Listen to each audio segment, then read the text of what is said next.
Okay.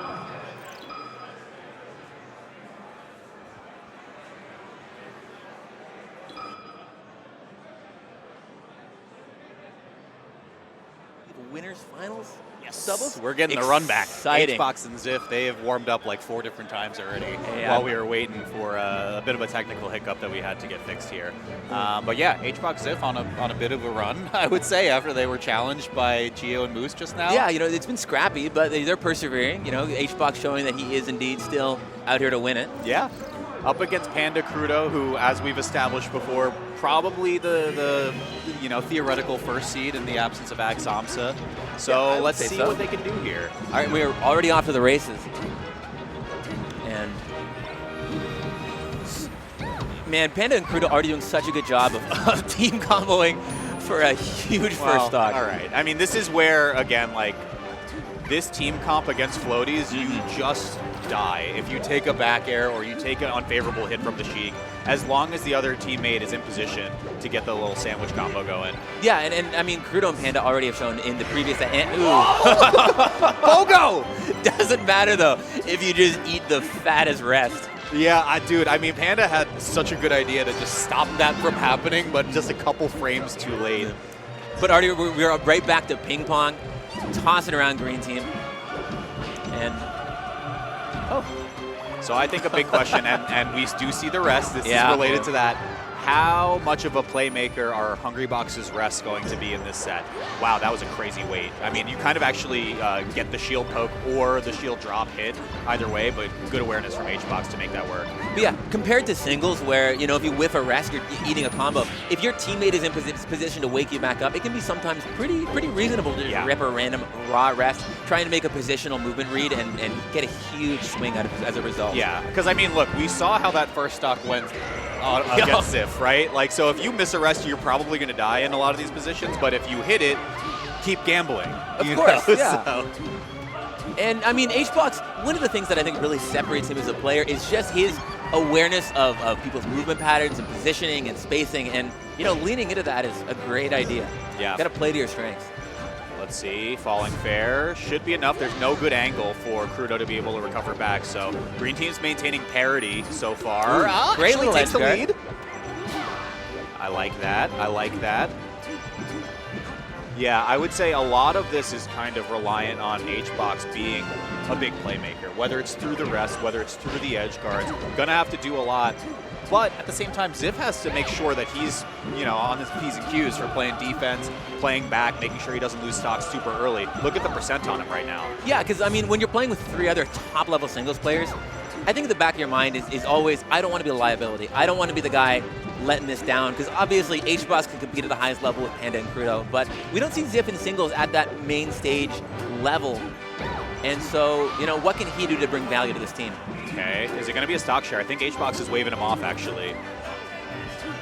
The crowd's saying, don't take the stock. I mean, again, like I was saying, it's a reasonable decision, because HBox, the stronger singles player, probably more likely to clutch the 2v1. Yeah, and this is a super favorable matchup now, Crudo versus HBox. For sure. Yeah, as soon as you knock Panda off stage, right, HBox can just completely tunnel in on him, because what's the punish at that point? Maybe you stock trade, and then you're still in a 1v1, and you're still Hungry Box at the end of the day. And 97%. This is, anything's going to send Crudo off stage. Jump and dare up smash. Let's go. We'll let the crowd speak for this one while we wait for the transformation back. Yeah, we're almost back to it. Oh, HBox electing to go a little early, though. Really nice little walk-off there. Confirms the weak hit in air. Knows that if you catch a jump, you're in a good spot, right? Because the Sheik has to go high. You can maybe just recover off of a vanish. Or you go low, you get the fall off, and you get that fair for the stock. Right. Yeah, and just like a little bit of like an off misspaced fair from Crudo there, just offering HBox the victory. But it looks like we are making our way to Battlefield for Game 2. Okay, let's see a couple more of those team combos from Panda Crudo. It's going to take that to be able to take one game back.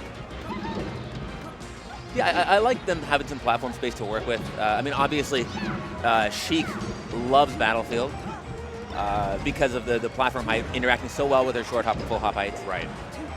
So it seems like a pretty natural choice. Obviously, too, Fox, pretty good at moving around. See if they can leverage that to bully probably Ziff a bit more. Yeah, I would say so, but Ziff is also doing an incredible job at knowing what his responsibilities are at certain percent ranges, right? Like that first game he was at maybe 150, 160, really didn't overcommit to anything until he tried to challenge Crudo and got slapped off the stage, but made those stocks really elongated, right? Very difficult for him to die off. Oh, he's doing a great job. My point earlier was not to say that Ziff is right. Dead weight. I think he's actually playing great positional play, really fundamental support peach, right? Letting HBox take the initiative, be the front player, and just making his stocks go far. For sure.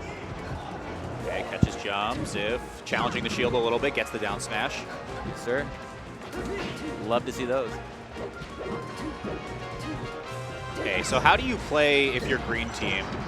I was going to say, Ziff actually has to kind of push forward, and it works out for a stock, but the inside-out position, right, where both green team members are towards center stage, have to push out. That was great crazy. Double reversal there. HBox getting reversal by the needle fair from Crudo, and then making it go back in his favor. This is pretty red team slanted so far, but like we've talked about, anything can happen in a doubles format. Ooh, little down smash there. Yeah, I mean, HBox might still have a lot of percent left, right? It can be hard to find those confirms in doubles sometimes. HBox's shield is real low, though, yeah, so maybe he wants to just reset in the sky, try to grab the ledge. Yeah, taking their time. Kind of boxed into the corner here by red team. Ooh, okay, weak nairs. Just like a dissuading service right here, making sure no one can really come in towards HBox or Ziff, but that's such an early stock for Ziff. Unfortunate. And the air dodge off stage, and a huge swing here. Okay. I was about to be like, man, Crudo's playing great defense, and then he just gets wrapped up with the drill rest. That was crazy. Yeah, I think if I'm green team here, I'm thinking, how can we close it a couple quick ones? How can we leverage, the explosiveness of Puff? Because, Peach not really, can put up a ton of damage on the board with down smash, of course, but not normally going to net big edge or stocks with like an edge guard or a gimp. Yeah. I mean, Panda and Crudo are just giving them nothing right now, too, is the other thing. Look at that. I mean, such patient play from specifically Panda's side as well, knowing he's high percent, doesn't want to go in for a trade, finds the opening that nets in the KO, and red team, once again, super lead. Yeah, and Zip electing to take the stock this time, of course. HBox good in a 1v2, but probably not 4 stocks good. Ooh, okay, a little bit of a miscommunication there. It's going to be a stock share. Yeah, I mean, this is a tough one for Zip. On stage, you get 1. No, okay, Fox is pretty good. Very close, though. Yeah, just goes super deep with that back air, closing it out, and even it up 1 apiece. There it is. Yeah, that one was a lot of really good discipline on the side of Panda and Crudo, right? Like, the high percent stock from Panda converted into, I think, like 2-ish stocks off of HBox and Ziv. Very efficient rate that they're getting off of that. And again, like the amount of damage that red team was getting just seemed better than the amount of damage green team was getting. Well, I feel like even in game 1, red team was comboing and doing better, I think, in the neutral, like moment to moment, but the explosiveness of HBox netting those rests early, more than even score up. Right. And so without those rests in game 2, things did not go nearly as well for the green team. I like this pick from HBox and Ziff for this game. You eliminate the platforms. It's already a pretty mad stage for Sheik, but if you could just fight your way out. Hey, I mean, 2 for 1 once again. We're talking about efficient rates of Panda getting these up smash KOs. Yeah, and that was an amazing CC rest from HBox, but then, right back to the blast zone for him. Right, so in practice for this stage, as soon as Panda goes off stage, either of them can kind of hard commit to try to get the edge guard here. It's not the same issue that we were seeing with the Wally Fable comp, where if you overextend for an edge guard, your teammate's not really in a good spot to follow up or box out. Yeah, because no matter where you are on stage, Fox is always close by. Nice little off-the-stage combat here, favors HBox. Yeah, Panda going for the Shine Spike, but sends HBox back on stage accidentally. Oh, that was a little bit awkward. The power shield means HBox didn't get a shield grab there, but yeah. It's a tough spot. HBox, not really in a position to help Ziff as he's getting boxed in the corner by Panda, and now, that was awesome 2-piece combo there. Crudo knowing that HBox was immediately going to jump out there to try to just get the cheeky kill on Panda. I think he boost grabbed it also to make sure that he had enough range to pick up HBox. All told, though, there's another rest. It's going to be a punish. Reliable. Nice 2-piece up air back air, just looking for percent. And yeah, HBox not really in a position to be able to help Ziff while Ziff is getting 2v1 by red team here. Yeah. Manages to slow it down again, but I think over and over we're seeing one of the green team get swatted away and just get smothered by red team. Yeah, and it's tough, like, because there are no platforms, look at how awkward it is for Ziff to find an angle to throw a turnip in from the back line. Or even for HBox to reset his jumps to get in there quickly, because he has to, in order to get past the red teammate, he has to go up and over. Exactly. And is a sitting duck, with like, Ziff will fall. Oh my god! That was just such a choose your own adventure. You die on any of the pages. What option coverage there from Panda and Crudo. Oh my lord. Just, I mean, what do you do there? You just got to take it. It never feels good. Okay, now Ziff's playing a little bit up though. Yeah. Yes, slowing it down. Green team on the inside. Panda unable to go over and help Crudo. That was so nasty from HBox though. He did a fair into like first hit drill and then was able to convert that into an entire stock. So sick.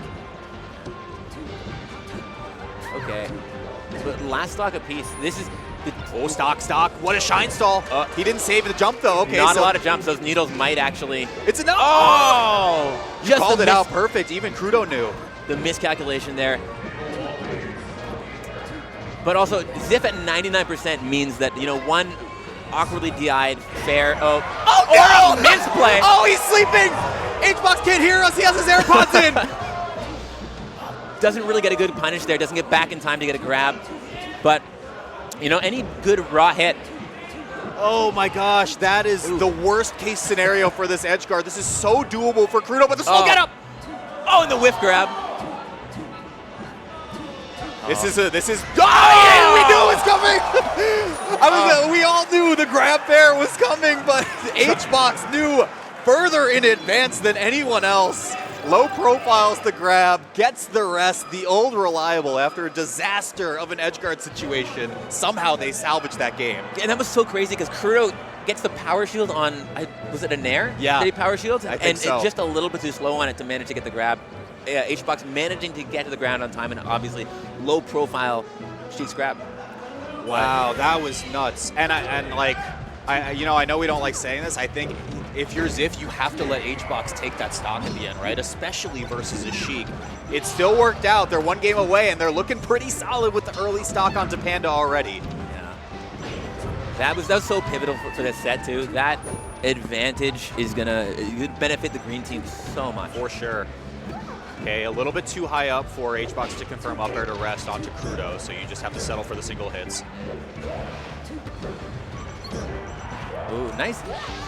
Man, how the hell is Jigglypuff's F smash that strong? It is the most limp little F, like, foot tickle. Dude, I'm also just thinking, like, from the perspective of and Crudo, another rest. He's so afraid of the rest after what happened in the previous game. You don't expect this Oh, match and to go. another! Dude.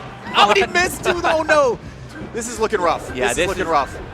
Oh, little shine spike, but probably going to get edge guarded here by, manages to make it back. Yeah, I think HBox tapped up by accident to get the ledge jump instead of the fall down fair, which is probably what he wanted. And Crudo is right there too, so you can always make the decision making weird in those edge guard situations. Hang on, this is rest. Oh, okay, missed input again. You saw the pound. Yeah, it looks like he was a little bit too far left and trying to correct and got the pound instead.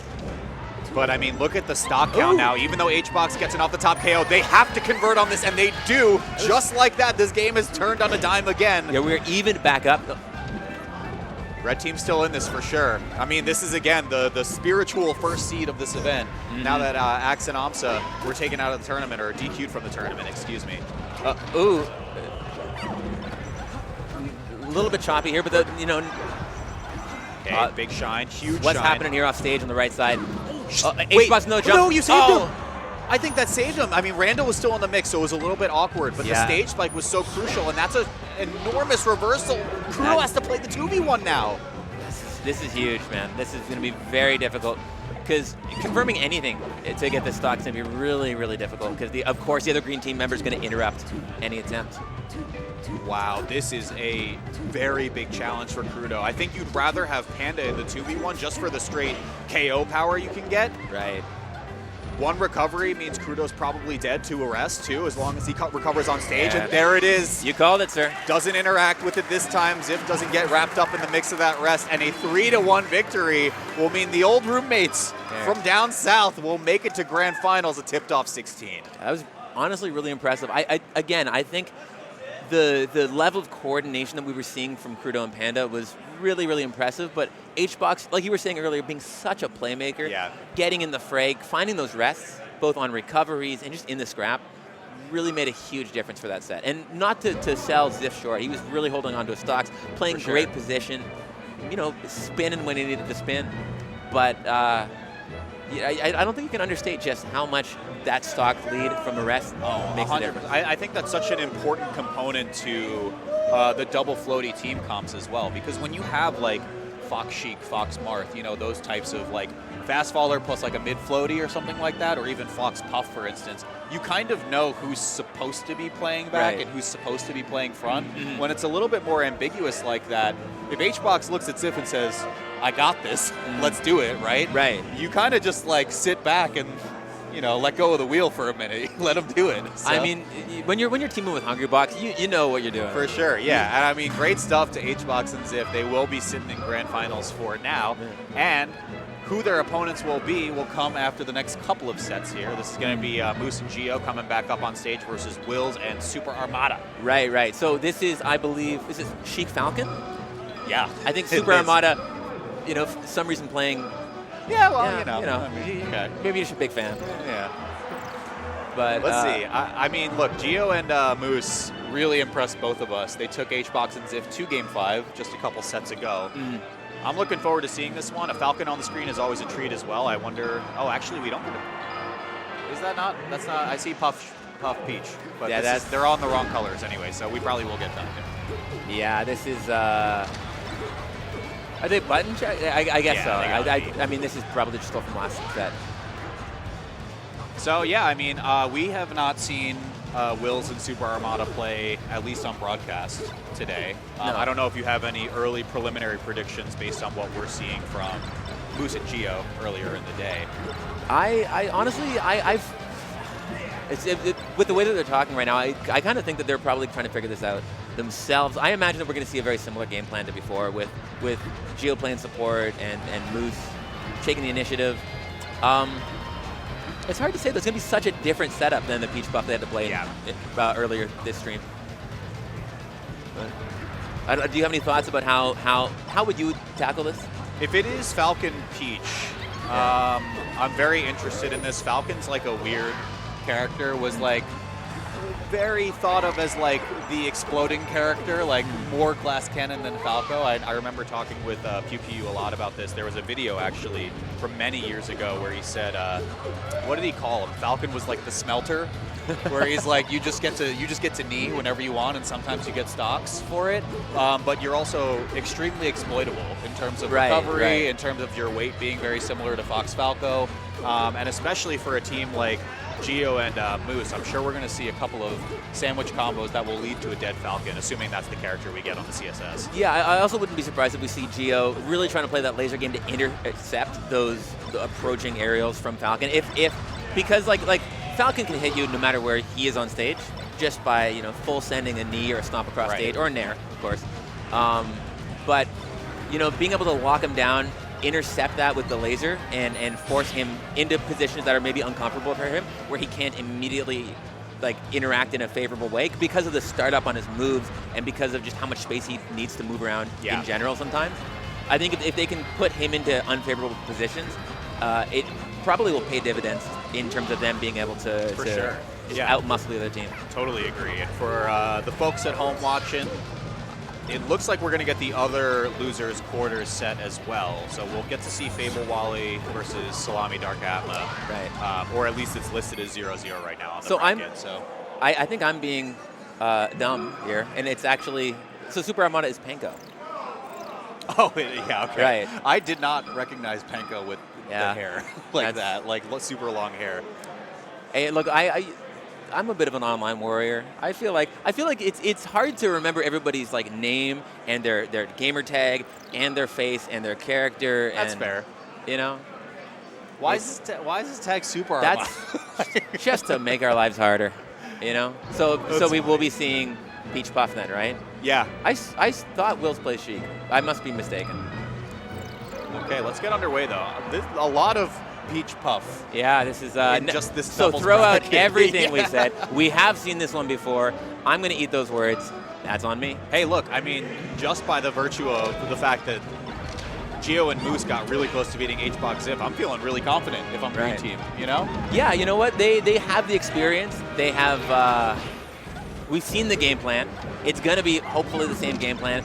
And I think maybe they'll look at that Game 4 into Game 5 of their last set and say, no, we just need to do what we're going to do. We need to play the plan, play the hits. Yeah, lock in, as it were. Let's see. Oh, gosh, that's unlocked. But good counter hits. The great awareness there. Geo out of trouble. Wow, a couple more percent, and Geo picks up the stock with that down tilt. Okay, off stage. Okay. Great interruptions as well. This is tough. Okay, gets out of trouble for just a second, but for how long? The mistag. Nice there from Geo. Oh, no. A little bit of miscommunication there, up smashing his teammate. And I love that both of them are high percent, but they're still willing to go for the free KO that does leave them a little bit vulnerable off the respawn, or at least from the other teammate. This is just one back air from either of them, but the tree does provide a little bit of cover for Wills. Look at that, 194. This is such a little blender that they're found themselves in here. I think you just tunnel straight in onto Panko if Wills is going to hang out there and is at 190. Will's doing a great job of just getting in position to cover that side B. Oh my gosh, 200% the tree. No tech, so it's going to be the bounce off the backboard into an off-the-top KO. Yeah, red team just really making the most of these stocks. This is, I mean, if you're living to 200% and your teammates picking up a couple rests, like you guys are getting great value out of every interaction. Ooh, once again, we're seeing a lot of that interaction, the power shield into immediate shield grab, where sometimes it would actually connect if you get the regular shield. A little bit awkward. Up throw up air doesn't connect, but Gio there to pick up the pieces for a sec. Okay. Cleaning everybody up, I guess. Okay. I was going to say, do you care about that? But I think with Moose at high percent, you kind of do. You don't want to get the KO on Gio. Yeah, but I mean, we saw Moose survive a long time on this deal. Oh, great little trade there. Yeah. That was such good value. You know, that was a pretty fresh Pango stock for, you know, a barely, ooh, just the raw rest. Are you kidding me? Wow, what a turn. And it's over. Yeah. What a turnaround. I mean, look, Will's hung on to a stock until 200% as Peach on Stadium. So transformations notwithstanding, but that really turned that whole thing around. That rest from Panko was absurd. And they're all laughing about it. Panko's like, yeah, I matched. Yeah, that was, I mean, again, when you have a teammate there to say to wake you back up, yeah, sometimes the value of that is just huge, just as like we saw. Like that decided that game. Okay, we're going. Are we hovering FD? I actually think this is pretty good for the Spaceys. Again, no platforms for Panko to really go crazy mode on in terms of like RTCs or get weird techs onto platforms, which can turn into more damage. The dares from the Falco side onto either of the floaties are completely horrible for both of the red team members. So, yeah, I like this pick a lot. Yeah, I mean, we saw a lot of success on this stage. Probably going to live that, right? Yeah, he should be fine. But we saw a ton of success because the Ziff HBox set started on FD, where Green Team won. Okay, scramble you don't necessarily want to be in if you're Green Team, but it does work out when Panko just tries to escape out of it straight into the up smash from Moose. Pretty good move. Pretty good. Oh, but very nice edge guard there by Panko, even with stock count back up. Ooh, nice. Forward throw into just a quick up tilt for about 40% onto Panko. That's not bad. Great awareness by Moose there, seeing Gio get knocked back out of the scrap and very quickly running in with up smash to just close up the stock. Yeah, I think if it's not Bear from either of the Spaceys, it's really good to have Moose play, you know, a little bit more heads up and know when he can slip in to get the up smash for the KO. Yeah, no, these guys are doing a really good job of just picking their spots. But wait, he's living. You went for the save instead? Okay. Yeah, a lot of just scrapping so far. Ooh, more cross signals. Yeah, Moose really trying to scout for these up smashes and miscalculating a little bit there. Not going to be too good for them. Yeah, but both pretty high percent. This is Bear from Gio to get pretty much either of them now, especially with the puff at 130. Yeah. It's a decent DI on that though from Wills. Okay, the Bear breaks out. It's going to be a little bit of time for Wills to make their way back. Oh my gosh, look at this damage. And it's like, look, we can talk about the game plan on paper, right? Like, the Spaceys just have to Bear at this point to get the stock, but Panko is challenging space with the Jigglypuff at 140 and winning out on a lot of these exchanges. Yeah, but the thing is, like, we know that Bear closed out, but the players know that too. Panko knows that he needs to avoid this, pretty much everything. But the follow. So if you're looking for those stock closing out options and really trying to play around them, you can make a lot of value out of the remainder of your high percent stock. Yeah, totally. There's this dare. Okay, really low. Just a little bit too low to up B the ledge there. Still doable. This is off stage though. Caught the jump. That could be bad. It doesn't manage to catch a side B though. Up air? Not enough. Oh, both of them fishing for it. Oh, that's probably, yeah. Okay. And that's pretty brutal too, with Moose just barely taking Panko out of up throw, up air confirm.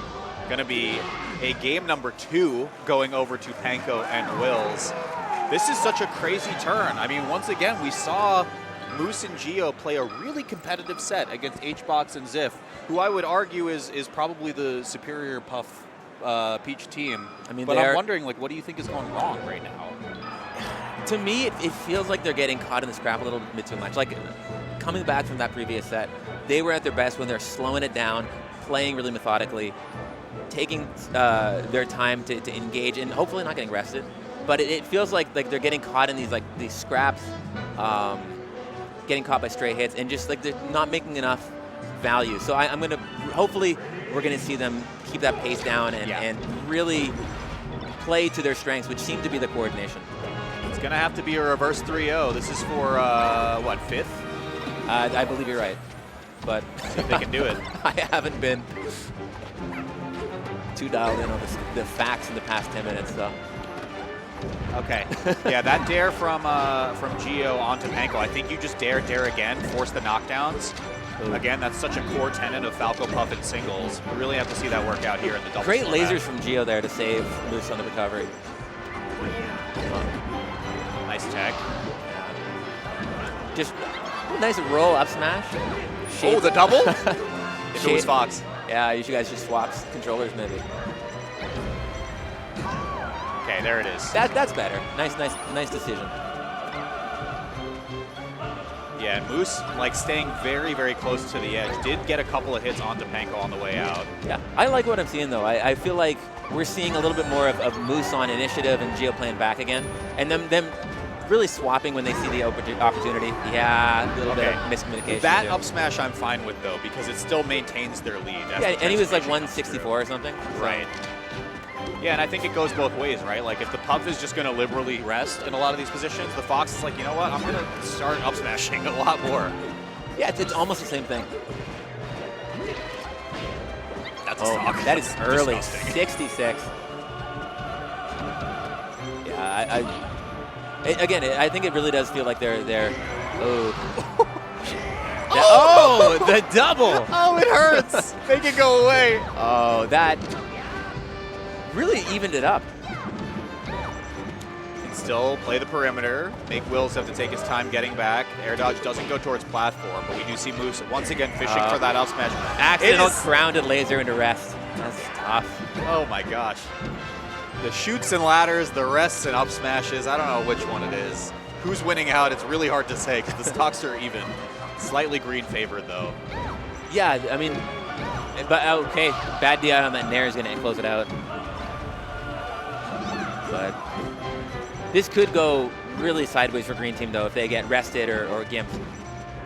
Yeah, I mean, it's specifically a rest from Panko that allows Wills to re-enable him, though, right? Like, look at how much damage Panko has on him. This is edge guard, doesn't cut the angle. Really bad gets the shine spike. Now. Can air dodge back. Oh, good coverage from Geo. Yeah, I mean, look, Panko was like over 100 at that point, right? Like, you risk the edge guard, and like, you have plenty of games to spare in this position, but you really don't want to give an opportunity for Moose and Geo to make their way back as they close out that game 3. Yes, sir. Yeah, no, that felt good. That felt slow and methodical, and you know, a little bit of miscommunication with some up smashes, but really disciplined, and that's what I'm loving to see from the Green Team. Agreed. Do they have enough momentum to carry on 2 more wins, though, in a set like this? See, the thing that I'm actually interested to see, I feel like this Dreamland counter pick may actually play into their benefit if they manage to keep themselves disciplined. It's going to be a grind, but if they can stay locked in and not fall victim to too many rests or early stock losses, I could see this actually panning out really well for the way that Green Team is playing. Yeah, I'm with you on that, especially if they can kind of laser back in towards Geo and Moose playing in their respective roles, right? Like the laser cuts right there, make sure it's an easy recovery for Moose. I love it. Yeah, like this space and the team coordination. You can tell that the Green Team are doubles fiends. There it is, laser again, love it. Oh, okay, Phantasm does hit the teammate though, so that's a pretty big swing for Red. Yeah, because that 87 is only about half of a Peach stock on Dreamland. You got to watch every single time you are getting thrown off. You are just presumably dead if you're Falco. So really, really be careful. Keep your feet glued to the center stage. Yes, sir. Panko looking for a pretty cheeky early pound, probably pound rest. Okay, Will's holding down. Love to see that. Again, holding the shield as well. It's like take the grab, right? Or take the throw at that position. You could die, but like at the same time, your teammate's gonna show up to back you up.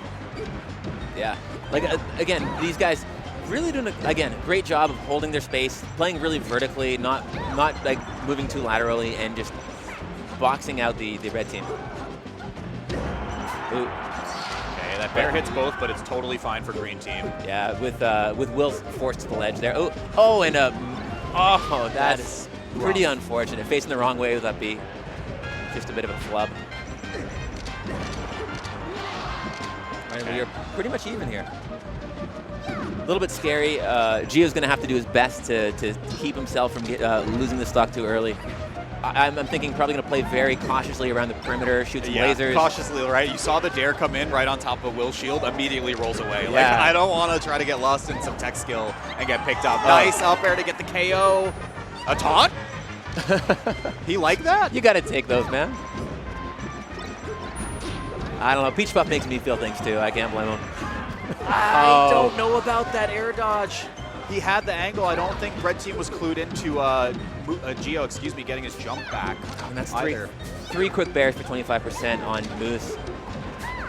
Okay, so look, I think you can get a stock or at least push away with one of the bears onto Will's, and then you just do as much damage as you can to Panko as Will's is coming back. See if it works out here. Let's see. A grab would start all of it. Oh, great shine. Grab. It elects for the up smash that does not kill instead of grabbing ledge. Okay, rolls reverse, but now you can target swap onto Will's instead. This is really bad position for... Oh, great. It's just Quiggle's angle there, going straight to mid stage. Okay, switch to Panko while you have the time. All right. Ooh, that get up attack.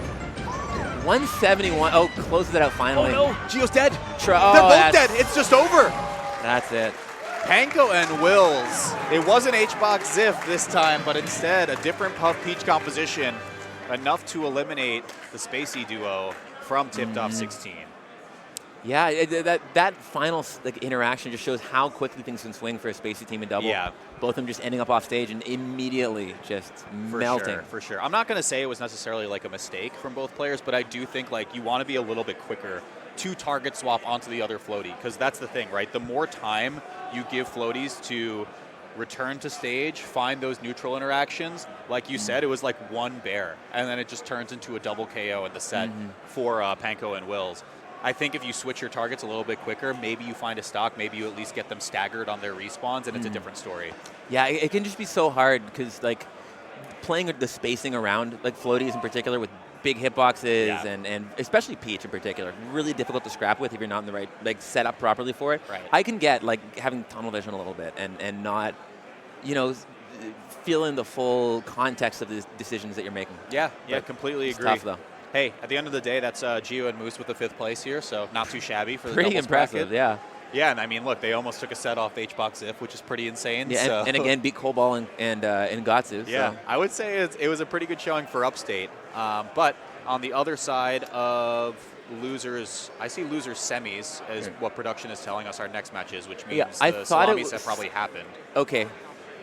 So just off stream, or on the other stream right now, we are having Salami and Dark Atma against, was it Fable and Wally? It was, yes, Fable and Wally. And so that's happening if you guys want to check that on the other stream. And then right after that, we are going to have loser semis, which will be Panko, Super Armada, you know, with that Falcon Cheek team we just saw, against the winner of the side stream set. So hold tight here for just a minute, maybe pop open a second Chrome tab, and we will be on our way. Yeah, do people, shortly. is the multi-stream like link, is that still a thing that people can do on Twitch? I don't actually know.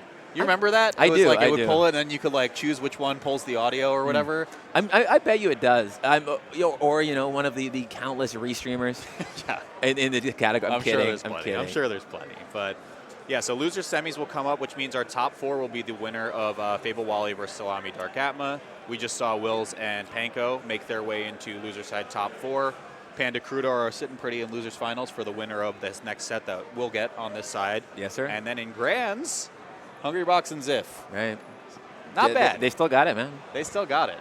It's just crazy. Again, like I don't know if people are just tuning in right now, but like HBox and Ziff for the lore were roommates, I think. Like yeah, I don't think it was college or something like that. I don't think it was that long. Yeah. But yeah, because Ziff was in Florida, HBox Florida. Right. Ziff's in Atlanta now, right? I believe he lives somewhere in Georgia. Yeah. Okay. So, but yeah, like they teamed many years ago. I think HBox is like I don't know. They were in college probably what 8 years ago at this point. So.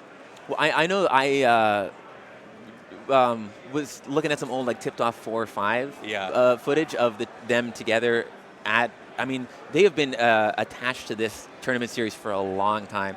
It's crazy how much history like the full series has. Also, yeah, right? I think like, Tipped Off 4 was one of the first out of region tournaments for Hungrybox, if I'm not mistaken. I think people are. It's only coming to light now in the past couple of years, just like the legacy of Tipped Off. Oh yeah. And how important it's been to the game in general, right? Yeah. It's interesting to me because it's like I was working on a piece at one point with Ohan about talking about the progression of that, because it's rare that a tournament series starts off as like a very tiny local and then like explodes into something that's as big or like as important to the Melee major like circuit as it were here. Because the first Tipped Off had, I think, 20 people. It was a local in the back of a Georgia card shop. Sounds about right. The Grands was, I think, Chad with 3 Ds. Yeah. I don't know if any of these people, of the viewers at home, know any of the old school names, but it was Chad versus Chad in Tipped Off 2. Right, was it Pika Chad? Yeah. Yeah, and right, it was right. Ganon versus Pikachu for like the first 2 or something like that. I think Chad with the Ds, like the Ganon main, I think he still plays.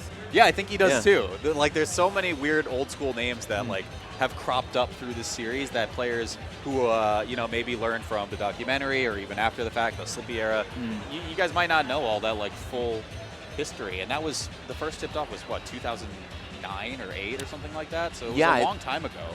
It's crazy to think about.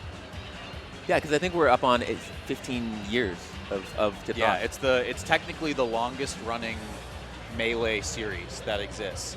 Like in part because it started as a local, right? But it's longer running than Genesis. It's longer running than obviously Big House, which no longer is happening. But it's just it's crazy. Like, it's just crazy to see. And it's cool because it is a series that has changed hands over the years. I know that Ohan, this is his 3rd or 4th Tipped Off, I believe. Yeah. I mean, dude, the legend of Full Metal as well, the guy who ran a lot of the Tipped Off. Like, he did a lot for this series, too. Yeah. There's a lot that I don't want to say, like, on the stream as well, because it's his personal information. I'm not going to get into it. But, like, but, like, he is a good dude. And, for like, sure. It's cool that he was able to carry on a legacy and then hand that off to Ohan, who is doing, obviously, I mean, look at the people that we're getting, the entries that we're getting. He's doing a phenomenal job with the series. I mean, he's moving. He is the... He's doing a lot for Melee lately. I cannot speak highly enough of his efforts in the community. So what's up, chat? We got a couple minutes while we wait here. Let me open up what's going on that's here. Fun. Is this Mang0 stream? I don't even... We see what's happening. Anything fun? Anything fun. Let's field questions. How you guys doing? How's your day? I love it. This has been fun. This has been fun. Been enjoying it. I was saying I like that this series is Melee focused. It's only 2 days as well, so it's not like for the people who have jobs, a completely unheard of thing. Like not a super huge commitment. I got to have my Friday to myself, which was pretty nice. But it's cool. I like being able to come back and just hang out and have a good time. I don't even remember, like, I guess you had Nouns Bowl recently, but I was saying, like, I don't even remember the last major I've been to this year. I think it was like Genesis, or I guess Battle of BC was the other one, right? But I mean, the year has been off to a bit of an odd start. There were some hiccups, right, with like Zane not going to Genesis and then Battle of BC and Full Bloom having some interesting circumstances. Let's say. And but it feels like we're accelerating, right? Full House was an amazing watch, one of the best top 8s I've seen in a minute as a spectator. This obviously has been an incredibly volatile tournament, and from here we're just going to blast forward into Gommel and Supernova and plenty of other tournaments coming up. Yeah, it's exciting, man. We are just in full throttle Melee mode now, and I could not be more excited. 100%, I'm right there with you. We got some chat. I'm supposed to shout out Northern Lion. That's someone in the chat saying that. Turn down for ult content win very soon. Shout out to Northern Lion. Put some respect on my other. Oh, I did. I said they were doing really good. People are asking you what are your average number of steps and what's your favorite Balatro deck? I'm not a Balatro player. You're not. I'm not. I'm not either. I have escaped that. Really? HBox loves it. Everybody Everybody who touches it seems to love it. Yeah. I'm scared, man. I don't know if I can do that. That's where I'm at too. There are a lot of games where I'm like when WoW became really popular when we were really young, they were like, yo, you'll love WoW, play that. And I'm like, I don't want to like get sucked into this and like lose everything, lose myself. I feel you. I already, because like I'm you know, I would like to try to make top 100 this year. I'm so close with Melee. I think you can get it. We'll see. I think you got it. You're very close. I did kind of get cooked yesterday, but you know, it's whenever I play another game, I'm always like, oh, but I could be playing Melee. Yeah, true. Very true. Yep. I think the Thunder's combo is underrated? How many people in chat actually know what the Thunder's combo is? Press 1 if you know what it actually is. Dude, I think this is a quiz of how old you are, actually. Dude, I miss naming techniques like combos after people, like the Ken combo, obviously a big one. But the Thunder's combo, for those who don't know, is Wave Shine Jab Reset. Yeah, on the Mist Tech. It's like mega old school. It is, but like it's just so ingrained. Like that's a cool thing. Like I did a couple shorts and like long videos on this too of like the terminology that gets coined after players. Like you're saying, is like the JV was after JV3X3, which is kind of sick. You know, like. There's so many cool little like tidbits of information that have just been passed along over the years. Yeah, like the Gentleman, of course. People probably don't even know that that's named after people. Yeah. You know, Amsa teching. You know the full story behind that, right? I do. For the people at home, it was between a guy with the tag Gentleman and Isaiah, right? That's correct. And they basically like had a competition. There's a short that exists of this from Dizzle Diesel, I think, as well. Yeah, I think you're right. Where it's just like they had a competition of who could do the most Gentlemans before it was called that, and whoever won got to coin the name after their own tag. So we could have been calling it the Isaiah in another world. I'm very glad that we're not. I think calling it the Gentleman is sick. Yeah, it is very cool. It doesn't make a ton of sense, but it feels right. Yeah, for sure, for sure.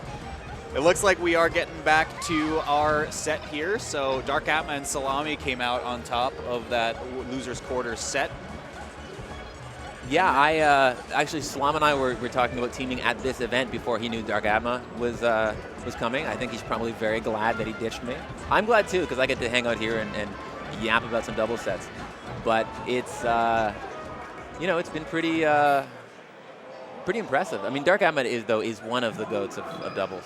Yeah. So I can never not think of the one set between Dark Atma and Lucky from that like Genesis where Lud and Slime are commentating, and Lucky wins, and he puts his controller down, but his character still somehow walks off the screen. I guess the control stick got, like, nudged slightly. That has to be one of the all-time throws. That is an all-timer, right? Like, you lost without even holding the controller. It feels bad, man. It's cool to see Lucky back here, too. I talked with Joey for a little bit, actually, and he was like, yeah, you know, I've been traveling a lot, and last year he felt like he was traveling a lot, so I think a lot of players, like, reevaluate their relationship with the game and how they want to compete and things like that. And then they come back with like a fresh mindset, like ready to do it. And he looked really good this weekend. Yeah, I mean, he's been a guy who's like always capable of showing up a little bit, right? Wavelength, he got top 8, really impressive. But we are getting into loser semis here.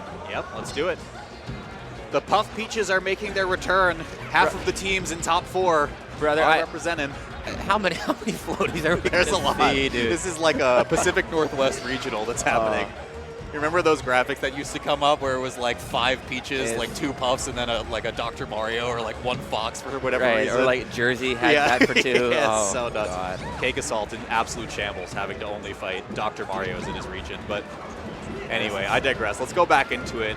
We already see Panko down a stock here, and this is the difference maker when you have a Fox on the screen, right? Like, you have so much more KO potential, but at the same time, you are so much more vulnerable to getting blown out in stock leads. Yeah.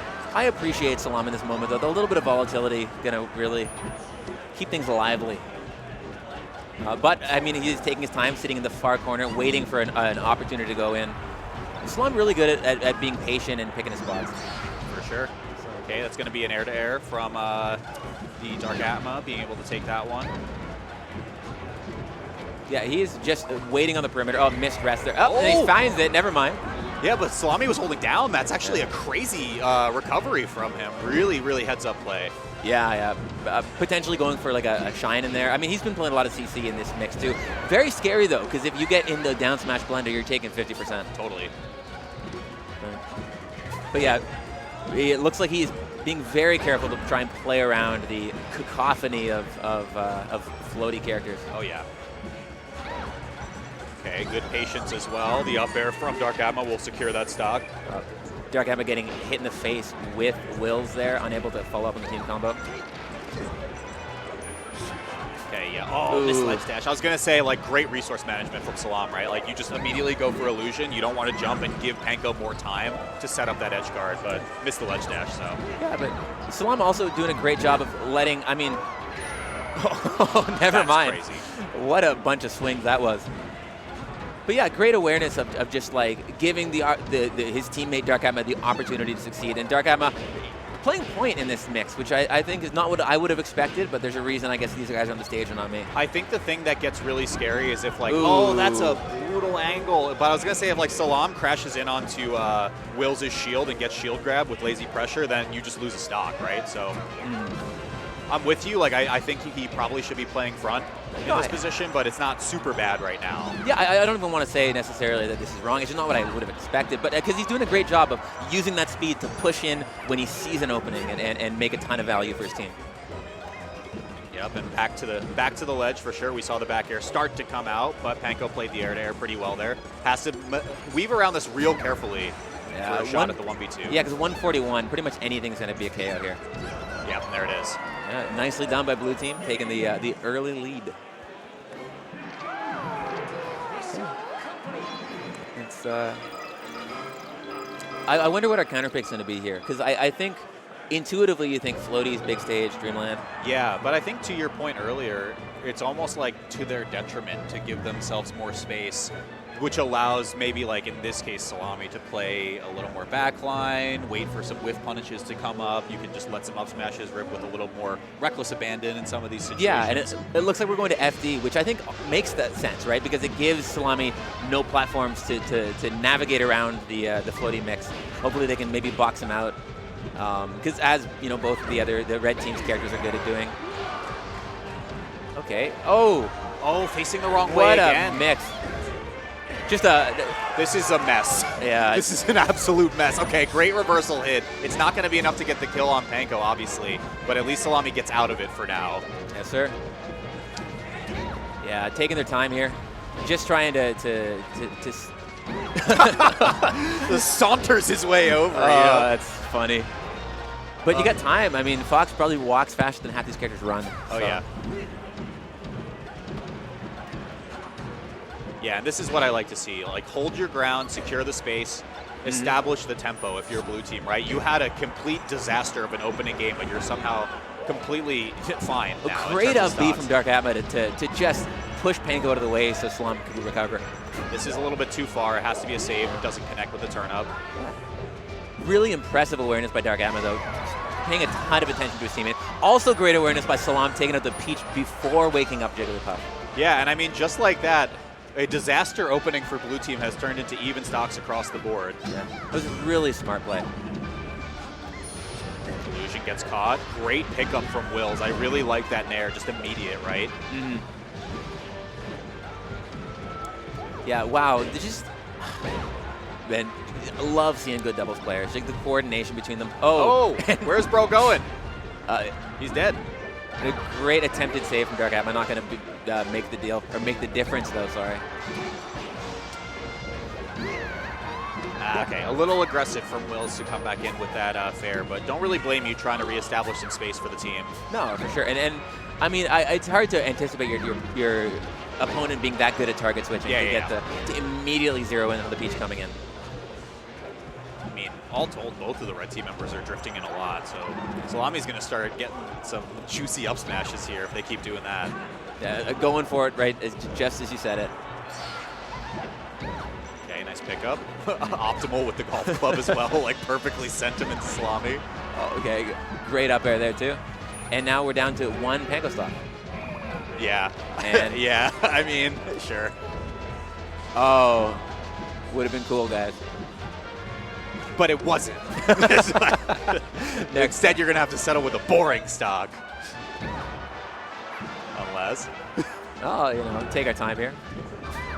Because there's no reason to rush this. Like, there's nothing Panko can really do to force the situation. So the last thing you want to do, though, is have some kind of disastrous trade into, you know, like yeah, that'll do it. Yeah, I mean, honestly, what was the path forward there for Mang0 as the percent got a little bit too high? It was pretty tough. I think you get Salami off stage, you completely go all in on the edge guard. Yeah. Try to get the KO because Will's was at what, like 120? Right. Like pretty high. It's either that or maybe you get like a peach kill off the top into a rest on Salam and then for Dark Ammo and then play the peach pump. Yeah, we're breaking out the yarn for that one. We I have to get so. a crazy. You got to dream though. Board. When you're in that 2v1, you got to dream, man. Okay, early rest only just for damage. I like that they're running it back to FD though, right? Like I think the points that you brought up earlier about Dreamland are ringing true for me, and a lot of just like playing the player and not necessarily the characters. Yeah, I think that, like, again, like, that was funny. But good awareness to know that I mean, like Peach has to stand there after she throws. Yeah, I mean, you are playing a little bit of a game of chicken too, right? Like, because if you time your up smash a little bit too soon and then the throw comes off, maybe you hit your teammate instead. Right. Which ended up happening, but you know, barely low percent enough not to get KO'd by it. But Salam kind of melting this game. Melter, Oh. able to get a couple stocks here. Caught in between on the float. Yeah, he just calls out that drift. Nowhere to go though for Will. So.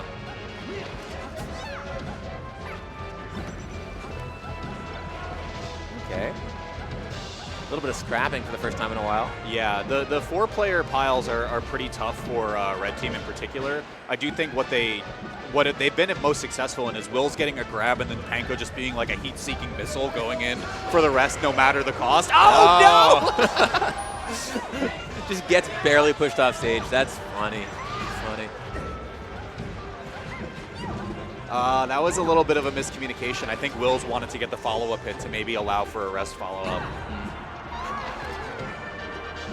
Yeah, just great coordination there. You know, up smash is easily one of the best ways to close out stocks. Awkward missed rest there on your teammate. Yeah, they're laughing about it though. Yeah. Mang0's like, look, I gotta do something. Yeah, looking like this is a blue team dub here. This is ledge, okay, missed edge guard for both, but pretty good advantage for blue team, I'd say. Yeah, I think 3 stocks to 1 at 100%. Pretty much impossible for, gonna be a, just the BM. All right. Yeah, so I'm just playing with his food here. This might be the 3-0 and the handshake just to bear away and up smash away. Okay, come on. Okay, yeah, let's just wrap it up, guys. Come on. Like, boo. Come on. Let's go. We know what's happening. Come on. All right. Finally picks it up. It's going to be a 3-0, and Salam and Dark Atma advance on to loser semis in this bracket. They will be facing off against the waiting... Oh, losers finals, actually. No, this was losers semis. We had the note. Next up is losers semis. So they're going to face off against Panda Crudo for losers finals. Okay. That was a 4th place match for Wills and Mang0. Right. Yeah. Well, congrats. You know, pretty good run for my favorite Captain Falcon. And I guess we're moving on pretty quick here, right? See, no one will get it if they're just joining the stream now, but it's okay. It's like, but that's all good. Yeah. So we have, I think I have a note here that says comm swap after loser semis. I don't know if that's true or not. So we're done, is what? Okay. So we're actually going to wrap up for people who want to continue watching the doubles bracket. It will not be on finishing mainstream here. I believe it's going to go to the side stream to wrap up because we're pretty significantly behind schedule, just to be completely transparent with all you guys at home. I think that's what happens when you have floaty after floaty after floaty after floaty in doubles. It can happen. But hey, with that, we're going to go to a comms swap in just a moment. We got to pay the bills with a little bit of a Zenny shout out. Let's roll the slide if you guys have it in just a second. There it is. 10% off site-wide. You can use code TIPPEDOFF. Thank you, Zenny, as the official partner for Tipped Off 16. You got to see the animals on the safari. It's actually not raining today, which is a treat for everyone here at the zoo. You guys can go check out the elephant that's just literally in the background right here. But the official eyewear of Tipped Off is Zenny glasses. And yeah, they've been like a very consistent partner with, I think, a lot of Smash events in That's general. correct. I like that they continuously partner with these tournaments. It's a very huge blessing for the scene, of course. And they're very affordable. I use them for their blue light glasses. I'm blessed with 20/20 vision, so yeah, I mean, as I enter my elder years, as I'm getting up there in age, my eyes are starting to go. I'm gonna, need to be in the market soon myself. For sure. So definitely gonna check out Zenny. And if you guys are in the market, go to use code TIPPEDOFF on their website for even 100%. more affordable glasses. 100%. We're going to keep this train running, guys. Mono, any last words for the stream before we part ways and Get into the singles bracket. Nothing, but I'm excited to see. Yesterday was amazing. Yeah. The sets were great. Doubles, I'm sure, will be fantastic on the side stream, and I cannot wait to watch more Melee here. For sure. Couple sets left on doubles, so go over towards the other stream if you want to watch that bracket wrap up. You're allowed to look at the singles bracket now, folks, and I'm not going to mince words. It is an absolute mess over there. Yeah. Upsets left and right, so Right. let's get it popping. Round here. one in losers, we are going to have Jmook and Sunsei. That is absurd. It is nothing but killers in this bracket, so make sure you guys check out both streams, and we'll be back shortly with some singles on mainstream. Let's do it. Keep it locked right here, guys. We'll be back with more Tipped Off 16 action. Thanks for watching. Stick around.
Hello, hello, hello. I don't even know if you can hear me real rap.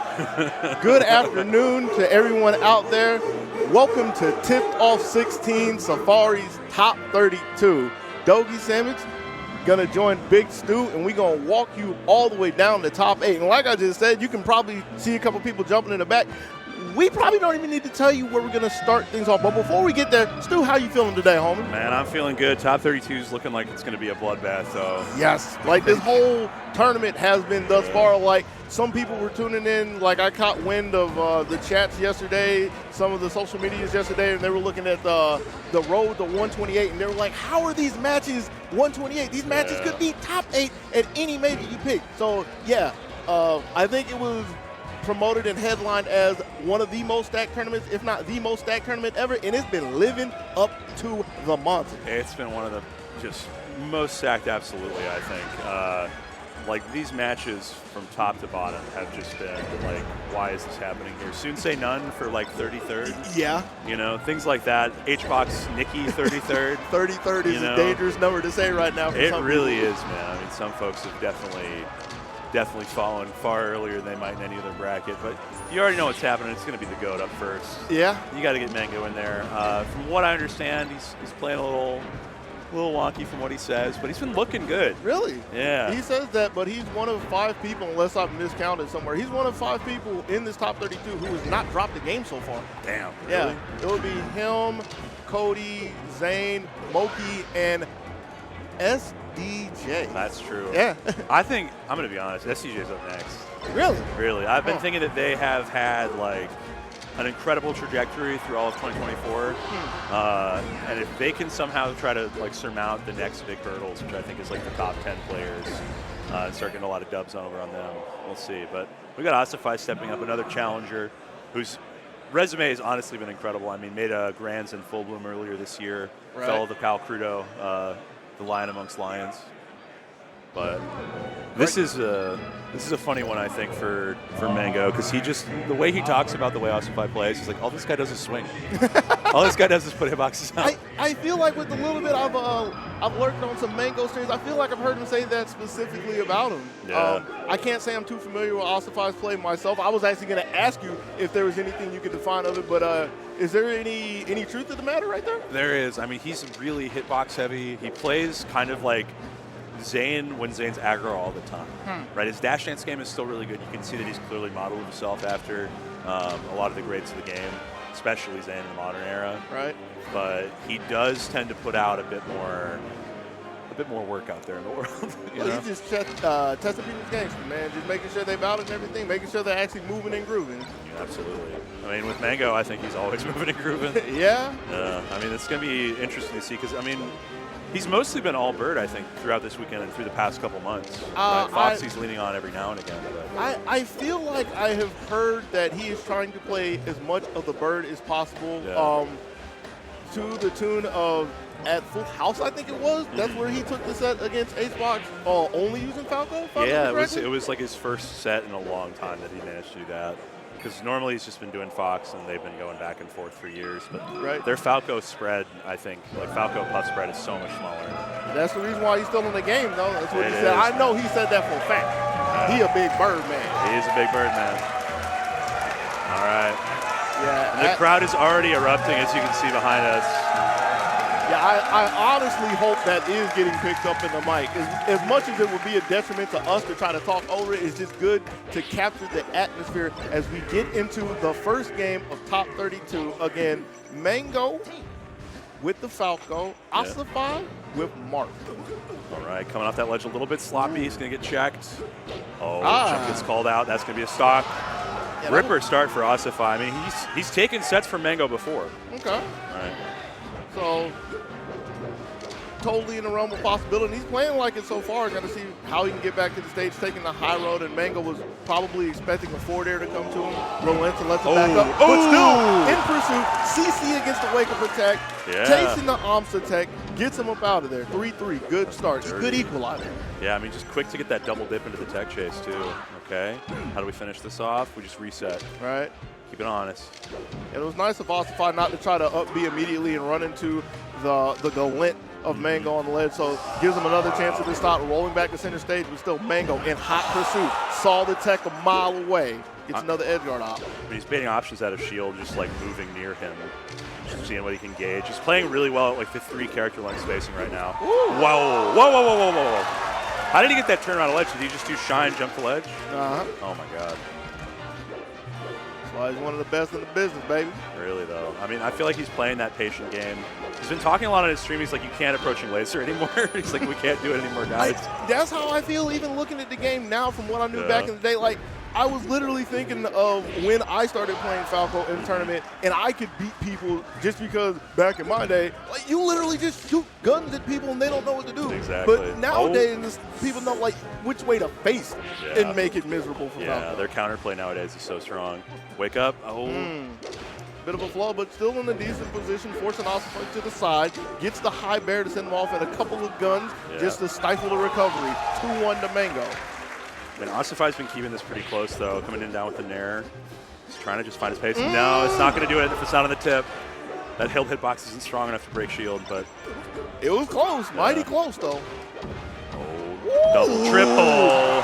Like my beat, down low, down low. It was such a good call for Mang0, too. Had an idea that Ossify was going to come over the ledge with the down tilt, cleared the high bar, and that started the 3-piece combo. Don't even need the biscuit to go with it. I mean, they got Zaxby's down here, man. I know that stuff's good. But it ain't open on Sunday, man. You're going to have to go somewhere. Well, I'm thinking of Chick-fil-A, my bad. Chick-fil-A. No, Zaxby's I'm not all 7, baby. That's why I'm thinking about it. It's like, I would rather go to Chick-fil-A, but I don't get chicken on Sunday. There you go. Oh, man. All right. Yeah, I think Mang0's just doing a great job of not biting on a lot of space. Like, he's taking his position. He's looking to make that quick link off the laser, play pretty observationally, but jump out of his son Nair is going to seal us into this chain grab. We got the A's coming out from the crowd. Ooh. That low Nair. Yeah. Not going to kill just yet. He's got to play the mix. Waff fair. Okay. It was looking kind of scary, but we get the up tilt just to keep control. Oh. I like that he waited out the landing there, but that's not going to kill. Wasn't the sweetest of sweet spots. Okay. One more. No jump? Yeah. All right. It took a little. Oh! He caught him jumping. He caught him trying to do jump back fade fair, almost certainly. Otherwise, you just get DI'd into the stage off that. But yeah, he was trying to get away from him. It has got to be slightly demoralizing for Ossify to have something like that happen, even though it was late in the stock too. You know, it was just the sudden loss. I don't know. He's been playing corner real solidly. Okay. Get off me. Yeah. Get over. And this time not opting for the chain grab, just looking for the early edge guard, couldn't get anything from it. Yeah, just playing for position. Gets a little stuck in shield, never where you want to be against Falco. This character can make life hell. Mang0's really been on the double Meteor Crush grind, I think. So when he's really been pushing the double dare when they do the SDI out and look for grab, you just jump up again. See if anybody can pass the physical challenge. You're in the presidential test today. Oh, nice. Like that, going out there and shutting down the first high recovery, but Mang0 able to make it back. 155, though, so he is leaking on the stock. Yeah. I mean, kind of a little funky down smash. Yeah, I think it might have been a misinput on his way to the B button, but all right. His recovery mixes have been incredible, too. On SDI, he's been real solid. Does that back jump, to dodge in the earth. I think it's Puff, Peach, and for some reason Falco can all get that done. Good DI on the fair, just on down. Yeah, you want to talk about the mixes right there. Last time jumping over the down tilt to give Ossify the juke. This time just dropped to the deck on him. Yeah. Able to make it back 212 on the bird now. No way. Does he keep this going? Oh! God damn! Mang0! I mean, staying alive until 231. Jesus. He went from going and getting gimped early at like the first 2 stocks to just milking that one forever. But hacks out of the up tilt. Hey, there's some of the hitboxes you were talking about. Ossify was trying to see if Mang0 was moving anywhere with the forward smash, nothing doing. Now finds himself on the back foot. Gets the tech to hang on for dear life, but Wow. I mean, you know, a lot of folks say we're just glazing Mang0 on commentary, but like when he plays this well, it's hard not to. We're going back. You don't need to say a lot of stuff, really. It's like the game speaks for itself when it's going so well. It does. Yeah, and Ossify, I think, is just getting a little bit scared. A little bit. A lot of it. Yeah, I was going to say, like, we can even just talk about that opening sequence, which is why you're saying it. He's stuck in shield again, but in the beginning, like, Mang0 steps up to him, he curls up in the bubble, and before Mang0 even thinks anything, it's like, this is the free pass to the backside. Exactly. You can just go ahead and slide on by in the cross up, start applying that pressure, but keeping in the corner here. It's wave dash forward jab using the check the forward momentum here from Ossify, but got him in the corner. A little too slow on the draw. Yeah. Dropping some what otherwise would be like pretty clean follow-ups. Oh. No jump. Yeah. And all that from a solid forward tilt. Mang0 off to an early lead. Oh, he gets clipped though. Grab here, up air. Nice. That's the butterfly. That's the Duke Vitro. Pretty. Yeah. Back air, back air. Gotta get your wings out. Okay. Knockdown. Oh, I love SDI up, take laser fair. Nice. And that's one thing that Ossify's been really good about. Had it once, maybe twice in the last game and just hit it right there. Is anytime he's getting Mang0 like kind of close to the stage where he can get out and put a fair on him, he's been pretty consistent in making a good call on it. Yeah. Mang0's doing this really nasty timing mix-up too when Ossify's in the corner. Oh. Like Ossify will be presenting CC, and Mang0's switching up between like no fast fall, like late back air, and then like fast fall down air. And it makes it really hard for Ossify to think, when can I safely act out of CC? Okay, oh, yeah, get checked. Yeah, you need some of those this Marth. Keep him honest. Yeah, okay. Ooh. Coming on in, get the grab. A little too close to the sun there, getting swept up by the side B, so Ossify with another chance, but a bobble on the chain grab. Just looking for the forward tilt just to get another knock, and here it is. Okay. Big grab. A little early. Got him on stage, though. Yeah. I feel like he's been getting kind of lackluster off the grab. Right? Like I can totally agree with that. Yeah. Like he needs to be able to like finish these stocks out, but I feel like he's been having to fight for position more than actual like kill confirms. This should be okay. It worked out. Yeah, it was looking kind of scary because he dunked against the rim, but he got the rebound. Absolutely. You just got to put it back up. Oh. Stat padding, that's what it is. What? Don't ask questions you don't want to answer, right? I don't think none of us know. Oh. All right. Yeah, I used that late rising dare. Catches on the tech chase. Oh. Weak F smash to catch the spot dodge. Back jump again. Yep. That's been brutalizing at Ossify. He hasn't gone for secondary sweet spot a whole lot because of it, I think. The 3-0 chants are coming out. Oh, geez. Don't make it happen. Oh, man. Because we haven't really talked about it. Ossify had a lead, and it's Mang0 is slowly closing the gap. One more hit, we'll take it. There it is. And with a combo, if he would have got the late hit bear. Yeah. Down there? No, back here for the DI mix. He fooled us all. Yeah. He fooled us all. Oh, my God. word. We all got we were all thinking there. We all got cleaned up. 3-0. I mean, Ossify's a top 20 player. Kind of made it look super favorable on those counter picks. I mean, FD was looking like a Mang0 stage, honestly. He was getting the grabs. It's just like he said, he wasn't really getting a whole lot from it. Like, the most that he got, I believe, when he finished was not even the greatest of edge guards. Like, we would like full stocks, like you were saying, but at the least, I would want, like, push him out and take away a good part of the mix-up from the recovery. But it was like, barely hit him over the ledge. Like, yeah, it was like, let's create a corner situation at least, but instead we were getting like early up air forward smash. Yeah. And the recoveries, I feel like, were just kind of, Mang0 was just mixing his recoveries super well. Like, you can't really be too mad about it, but I feel like your punish game wasn't looking great there. There's definitely a lot to think for Ossify. Like, that's crazy. This is going to be a heater also. I think it's all heaters from here on out. Yeah. So I want to say we're doing losers on quad stream, I believe which you guys can check out. But all of winners, I want to say, is going to be right here. And we've got Moki and Crudo. Moki kind of one of the new, new major winners as of Don't Park. One of the best players to touch Fox. And then Crudo has been like quietly accruing this resume of like regionals, one-day events. One full bloom this year over the likes of Ossify, Jmook, Aklo. Just like one of the best sheiks in the game right now. you want to add it to the resume just because we're here now, you're also talking about the tipped off 13 champion. That's true. He is a tipped off champ. It is on the trophy up there.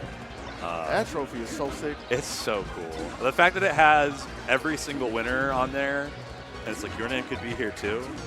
Oh man, that's got to feel good. Oh man. So I would imagine, I want to ask you this, but I would imagine that Moki would be the favorite in this ship. Not a heavy favorite, not like clear, decisive, but we would expect Moki to win this, right? This is definitely Moki favored on paper, right? Okay. This is, you take someone who has been winning majors versus someone who's been winning like regionals and solid, placements. It's a major because Kyle Crudo won it. Is the running line, but this will definitely be a tough draw. Moki looks very comfortable in this matchup a lot of the time. Doesn't really seem to drop a whole lot of sets to anyone other than like J-Mook maybe. And even now, like I think he's been clearing J-Mook out a little bit more consistently this year. I feel like that's not to throw any slight to J-Mook, but I feel like there's been a lot of what's been happening with him. I feel like he's been in a slump. I don't want to say the decline, but in a slump. So yeah. It's been a weird year or two, I think, for him. Mm-hmm. There's a lot of pressure that comes with being someone that immediately like wins a couple majors. Yeah, totally understandable. But the thing that I'm trying to walk into with this is it would be a really nice time if there was a new Sheik to put on the same level as a J-Mook, which Crudo is in the ballpark. Some people would say that Crudo outpunishes in this matchup nowadays, which really is crazy. Yeah, he also, he's kind of atypical.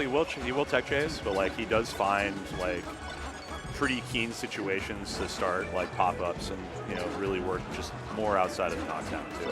So he's not one of the super RTCers like J-Mook. Oh, he'll do it. Oh, he'll do it, but like okay. But he's got other stuff, right? He's custom. That's the kind of stuff we like in 2025. Get your favorite option, get some your own personality, uniqueness, your own identity. There you go. Pause is getting off. Turning it off. We're going to Dreamland to start. I've been seeing a lot of Dreamland starts. Yeah, I feel like it used to be fought in this matchup, right? I cannot begin to tell you matchups, but the thing that stands in my mind is I haven't had to say, let's get real in the field. We see Dreamlands, we do see Foz. I'm like, no, these are some, we got some variety out the game. Yeah, rough start with the miss short in there from Moki. It's a Fox, it happens. It does. Crudo going to wait that out. Oh, tries to bank in. That was cheater dash back. That was crazy because if he doesn't get cheater dash back there, he has to take a stick, go to neutral. He doesn't get that punish. Okay. He gets caught in run turn. That was dirty. Okay. And teeter's the kind of thing I have to sit there and pause the YouTube a couple times to catch. Yeah, it's something that Crudo has been implementing a lot because it does shave off a few frames, right? Right. Just because you're getting out there a little faster back here. Ooh. Yeah, real strong start. Yeah, nice. But he's probably the most like movement-based player right now, where like he is definitely on the cutting edge of it all. Oh, and then another thing that hasn't come up yet at all, but I kind of remember this. Isn't he credited for having the strongest wiggle out? His wiggle out's crazy, but I haven't heard too much about it. I feel like it was either Zane or might have been Moki actually that's talking about there are situations where Crudo gets hit and anybody else will get knocked into a tech situation, but he's on the feet getting a jab or a grab. Yeah, so. Got the pivot grab there. Pop up. Quite close enough to get that second one, but that's crazy. And here comes Moki just with a big interrupt with the up air to start this off. Bared in there. Okay, yeah, just resets the center. Hangs tight. Really trying to get some mileage out of the dash dance. Got a little bit of a flinch with the Crudo to start this off, but I assume that's a missed input again with the slow get-ups. Ain't no way you want that. No, it's got to be just like flubs. And sometimes it happens. Right. At this level, back air. What's the look this time? Oh. That one's more believable, just, abusing Sheik's recovery. Yeah, he almost squeaked out a forward air there. Oh. Okay. There's another chance for Crudo. And the last hitbox with a dare. That'll take the stock, too, if he's just getting this one mix down. Oh, it didn't come up high enough. Weak hit, though. He's got one opportunity. He's got a stack full of needles, too. Scare Moki a little bit. Oh.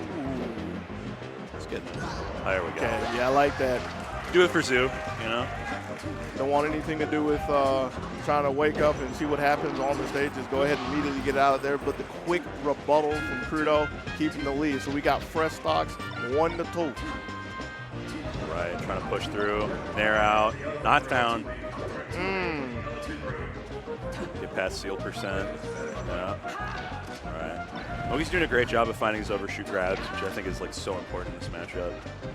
Sheik doesn't have a whole lot of space to dash back. She doesn't have really like a good dash chance at all, so abuse her for that. And you want to talk about the space of dash back. I like the little dash back that Crudo has, the pivot around the shine, the stand-up shine. Yeah, he's been doing pivot grab a lot on Tekken Place, it looks like. Oh, small flubs.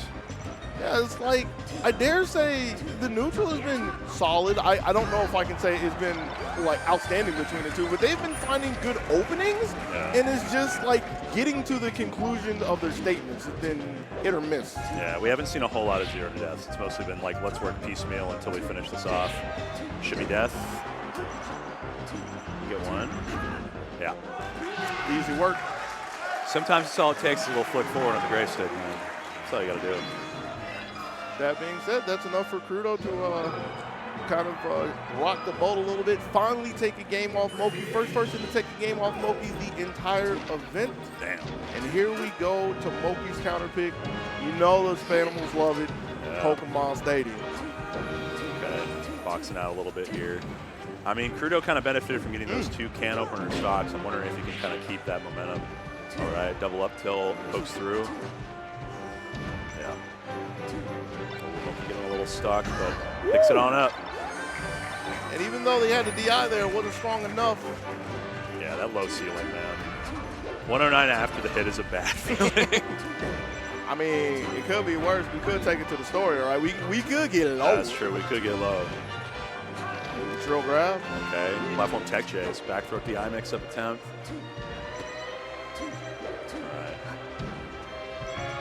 Yeah, Moki sees enough on the platform. As Crudo was representing, just trying to keep control of center stage, and Moki was crashing through it there. Ooh, get out of here. It's my Pokeball. Working with second back air just to keep Crudo in the corner, and then Nair to stop the dash. This is a good look for Moki. Yeah. But wasn't expecting the ledge. Wasn't expecting Crudo to challenge it. Yeah, I think the slight camera shift, too, from the transformation probably didn't help. That is the tricky thing about Pokemon is things change quick. Oh, don't make it happen again. He lost full house grands, just to that. So maybe we don't run it one more time. I mean, so the difference is instead of being down to the last stock of the tournament, this is like a 152 stock. Yeah, we'll take it for now. It would be funnier this go around. Although, truth be told, keeping it a buck, I'm a little sad that he, like, since Crudo gave him the space and wasn't like trying to forward tilt or up tilt anything through it, I wish that Moki would have stayed there for the screen position, but I guess it doesn't matter too much at this point, you know? Yeah, he got held back by the lip there as the transformation went down, so he couldn't get the dash for an aerial after up throw. Oh. Singed. All right. Oh, ooh. Juicy nair out. Yeah, I like it. Okay. Oh, yeah. Jab nair. Not going to kill just yet, but one more should do it. Yeah. Clean 3-2. Moki looking good on his counter pick. Going to be kind of rough for Kyle to come back into this one. Not out of the realm of possibility. Okay. Not even saying that to be facetious, especially when we get in the grab. RTC's coming out. There we CC, get the third one. Step back, fourth one for free. He ain't going nowhere. Number 5, 6. It still don't work. Oh my goodness. 7. Yeah. Oh, there we go. That's our yeah. Oh. I see what you mean with the wiggle out. Yeah, he's just out of there. Yeah.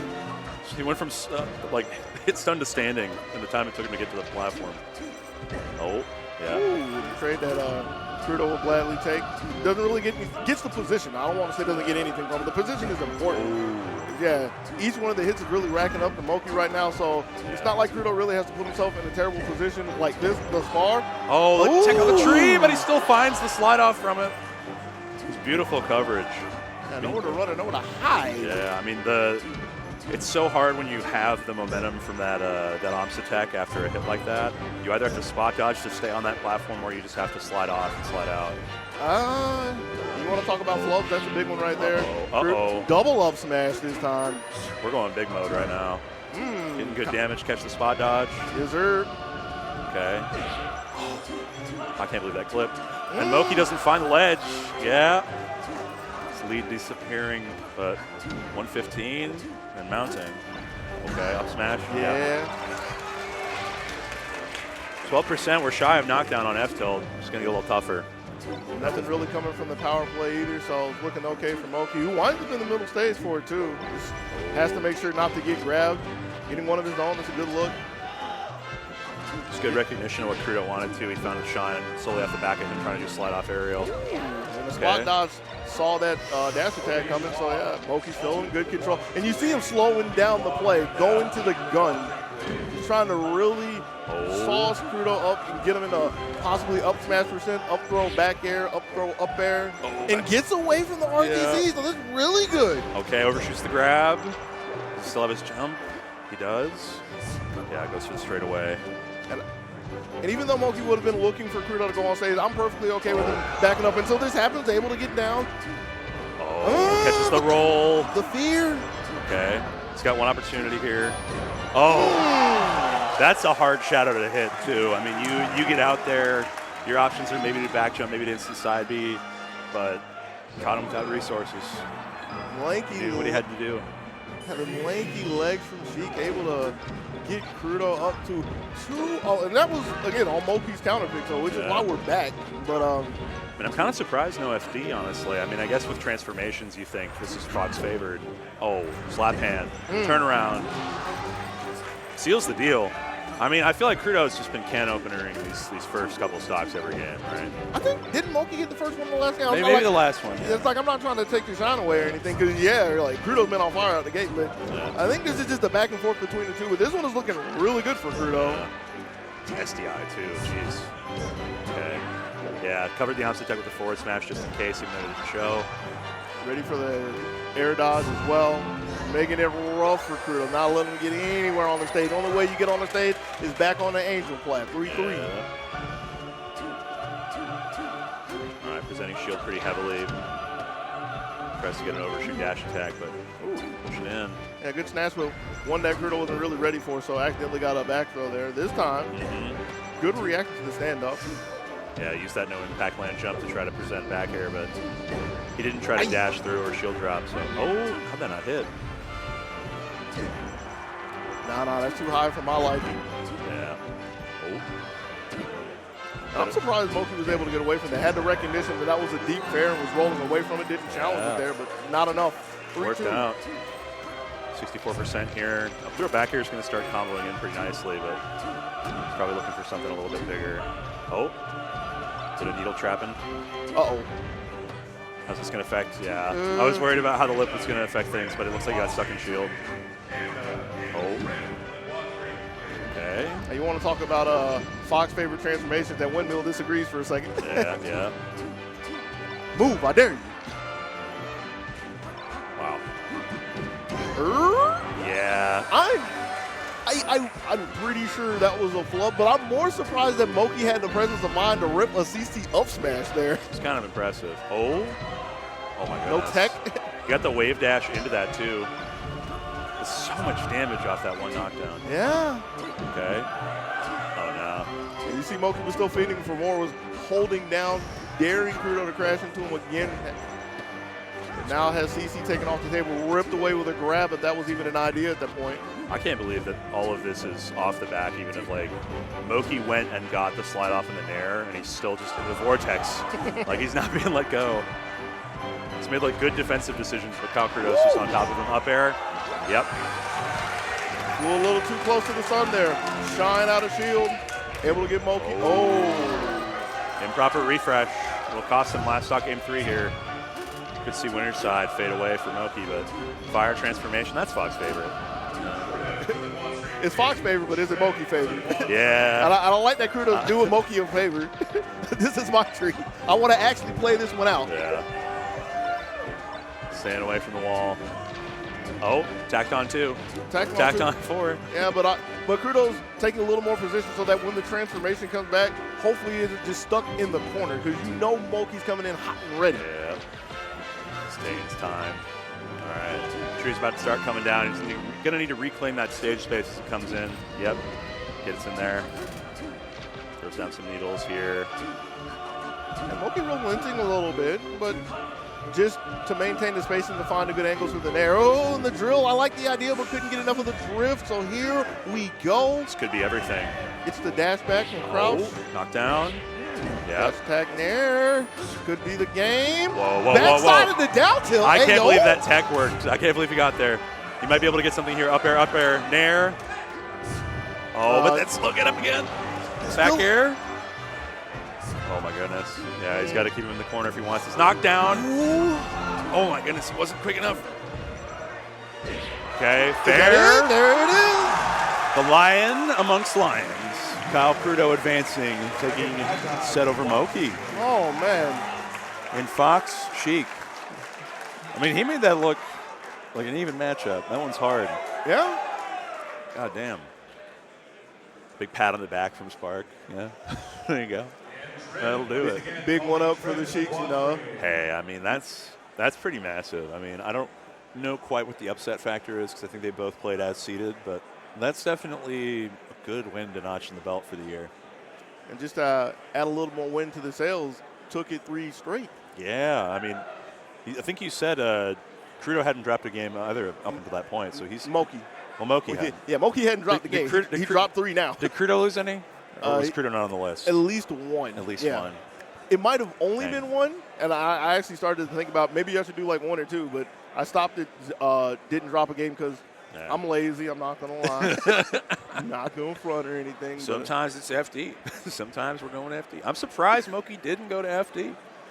So I feel like those platforms, Crudo was controlling so much space in center around the mix-up off of slide-off aerial and shield drop aerial. Because he was just no back jumping, no wave landing off, like making it kind of this guessing game around, like, am I going to be threatening center directly? Can you whiff punish this well? And just honestly, a few drops there. You could convince me that Stadium was looking like a good idea for like trying to win so hard on the neutral transformation because it was pretty even there. And I'm not sitting here and trying to pretend like I analyzed who was winning on what transformation the other, but it felt like once we started seeing like windmill, once we started seeing, well, windmill specifically, you start seeing a lot of flubs coming out, and those can go either way. You got Moki tripping off the windmill, you got Crudo missing dashes. Fire is just a complete pause and break of momentum, so who's going to be able to recalibrate after that? So, like maybe the idea was to ignore that and just win so hard from the neutral, from the neutral transformation. But we can go on and on about that. Let's get into who I see pulling up on stage, and I see AMSA, and I see I can't say a big surprise, but somewhat of a surprise to make it through the path that he's made it in Fiction. Fiction has been still quietly grinding, like still going to a lot of locals. Hasn't been showing up quite as much nationally. I know he's at DOBC, but past that, I'm not sure. But he was talking big smack about Ice Climbers. He's been, ever since he lost to, I think, Fluid at one of the Genesis, I think it might have been Genesis 3 or 5, ages ago. He was like, no. You can beat this character. You know, everyone needs to know how to beat this character. And he's had some ups and downs with it. You know, Bananas was a thorn in his side for a bit, but overall, he's one of the more solid players in the matchup. Like, him beating Nikki, I think, was a shock for a lot of people. Honestly, I was going to try to get into this. For me, of all the ices for him to beat, there is one specific reason why that one doesn't surprise me too much, which is what was the tournament, I think it was earlier this year or last year, where Nikki got 3rd? Don't Park. Don't Park, okay. Shortly after Don't Park, Fiction was doing a stream where he was doing coaching and VOD analysis, and he sat down with Nikki. He sat down in a Discord call with Nikki and talked through it. So in my mind, I'm assuming that no matter what, at some point, Fiction has done some homework specifically on Nikki. So, like, I mean, we saw him play Peach. We saw him play Fox. He looks comfortable in the matchup. Let's hear it for Red Bull, everybody. Red Bull IFM AMSA. I think he used to have the VGVC one on there too. And he was rocking like 3 sponsors at any one point. He was looking like Mewtwo King back in the day. Many moons ago, many moons ago. speaking of VGBC, got to give the big ups to Gimmer Easy. Yeah, you can see his head shining up in the skybox somewhere. He's right there in the corner. He's right actually. there. Yeah, that's what I'm saying. It's shining. Interested to see how this shakes out. I feel like Shep's got a hankering. He's got a good handle on a lot of the weird matchups. And Fox Yoshi is a tough one for Yoshi. Also, like Drill is a great multi-hit. It leads into so much. It really breaks up parry. Oh. Yeah. Okay. Oh. And this is freeze frame forward smash. Jeez. All the time in the world to make it happen. That was gross. This is something we haven't talked about yet, but now that it's crossing my mind. Talking about AMSA, yeah. I've always been interested, since this is a big thing he's been doing lately, to see how well his training with his partner Philip has been doing. You know, him and his bestie boy Philip. Yeah, it looks like it's been pretty good thus far. Yeah, I feel like with Philip, it's just like grinding out punish and grinding out neutral in these weird situations with this creature that adapts to you. Double up air is going to take that first stock from him, but it's looking good, Dogi. Like. Yeah, if you're an AMSA fan, you happy right now. Yeah, you're eating good. Oh my God. Hey, oh, no, sir. Egg toss. Oh, the back air, and he got the slide off of it though. It's horrifying. Yeah, because he's moved back to Japan, right? So he's there full time, and you know there aren't a lot of ways to play really, really solid players. There's some good players in Japan, but like AMSA is defined by how much better he is than every other player in Japan. So it's tough to find that practice, but hear me out. What if we pull Bomb Soldier out the casket for him? Hey, we'll see. We'll see. Be crazy to see. All right, back air. Forced off the ledge with the egg as AMSA's back. Ooh! Oh God, gets the knockdown. Had that little walk forward, but just one step shy. All right. 30%'s not bad either. Yeah, well, with the explosive start that AMSA had, Fiction is still hanging in here. Yeah. Oh, the daft. Yeah, he jumped into that, so he was actionable on the ground before he was worried about it. Let's see. Shine out. Ooh. Nice. Man. I think the thing that really scares a lot of people about Yoshi is how he takes space and how he lies to you about how he's going to do it, right? When he does like the double jump back stuff, and he just like goes and like moves away and then immediately flips your way. Yeah, like who else do you have to deal with that with? Like Peach to some degree, but it's just not a thing I imagine you see very often at all. Yeah, double jump cancel characters can all do it, but because Peach has float cancel, there's so little need for her to play that mix. Okay. What other double jump cancel characters are you going to really see, though? I mean, I understand the whole thing about net play and you seeing all of the characters, the entire cast, but in a real world. I don't think anyone's scared of an S in the real world. Unless, like, Mofo or Simna come out, you know, it's not going to be a real problem. Okay. FD, makes sense. Take away some platforms and a little bit of mobility from Yoshi. Oh, get me mouth. Trying to catch that tech chase off there, too. That one right there. All right. Yeah, try to catch him holding in on that as well. That would have got a knock. Oh. Wow, just barely squeaks out of that good SDI out on the shine. I like what I'm seeing here. A little more run and gun, a little more pick your spots. That's going to be the first stock there for Fiction. Looking textbook. Only 42% as well, so liking the idea of taking it to the flatland for the first one. A little too slow on the up smash. Everything was okay until that dreaded forward tilt. Oh. Bro, so between just watching AMSA and between watching, let me have this one, Wizro play Smash 64, dude. Yeah. Yoshi tilts. They're so good. She's in any game. Yeah. They are, honestly, that's crazy that he's getting out of this situation. Blasted with a down smash, the good equalizer, 3-3. Oh, is that no jump? No. I was looking for an egg layup there. Yeah, he couldn't was. find it. It's crazy because I think he tucks his legs up too during that aerial animation, so it almost looks like his double jump spot. Hey! Oh, there we go. Double jump startup, rather. First one breaking the CC, I believe, and the second one enough to clean him out. CC tilt, man. Yeah, it's so good. I mean, it pops you up so early. Oh, it's drills meeting him air to air. Up tilt. And that's what you're talking about, the good move for this matchup. Uh-oh, Yo. the flutter hush. Poor Yoshi ain't got no jumps. Oh, no. Oh, no. Get on out. Yeah, reset. Oh, good DI on that. Managed to get through, but coming on by. Okay. Tries to sail one in from downtown, hit that half-court shot for charity money. Oh.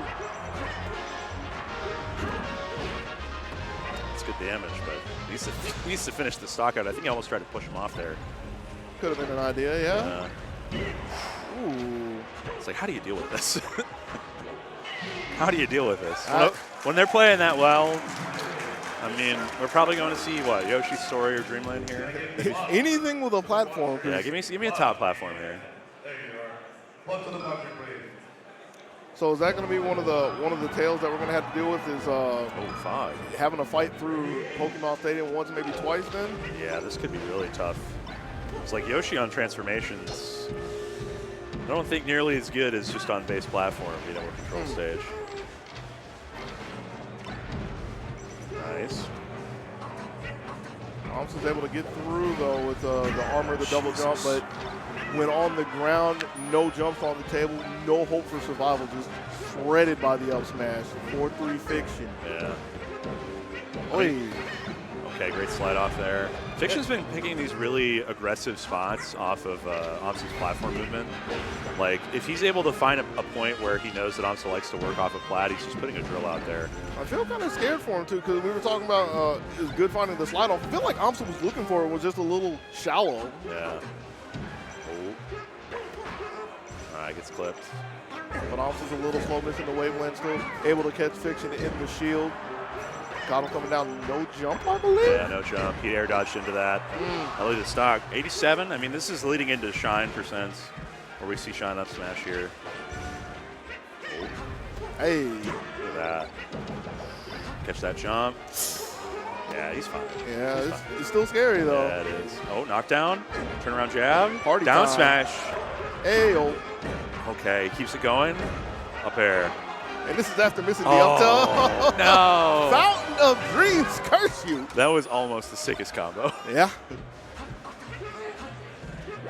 Nothing feels better than a combo where you have the Fox dead to rights with no jump for most of it. Oh. Now just getting on out. Confirm off into the grab. Okay.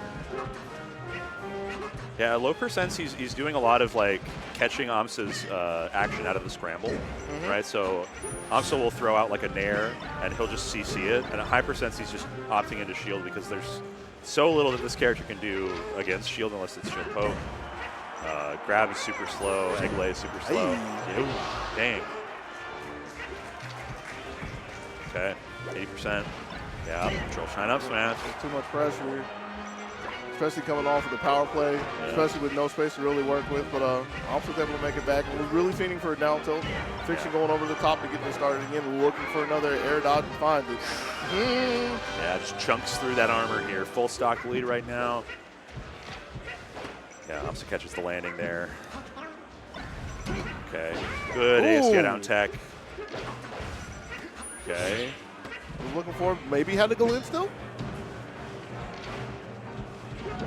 Okay. Ooh. That's insane to just approach with the double dip armor there. That's the power of Yoshi, man. Yeah. I mean, you got to make something big happen right now, but every time you do, you're taking damage. Right? Super armor's cool, but it's only stopping you from moving. It's not stopping you from soaking the percent. 102 is not a nice number. Doesn't want to see any kind of triple digits. 115. It still has to go through an entire stock. Okay, presumably with like little or no double jump armor to work with. But let's see what happens when we get there. A little too close for the backside of the down smash. And that's going to be Fiction moving up 2-1. I mean, he's just looked polished ever since that first game. Yeah. Right? His game plan has been strong. He's been applying it consistently.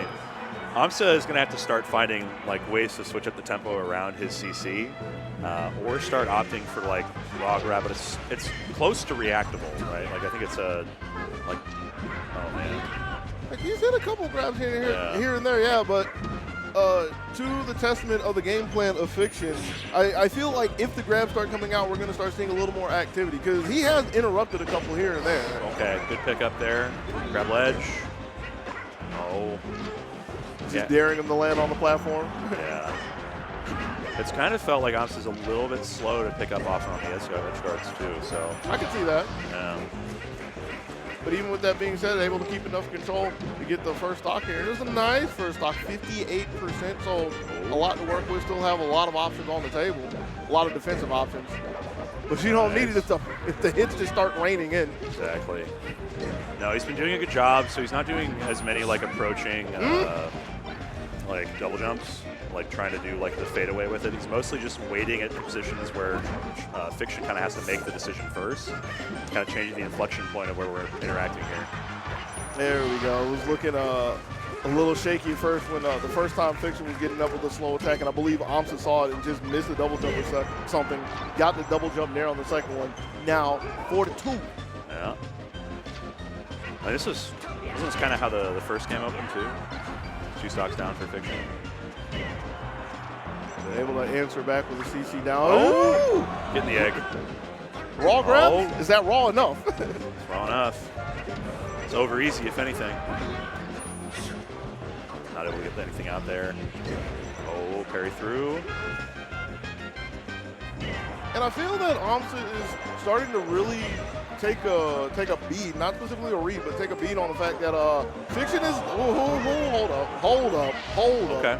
But Fiction is showing that he is very willing to use his invincibility to illusion from ledge. It's not like a consistent thing. It's not enough to where like he's just going to lose from that specifically, but it's a point that Amsa can attack. He can pick up on it, yeah. Yeah. Oh, down throw. It's looking like Axe's Fox. Is that a good thing or a bad thing? You don't have to answer that. I feel a way about it. Heard. All right. Yeah, what a slide. Right on the money. Yeah, how are you getting back into this one, Fiction? Got a huge mountain to climb. Yeah. We got deficits. Okay. That's a start. That'll work. Rob smash. Sees him trying to like bait timing out a shield there and instead just rips his frame 7. Always a good call. Oh. I see what you mean, yeah. Let's see what he gets off of it here. It wasn't the cleanest pickup from it. But again, the thing that stands out in my mind is the fact that Amsa was playing down there and he was making movement for it specifically. Just didn't have the hands lined up for it. Scary stuff here. Shep working his way down. Fiction trying to come back, but those eggs actually knockback stacking in a weird way. Up smash. Oh my god. Okay. Bit of a pop-off from Amsa too. Small one. Game 5? Whew. Tight battle. Yeah. See, he's a little happy. See, all that hard work and perseverance with the bot paying off, getting even more nonsense that we haven't seen before. Yeah. Almost certainly going to see Pokemon, right? I would think so. I feel like we got it. Yeah, FD looked so strong, and like you said, top platform was looking so good for Amsa, so take it away. Yeah. Hopefully we don't get what we saw in the set of with Moki. Moki Crudo. Yeah, Moki Crudo with the transformations, you know, rearing their heads and mucking up what we're seeing. Yeah. But yeah, here we are. Let's get into it. It's a quick step with the one framer. Yeah, staying grounded, trying to just keep this as honest as possible for himself. Look for his clean follow-ups. That up air actually beating out down air. Dash attack. He's going to have to opt in there. He's got his jump back now, but... Oh! That's that punish practice coming in clean. That was so good. Like, had to set up for the edge guard, nair to deny the illusion, chase the up B, and got a second follow-up from it. Amsa. Yeah, he got his armor crushed too, and he's already doing things like fast fall nair out of up air to deal with, you know, be able to push the next button. Oh. Okay. Oh, yep. Wave dash back down tilt against the drill. Aired out. That's crazy. It's a little bit late. Oh, Shine Out gets stuffed. Good punish. I feel like Amsa's really kenned on to where Fiction likes to place his down air neutral and how he likes to punish Amsa for trying to take space. Like, let's see here if it happens. Yeah. You see Fiction looking for a couple of different options there this time, try to come in the ground a little bit afterwards. Yeah. The adaptations between the two. Good reaction to the air dodge and the back air. Not enough to clean Amsa up yet, so another chance. And there's a low platform to work with, but it's a low one to get mopped up with it. Hey, that must have been through armor, because I think he was aerial still. Yeah. got some slight knockback lesson from there, but that's crazy. All right. It's the cat and mouse game of position for the two. Yeah, they're vying for center right now. Trying to get back to that platform, and Amsa finds it. Oh, the jab. To get the stock from this. Good shorten, but again with that side beyond. Is he looking for the parry for that? I think he did it, right? Okay. I think he had it, he just didn't have the option out of it. Okay. No knockdown tech, but get up attack is going to stuff that out. Grab here. Oh, is that going to kill outright? That will. Crazy back and forth between the two. Like Amsa goes in with the up smash looking for a crossover there, nothing doing. Oh. Got to keep up with what's happening now. Yeah. That's the real struggle of Melee commentary. Oh. Those first couple frames of shield not being grabbable, I feel like, are kind of eating Shep alive. It's wild. Yeah. Oh. Woo! Yo, hear me out. What if, though? What if, though? Oh, up smash. Double up smash. He lives, too. 98%. Took one tick from the magnifying glass. Oh. Yeah, too early to be trading out like that. He's going to do it again. It's going to cost him this time. That's the option. Let's just take the hit, double jump through it. Yeah. I can't believe he's doing it so often. Oh, drill here. Up air.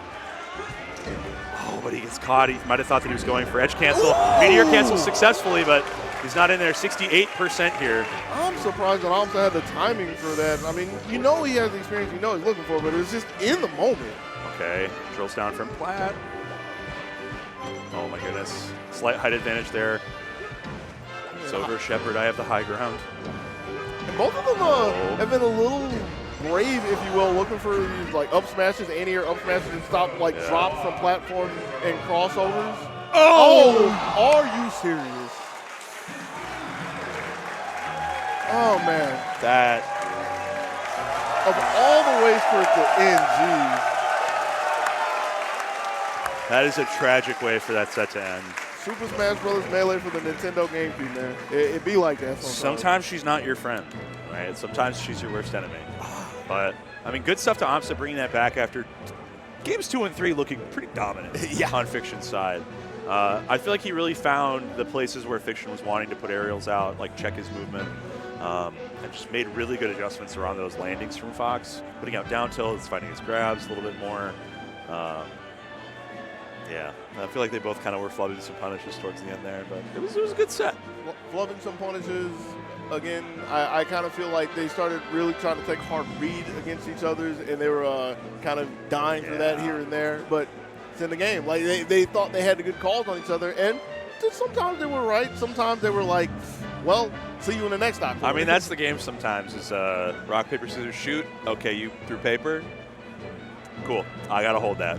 You know, there's that beautiful unreactable range of Melee where we're just all guessing around what we know and hoping for the best. Yeah, really good stuff, though, to Amsa. I mean, Fiction, I'm sure, is going to have a pretty good loser's run. But if he pieced a Nikki win and an Amsa win together in one tournament, that would have been one of his best runs in recent memory, for sure. I mean, it kind of has to be because, again, it's not like he's been coming out too much stuff, right? None of the big stuff. Yeah. Would have been nice to put on a plaque. Yeah, so I think we're getting into, I want to say, winners quarterfinals. Because Zane and Laud are going to play next, which means that Zane beat STJ and that Laud beat Axe, I want to say. Yeah. Both of them taking them 3-0. 3-0? Yes. Oh, man. Yeah, I figured it was going to be kind of tough for Axe on that. I feel like Peach because historically a tough matchup. But Laud beating Junebug and Axe on his way to winners quarters, guaranteed 9th place now at one of the more stacked tournaments of the year. Tell me a little bit about Laud. Like, I understand that he's one of the big talks of, like, a Dark Horse. Correct me if I'm wrong, they were top 10 in the last 2 years? Or maybe top 15? Laud was like top 15. I think he peaked at like 11 or 12th or something. I think that's right. And he's just been like, doctor. You know, he's been doing, you know, he was doing full-time medical school. Now he's full-time. He did full-time residency. Now he's a full-time doctor. So he just comes to tournaments when he can, right? I know he's had to like cancel flights before because he made it too far in bracket, or he's had to like worry about it because he had to go into surgery after, you know, a tournament weekend. So yeah, he's one of those guys that just kind of does it all. It sounds like it's him and Chef Rock, where I'm like, how do you have the time? You know, how do you put it all together? It's nice to have him in the ranks of competitors, making it all the way far down as he has. Yeah. No, I mean, Zane kind of in a weird spot for the year, I feel like. You know, he won BOBC, but past that, he's had his ups and downs. He had his lowest placement since like 2018 at Nouns Bowl, and then he lost to Hungrybox for the first time in years. He lost to Axe for the first time in years. He lost to Moki for the first time ever at Full House. I have to laugh at the Hungrybox one. The Hungrybox one is really, that pop-off was electric, I'm going to say. I have to laugh because one of the things that Zane gets faulted for is all of these challenges he's been doing online, right? Yeah. And I have to laugh because his sister kind of blew him up with HBox because when Crudo was there, Zane asked his sister if Kyle was going to be HBox, and she very coldly says, "Of course, anybody could be HBox." Oh my and God, then Full House happened. He don't know. Oh no. Oh man. All right. But yeah, like I can agree with that. Oh, we're going for ports. Can we get gameplay real quick? Yeah. Ooh. Looks like we already got it, but somebody pulled a 9. We need that port yeah. already. Judgment. I was like, what are we talking? Judgment 9 for port. Understood. Yeah. I feel like the young folk don't know about that. I feel like they RPS more than they do Game & Watch. I can't even say I know about it because I had a match in Tipped Off 5 against Jute. Jute was a Bama Game & Watch. Okay. And what happened was when Full Metal announced the match, 2 of Jute's homeboys literally came up and held me down so Jute could run over to the setup and take port 1. That's crazy. Yeah. And if you don't understand what this is the Doc versus Game & Watch. Yeah. So in that matchup, if Game & Watch is higher port than Dr. Mario. Oh, the down throw. Yeah, the down throw. It's like everybody else's with Game & Watch stick. But if Dr. Mario's higher port, he bounces. Yeah. So I didn't fight him over it because not trying to be facetious or anything. Like I was going to beat the brakes off of Jude anyway. But it was just so funny that it happened. I was like, I'll let this go down. You're like, yeah, sure. You can get thrown like everybody else. It's cool. It's cool, kid. But it was the ports. They're that big. They are that big. I have seen RPS. I've seen quite a few RPSs for them, but all the sweats want 4th port. I'll say it. Why 4th now? So highest port means that you get 1 frame on some regrab stuff. Right. Right. You get slight advantage, and if you both grab on the same frame, your grab takes prio. Okay. So it's just a matter of squeaking a few extra frames out of the game, and I get it. You know, but sometimes I think, is it really that much worth it? And then I see all the people that are way better than me do it, and I'm like, maybe it is. Maybe it is. Who knows? Who knows? All right. Looks like we're all warmed up. Pillows in place. That's the thing. 14, yeah, the first time I saw Zane, didn't know anything about him. I saw the pillow, and I was like, this guy is that serious. And then I'm announcing his name as he wins. It's like, oh, okay, I understand the pillow. That is the future. Make sure to keep your hands as intact as possible. Yeah, stay supported. All right, starting off, we go for tech chase. Yep, we got our regrabs, forward air.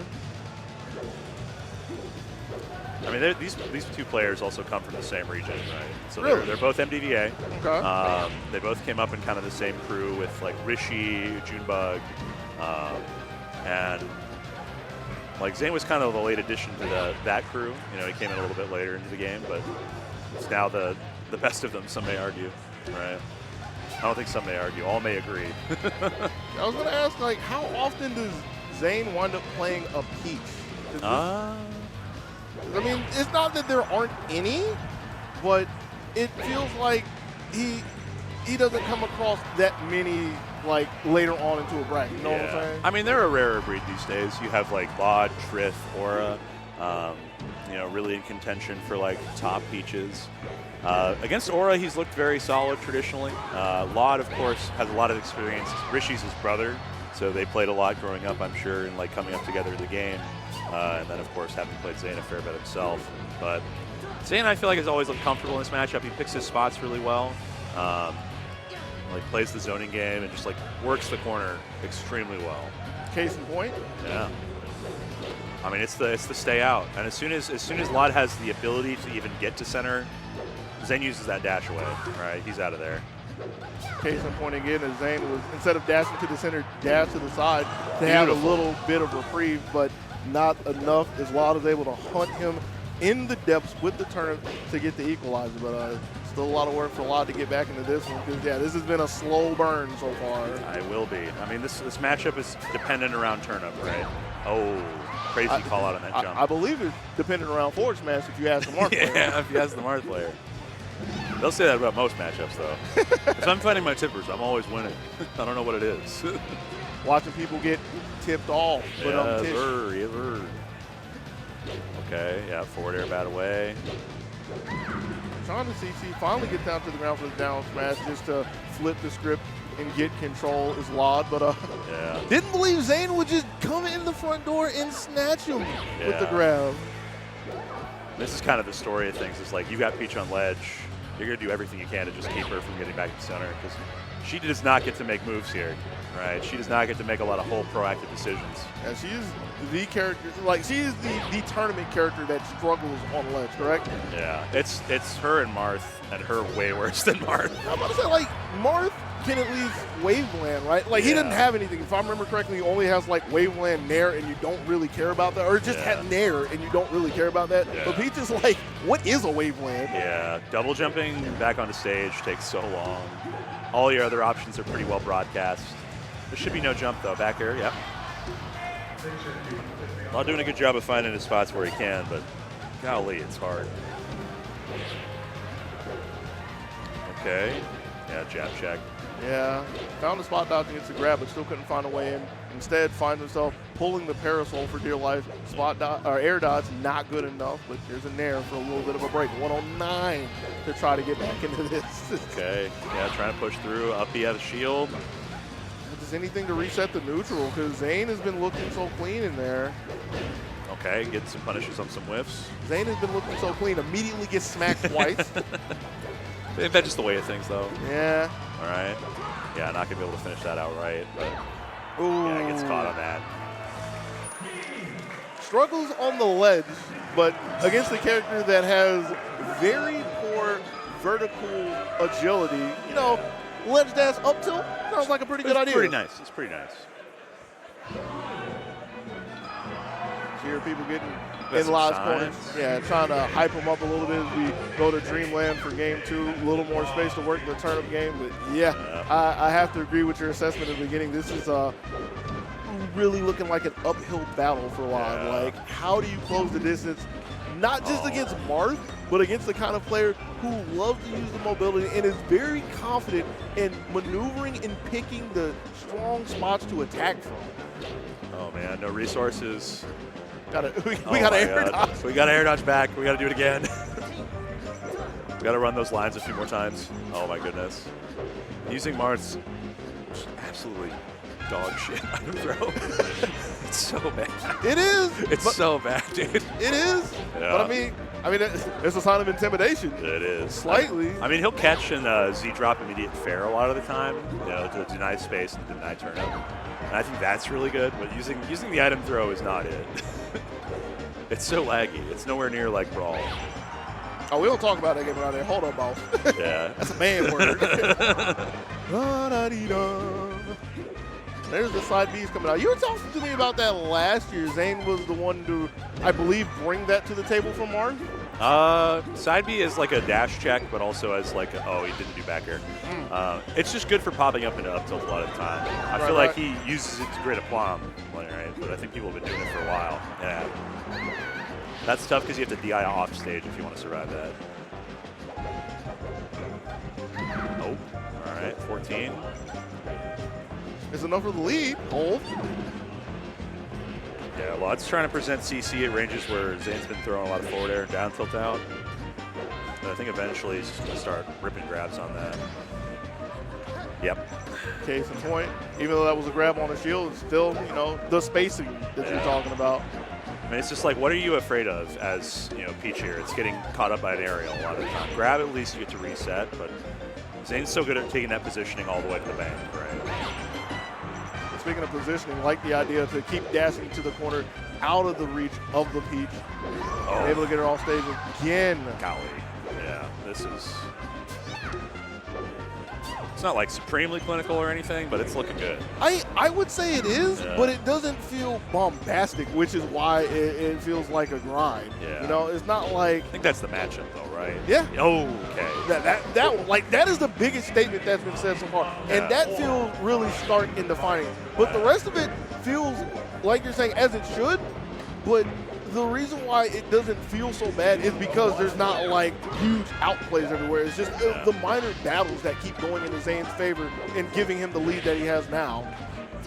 Yeah, I think he just presses advantage so much harder than every other Marth. Oh. Rough stuff. Yeah. Rough. Especially coming out of a Peach, too. That's a Yeah. really unfortunate one. But have you seen people slipping off the hook time and time again in his top 32? They might have been thinking about maybe, my most charitable guess is like trying to get a tech or something there, right? But missing an L cancel, double pressing or something. Pokemon Stadium pick. Interesting. Dreamland didn't work. I don't even know if top flat is something to worry about. It's just a different place to look at, God. some different scenery. Yeah, I mean, maybe it's just wanting to pick the scrap a little bit more, but I don't know. Feels really odd. It's working out right now, but for how long? 2 more hits. Pummels don't count. All right. Able to shield poke with a nair. Was expecting an early landing with his down tilt. Okay. Ready for the roll. That was good tech chase, yeah. There you go. Okay. Lod coming online a little bit here, but gonna have to deal with coming back from ledge again. Correct me if I'm wrong. I've been trying to think about it. I feel like it's the first time we've even seen Lod get that kind of an edge guard to get the Marth Killer setup, right? Yeah, we haven't seen one at all. Because there's a couple layers to it, right? Where you can do like a fake Marth Killer into up smash out of shield with the turnaround from the Lightning Wag.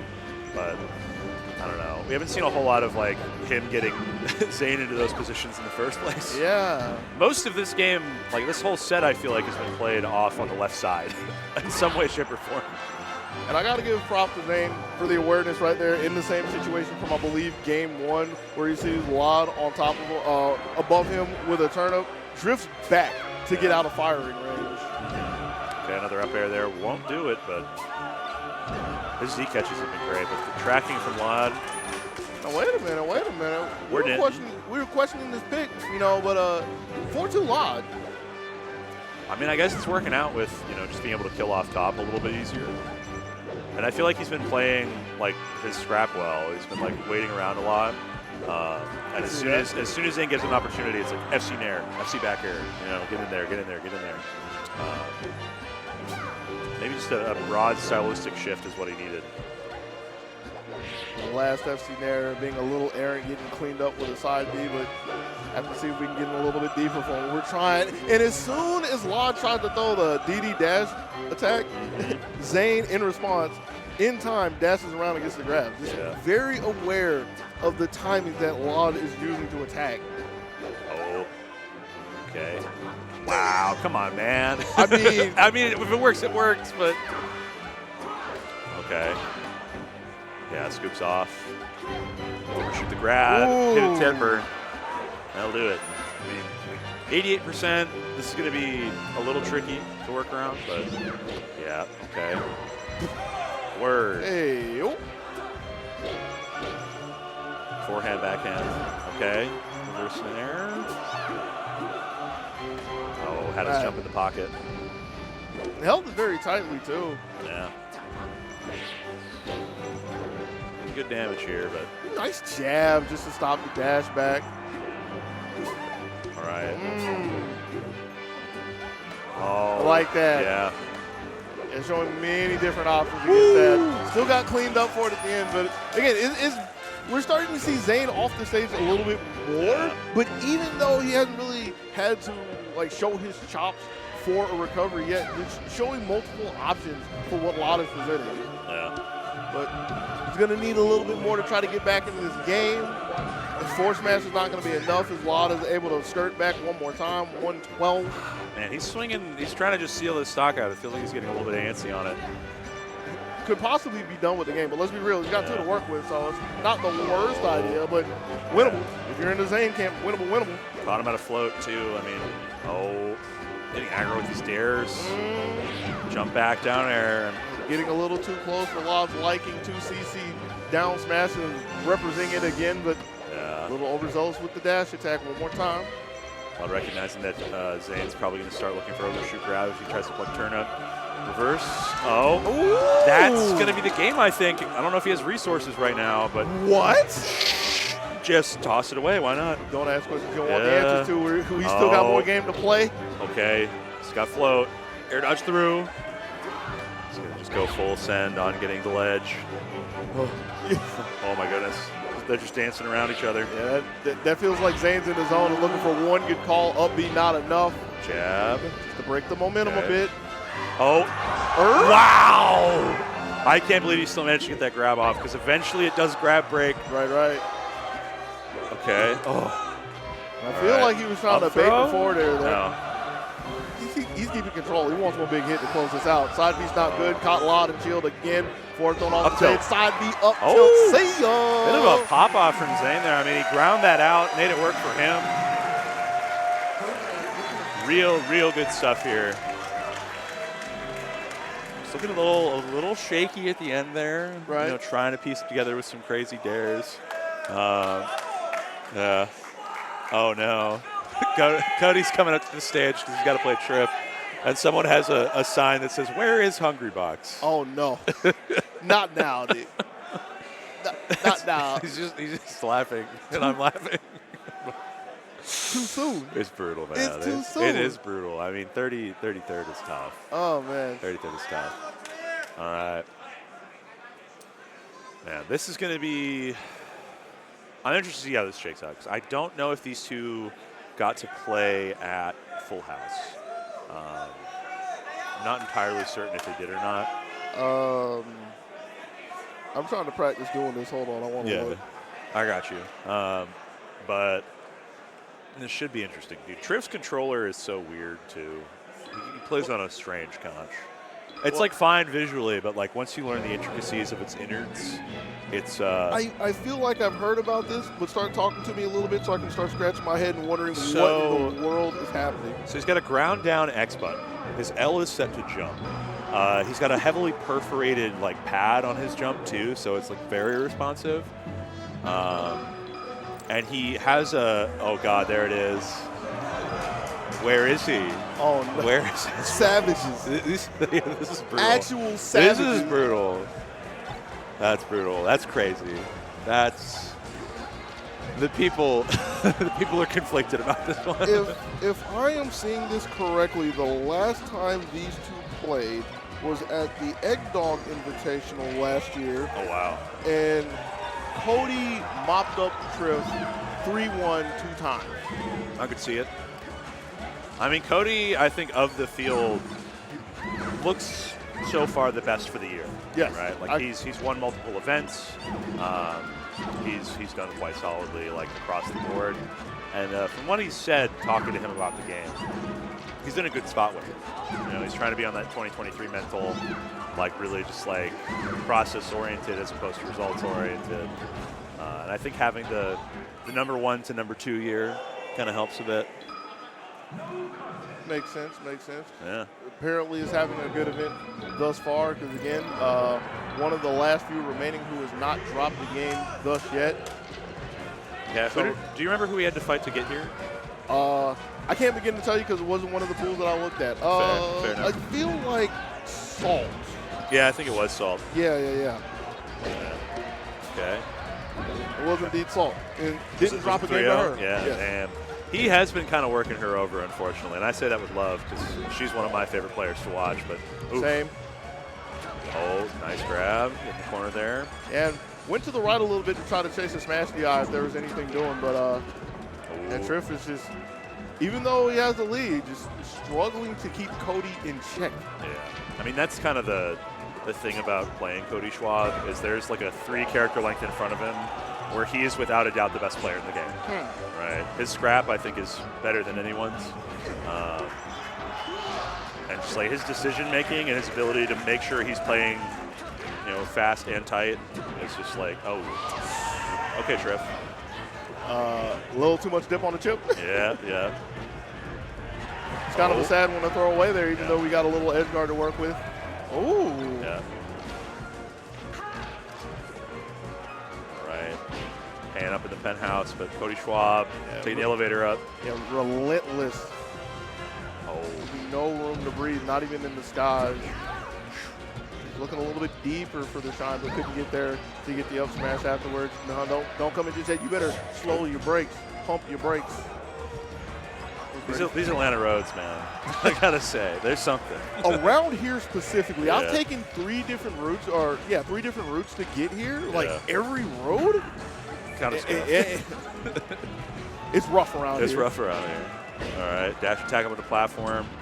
Ooh, yeah, ready for the landing with the nair. Good looks from Triff. Hey, back here, Shine tries to get out there. Back here, booty bump. Kind of baited into it. Make it back, yes. Yeah. All of that started with Triff wisely taking the double jump back and kind of coaxing Cody to go out there. Cody a little overzealous looking for the shine, I believe it was out there. Kind of threw the stock away at that point. Forward. Ooh. That's so fake. I'm so mad.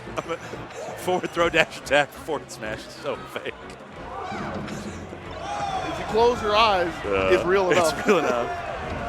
Woo, but down in that rock zone. Wow. Yeah, I got cleaned up on DI out. I was literally just like looking down to, kind of adjust myself in my seat, and I see 1-1. Yeah, 1-1. What happened? What happened? All right. Nice. Good dash scared. cancel. Yeah, just the fear. Like you said, that 3-space range and Triff trying to encroach in it. Oh, okay. Yeah, just shooting gun. Hanging tight, pivoting back. No, vertical snapback? Or maybe like a missed timing on an up air? No. Okay. Wow. Catches the movement. Late in air. Oh. Yeah, couldn't find anything with the grab as Cody's trying to get the most out of the dash dance, trying to see if he can get any opening, trying to see if he can catch Triff flinching, who has some good moves back, has to figure out how to get back to the ledge. Yep. Oh, back there. Goes high, gets caught. He's going to have to, just get on out. It's Fox. Oh, yes, he's in on the shine. He's going to be able to get that out, but how many resources does he have? Got a Parasol. All the way down. Oh, the fair gets beat up by the back here. One more chance, though. Okay. And just caught Cody slipping with an air. Back in the center stage. Cody taking a high road with a full jump just to release the pressure. Back in the neutral one more time. Oh, dot eye. Okay, yeah, we just retreat to top plat. We don't want to deal with that. Back air there. Bit of a fist pump there from Schwab. Yeah, just the scraps like you're saying. And it is not like literally when they're scrapping. It's like when they make the first contact with each other, especially at the end is a good example of this. Like if Cody can ever like catch a shield, Triff is kind of stumbling to get out of there. Not always, but that's the kind of thing we're looking for. Because again, like Peach is just not really mobile. It's not like she's really going to slide out with a wave dash or anything. Like eventually going to be forced to roll or something of that caliber. I mean, what's that old saying? No plan survives first contact with the enemy, right? And I feel like Melee, in a way, it's like you can have an idea about the game plan, but sometimes someone will present you an option and a problem that you have to solve, and it gets ugly quick. Everybody has a plan until they get punched in the mouth. Exactly. Hey. That's Mike Tyson. Okay. Rolling away as Triff was able to get to the backside from there. Gets a hit, doesn't want to take a big follow. Opts for the position in the middle. Was trying to shut down the dash through with the jabs. Cody taking the high road to get back to the middle. Is that slap dash? Yeah, he's slap dashing. Oh.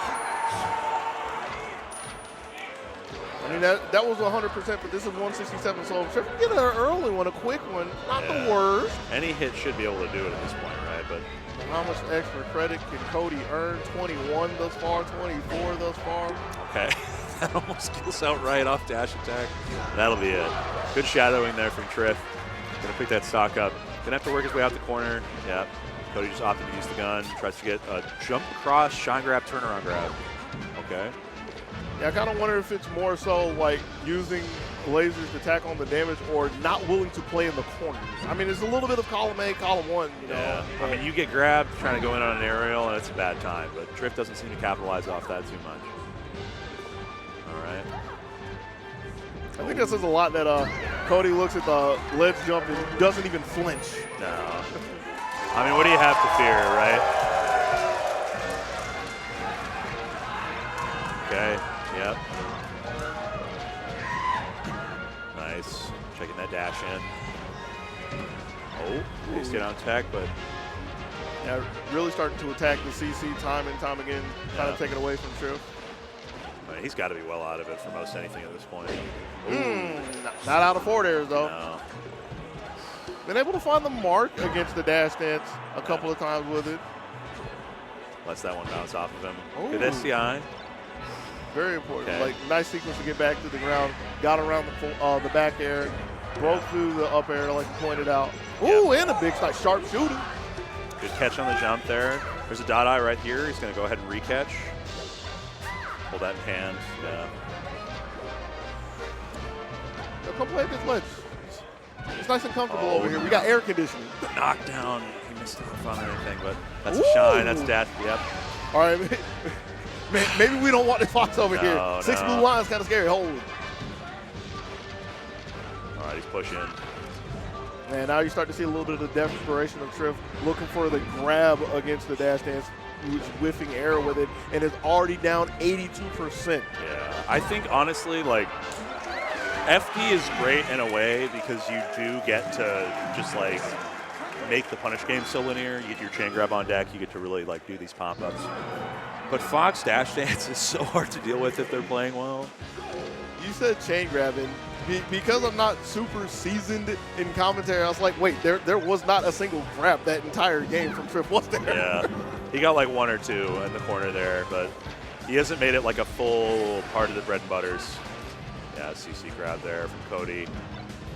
I feel like he's down to play like the let's get hit early game. Like, let's just go ahead, soak the hit, get a reversal, because I'll get more. Nair, trying. Yo, just up being straight into him, freeze frame, up smash, doesn't get a good hitbox from it, but enough to get Triff off stage for a second. Okay. Ooh, but thinking of good hits, dash attack fair. Nope. Went a little too far for my liking. Jab to stock the approach in. Good up smash to close it out. Feels like he's just stuffing him out at so many like key opportunities that Triff might have. Just playing right outside of dash attack range, and like as soon as he pulls the turnip, he's just on him quick. That's why Triff has been trying to use like the variable timings around like slapdash fair and like actual float fair, bait that space. But this should be the stock. It's maybe one mix. Stalling around the turnip. Not enough. Okay, yeah. Turnip in hand makes it kind of scary because you don't have access to a lot of your best CC options. You get like FC stuff out, but there's no down smash. Yeah. I think having that turnip in hand kind of hosed him. Yeah, that's blood in the water. It's like you can't jab either, right? Like there's no way to check. Oh. Jeez. Yeah. Taking 2 hits to the down smash, re-grab. Oh, this is big chance. Hey. Someone yelling, stop. Let go of him, you're hurting him. What you mean stop? This is quite literally the first time that Triff has ever gotten this check. Yo, she needs it. She needs it, bro. She needs it. She really does, honestly. I mean, you look at how well Cody's played the matchup. Mr. Saturn is making a guest appearance. He is here. And he will do so much shield damage if you let him, but instead he goes away. But instead it's an item. And let's be real, every time you see one of the 3 items, they don't really do a whole lot. No, they don't do all that. Bombs are often more dangerous for the Peach player than anything else. Ooh, get called out. Is Cody about to take another 3-0? He might. It might be a no games lost kind of tournament if he wins this thing. We'll see. Okay.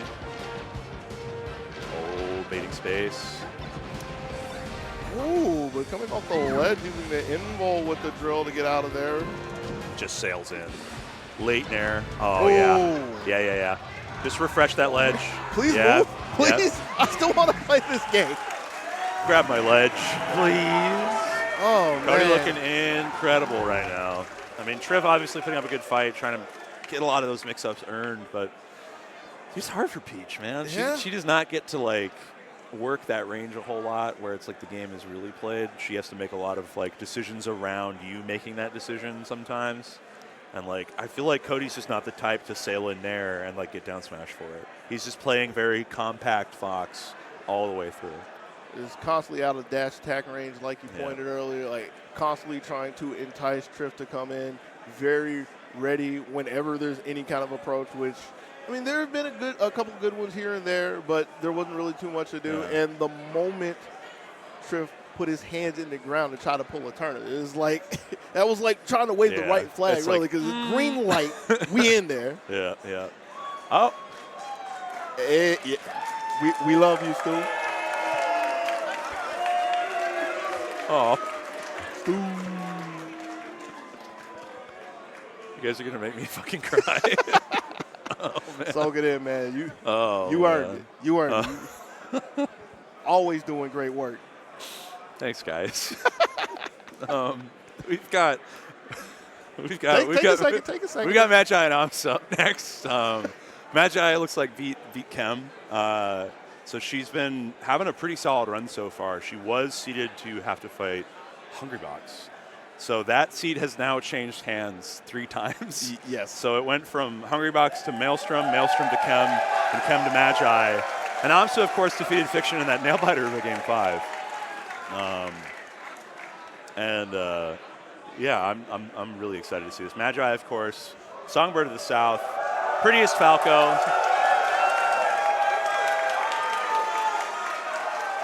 She got the fit on today, too.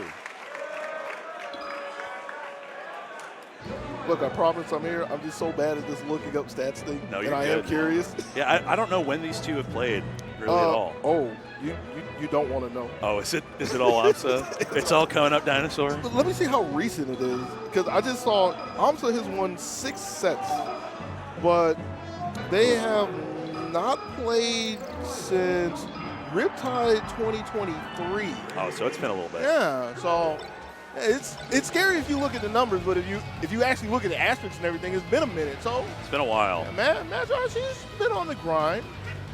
Need to have a different tail of the tape right here. She's like a top 15 player now. It's crazy. But when you don't have information to talk about somebody playing against Amsa, it's really just a question mark. Because, I mean, what other Yoshi is there to compare to? I mean, we had probably the highest level Yoshi Ditto here, and it was him versus Mono.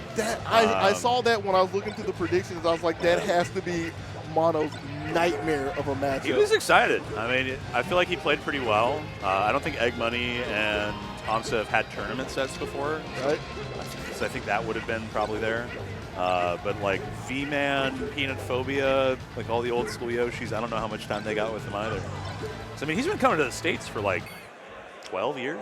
Since 2013, yeah, 12 if I years. remember correctly, because I want to say EVO was his first tournament, and then He did Apex, okay, and then there was like Kings of Cali. I don't know if Kings of Cali was second. I want to say Apex was second, because Yeah. I remember the first time I saw Amsa. Oh, true, yeah. When I walked in the door and everybody's crowded around the Yoshi from Japan. It was like, Yoshi from Japan, is he really that good? Yeah. And ironically, he's getting chain grabbed by Kage at that point. I was like, are y'all getting hyped for Yoshi? Let me go back in time and explain what this Yoshi will grow into. Yo, that's no jump. Oh. That's a dead dino. Huh. Ah! What in the... Oh, you know. You know. Oh, boy. Okay. I mean, I feel like this is so much harder for Falco than it is for Fox, but this is still a tricky one, I think, for the old Yosh. Just still, again, no jump. Yeah, just has to rock it in with the up air. Like, not having that multi-hit, like a lot of your moves don't break Meteor or break double jump armors effectively. Like, you do have the actual Shine Spike, which is always funny to see, but... It feels like Magi is making it work pretty well. Like, yeah, she's looking good, but knockdown here, a knockdown there. Oh. Here a knock, there a knock, everywhere a knock. Yeah. Tried to double jump armor that down air almost certainly, but missed the timing slightly. Oh. I like the idea to try to retreat to the corner, but nowhere to go. Top flat. Amsa getting there because Magi is just holding shield. Okay.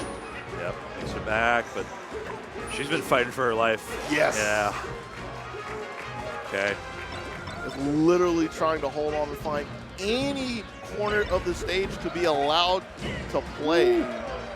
Okay. Finally get some wiggle room to work with, but not much. Yeah, these nairs coming in hot. Yeah, and I feel like Ops is just so ready for laser timings. Just going to be able to just truck on through with the double jump armor or the parry. Make life a little more difficult. Up air.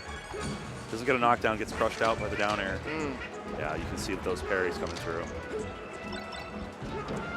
Really wants to shield? Yeah, I do like that timing mix-up, though, because like a lot of people would expect Bear. And like if Onset shield dropped a little bit early, I think he would have gotten clipped out by double shine. So good awareness there. Slide off the ledge and taking the high road. Back to center stage is Magi. Okay. Good call on the shield drop there. Stay on the stage this time, please. Yeah, for real. But she might have a choice, man. My bad. Her ledge dashes are not looking like her typical ones. I feel like she really makes them look good on this character, but right now she's having some trouble off the ledge. Oh, okay. Big scoop. Start it up. Okay, up top. Damn, just close. Barely. 10% though. Amsa fighting for that. Jab reset. There up it throw. is. Platforms. Oh.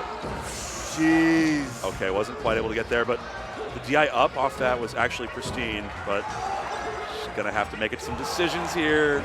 Oh. Snap to ledge perfect, but gets clipped. Yeah. Woo! Heater of a first game. Yeah. Yeah. I mean, you can just go ahead and wipe the first stock off the table. Yeah. But past that, it was like clean back and forth between the two. Like when Magi can get to her feet, like which involves half screen or more, half stage or more, it seems really competitive. But whenever Amsa is able to pour on the pressure, Homegirl is just fighting for her life. Yeah. Like you said, like, and I mean, she's missing ledge dashes. She's SDing. Okay. Jeez. Okay. Goodbye. I think there was an extra 3 inches on that forest match. Yeah. We need to check that. Okay. Yeah, angle and shield out. Also trying to get some mix there off of it. Ooh, yeah. Ooh, double jump armor through the wake up attack and a nice back air. Yeah, caught her on DIN too with the down smash, but okay. Nice. Yeah. Ooh, waited for the double jump. That was a good call from her. Yeah. I think recognition there was like, I can't get a full extension off this, so we're just top? gonna. Hey. Yeah, there we go. Let's go. That's why we go to the story. Falco story. Oh my goodness. Her movement is so good. Oh. Okay. Nice. Oh my god. Around the wake up attack with that. Oh. Chasing the tech in the corner. Nowhere to run. Nowhere to hide. Magi 3-1. Hey, yo. I'm just going to have to make these punishes start working for him, but all right. Yeah, and right into the pillars again, but yeah, just fades back. Doesn't want to bite down too hard. Something that might not be true. Yeah, this is Magi getting some extra credit on the stock because there's been 3 times so far that she's been challenged to tech and answered the call time and time again. Ooh. Burns also on the ledge, but Amsa's able to answer back with a bear down smash. All right. Get these guys out of here. Oh, knockdown. Oh, and a jab reset too. Yeah, that daft, that dirty daft. Oh my god. Just barely doesn't clip. She's back. Yeah, she's back. Oh, tries to use that flutter hush. Yep. Shield drop, double jump, I believe that was. Base race, yeah. All right, up throw. If only the laser didn't hit. The Magi chance coming up, but Amsa's trying to shut this down. 3-stock comebacks on the table. Yeah. Set knockback. Jab reset. Up air. Oh. She wakes it out. Bombing to the ledge is Amsa though. Magi paying respects. Oh. Now we light shield. But now he boxes. Oh. He didn't have resources. Right, but able to make it to the ledge still, getting a little more with the eggs and a high angle force of the time. Oh my god. Wave in there and the egg, but it's not he went too far. She broke his ankles, went straight instead, but these eggs are doing damage. Egg roll. What happened? Was that a roll? Yeah, he rolled. Oh my god. Just straight up roll. That was so silly. I can't believe it worked.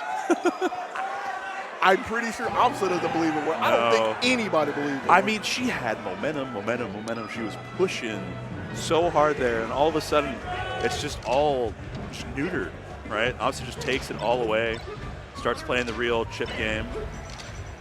not getting like put into these combos like he was, but okay. Kind of like that one. Not quite. Yeah. Cool. Forward smash? No. Jab shine. And you can see the player cam, she's getting kind of frustrated by like her own decision making, it seems like. Ooh. Straight up. Yeah. There. Trying to wave land on, couldn't find it. Down B? Yep. And that's the first one. But it's 95, so Yeah. really easy to bring this one back, especially if we catch Amsa higher up, you know. Okay. Shines are looking really good, case in point. Little low results with the up air. Hindsight is 20/20 for me to say that, but this is to the tune of 48 at this point.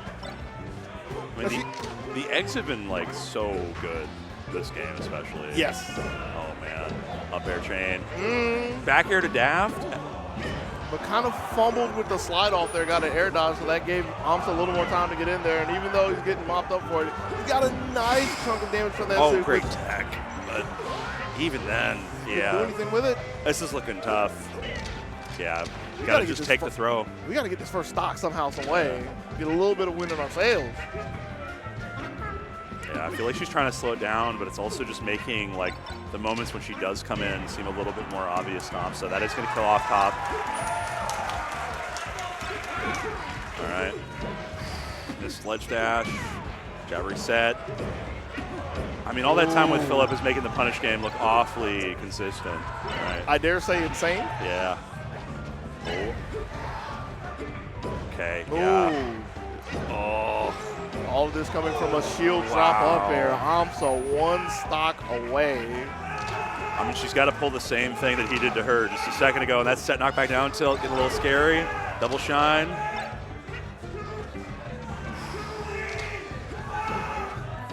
Okay, more up airs. Yeah. Wasn't really the cleanest and doesn't get a huge combo from it, but any damage will do for Amsa at this point. Has the stock to work with. Coming in with the nairs, just a hail of nairs. Oh. I love how she's using these wave dash-in shines a lot. It's scooped up with the up air. Is that going to be it? Able to find a way back. She almost stole that thing smooth, but going to join on platform down smash to 3-0. Wow. The fist pump from Amsa. He's kind of dancing a little bit. He's keeping his blood up. I mean, looking real solid.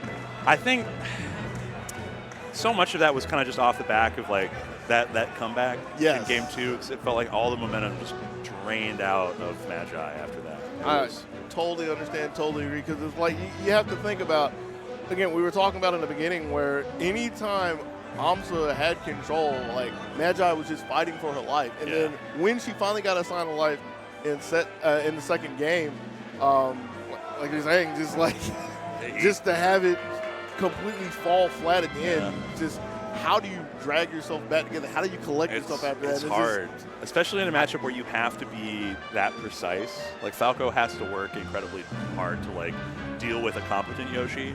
Yeah. It's like when you're pairing a lot of these lasers, when you're dealing with things with double jump armor, it's all super tough. I think we have our last winner side top 8 qualifier here, which is going to be Mang0 and Crudo.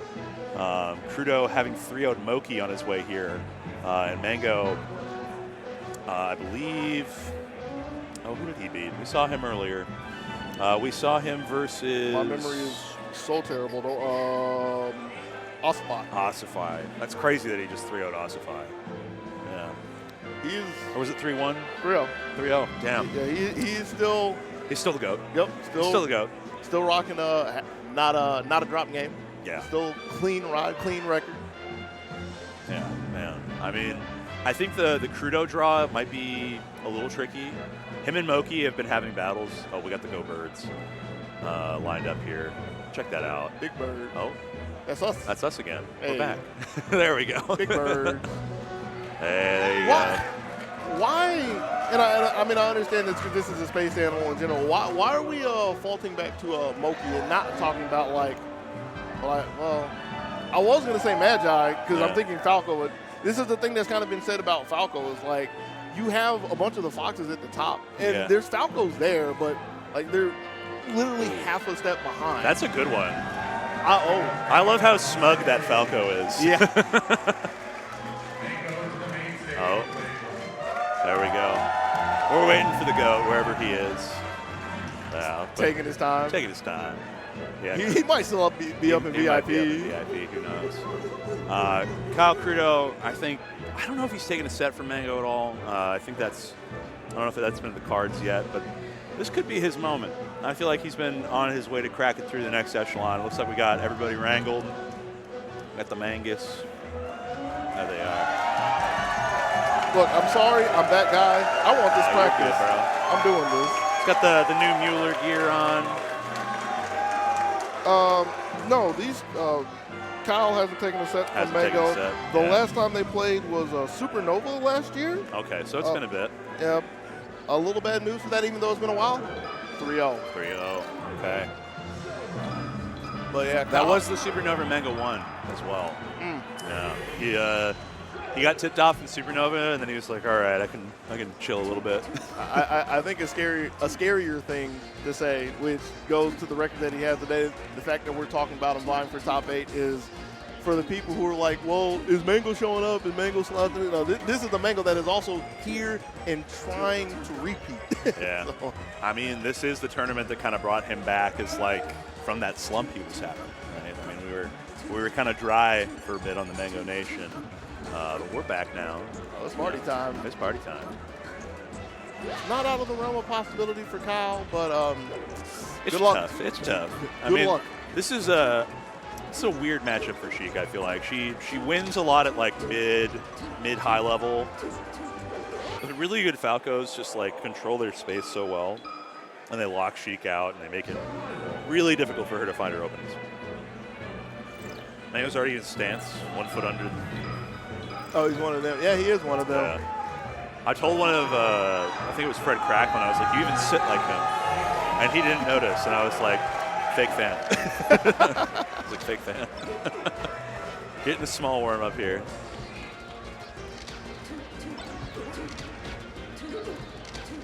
I think this is just going to be decided on edge guards and if Kyle Crudo can dial in on getting his grabs or his knockdown started. But Mang0's punish game has looked incredible. Do you really think he's going to get many grabs, though? I mean, yes, if he can get the grabs, it's going to be important to milk him for all it's worth. Yeah. But, like, with the way Mang0 is, especially when he's firing on all cylinders, like, I don't think there's going to be many grabs at all. No, Mans hates getting grabbed. All right. Going to the bird. Pauses off. We're locked in. Battlefield start. It's time to get real in the field. Let's get real in the field. Oh, okay. Counter nair. Yeah, shoot the gun. Pressure in the corner. Ooh, and the fake, too. Baited out the spot dodge. Good start from Mang0. Went for the roll up. Okay. Nice. These two are just counter hitting each other. Mang0's just getting more off of it. Okay. A whole lot more. 126. A lot more. Yeah. Oh. No, don't you look for no CC down tilt. Yeah, clankers. My move. Yeah. It was like down smash clash with Daft and then just right into the down tilt. Notice he's got that data on deck. Oh, falling fair. Yeah. Yeah, went for a crazy high angle, but good coverage there from Crudo. Okay, yeah, getting stuffed out. Yeah, making sure there's no kind of a shark up air attempts. Yeah, and I think Crudo was looking for that, but it was too high of a percent to be actionable out of the air to Meteor Crush, where you get put into grounded actionable state. So instead, he was just put down on the ground. Elevated stock. Bit of a miscalculation. And Mang0 looking to lap Crudo. Just needs one more hit for it. Couple more at this point. He's immediately into the up smash, though. Doesn't want to try to take RTC or anything. Okay. Yep. Weak bear. Yeah, tried to set up that back air for the immediate side B, but Mang0's just getting on by. Good call or reaction. However you want to frame it, but yeah. Okay. Slap hand comes through. Back air there, going to seal the deal. And I'm liking that. Had the backside, knew that it was that guy was allowed to put on the pressure, but didn't go for anything crazy. Just constantly looking for fairs, trying to see if he can get Mang0 moving. Eventually does. There we are, RTC all stage. Yeah, I'm just going to opt to see if he can play the mix-up better than Mang0 can, but Mang0 makes it back. Trying to keep him in the corner, though. Oh. And something to note on Kyle's edge guard on Mang0 is because of the last stock, and we just saw it right there, Kyle is like already starting to favor the high side because Mang0's going up there. So keep a little eye out on that to see when Mang0 starts dropping to the deck. Yeah, I mean, so much is just like force the immediate option out, right? And Mang0 does love going high a lot of the time, so if he shows that double jump, right, he's at least able to shadow and force him on stage. Something like that? Yeah. There you go. Great pick up there. Catches the jump for the laser. Sometimes you just got to put a move out there. Catches the roll after the power shield. Oh, Mang0 chance. And Crudo showing that he is not going out quietly with the rising there to fight back. Ooh. Okay, fade back fair. Nice. It's the knock, though. Slide off. Ooh. Wow. Netted it off that. Slight miscalc from Mang0. Good look from Crudo. Yeah. The slide off fair. That was high percent, too. Yeah. Squeaking out that fair after that, it's not easy. And Mang0 bleeds. Mang0 bleeds. All right. Yeah, power shields. Trying to keep him out a little bit, working these side platforms. Power shields, and then you see Mang0 immediately going to the high laser just to stop like a jump afterwards, like or getting in position for a fair of some kind. Yeah, because he'll often use high laser if it gets power shielded, he just dashes through, and then low laser if it gets power shielded, he just jumps over. Right? It's like a layered mix-up that he plays a lot of the time. Especially at this level, you've got to be able to play it with him. Okay, Nair. And the Crudo wiggle out, just already standing poised and ready. Yeah, bro is hitting the stick back and forth. Okay, Nair out's nice. Crudo takes the first stock of game 2 here. It's only 89%. I mean, it's not great, but it's not terrible. No, you know, it's so not triple digits. Oh, trying to work it a little bit early. The jab there gets reset out, but yeah, he hit the SCI to be able to get out of that, but still, Mang0 was on top of him. Oh. And that was the backside of the shield for that power shield. Nice, good CC. Down smash there, just tack extra damage on. Knows that he's too far in on the opposite tech. Oh. Ooh, and the dash dance around that. Good look from Mang0. He's literally dancing on Crudo. Hey, hold up. Oh my goodness. Yeah, not quite able to finish there, but there you go. One more. And I like the idea. Like, doesn't want to overextend or anything. Doesn't need to get the stock there. Retreating back to center stage, and again, just willing to play neutral one more time and take the stock cleanly. And did it with up smash out of shield. Ask Bobby Big Balls about that. He'll tell you a lot. All right. The chicken Mang? The chicken Mang. Oh, what a fair. Oh, he's trying. He's trying. Yeah, and I believe Mang0 was going to ledge there. Fooled me diving back to the stage. Nice. Okay. 65 on Kyle Crudo. We're going to see Dare start to pop up here pretty soon. He catches him while he's grounded. If not, we're going to see tech chase. Yep. Yeah, Mang0's already hunting for him. Good tech. Opponent's just going back and forth between the two. Trying to see if there's any movement, but that's a grab. Yeah, one going off stage. The cheese him shouts coming out from the crowd. Oh, okay. Decker in air. Beautiful. Off the jump here. Nice. Mang0 looking for the equalizer, up 2 stocks to 1. Trying to work out of the range of Crudo. Work out of the grab range specifically. Which we see, no, Crudo's not going off like everybody else. Great angle there. Okay. Ooh, nice. Knew the waveland off back air was coming and was able to work around that. And get this beautiful sequence. Mang0. I mean, he knew he had just enough time before the mountain came up to clinch that one. That was beautiful. Mang0 to Mang0. Jesus. The nation's marking on him. All right. Bringing it on to game 3, Dreamland. You know, we already worked Battlefield out. Okay. Yep. I feel like Crudo's air-to-air when he's jumping to meet with down air has been so good, but like capitalizing past that point has been tough. He hasn't been able to find his grab or like a link into the next move. Yeah. I can see that. Part of that comes from the fact that oh wait, hold on, there is a grab right there. There is a sign of life, but immediately wake up with the 6 blue line. But a lot of times where like there's been an opportunity where Mang0's throwing a slightly aerial or something of that nature, he's constantly drifting back. Yeah. And he's in the spacing where it's enough drift back to get around the mid through there. Yeah. No, that's good stuff. Okay, full stack comes through. Yeah, gets the power shield, fares out. Oh yeah, hit the deck with the spinneroonie. Oh, barely misses that. Okay, I love that crouch. Like that. Up air, down air. Down air, up smash. It won't kill just yet. I don't know if Mang0 got the SDI into the second hit, but it worked out. Might not have been tip proper there on that. Either way, this is a nice lead for Crudo to work with here. Might lose the stock. Yep. There it goes. But fresh 3-2. All right. Oh, hello. Shocker of an up air there. And Crudo's just slowing it down. He's scouting the jump. Oh, doesn't get the grab. Yeah. Not the worst, yeah. Oh, knockdown. But yeah, Mang0 able to find the backside to get the grab. Mang0's pressure strings right now looking solid. Chooses not to chase any further. Content with the 76, but here goes Crudo looking for no tech or a second place and finds nothing for it. Okay. Nice. Okay. Get off. Wow. Nice! Smash the eye to get away from it. Yeah, SDI into air dodge. Pretty atypical. But I feel like that's a good way to get away from like jab into F tilt, right? Makes sense. Okay. Wispy not quite close enough to get him actionable into the air.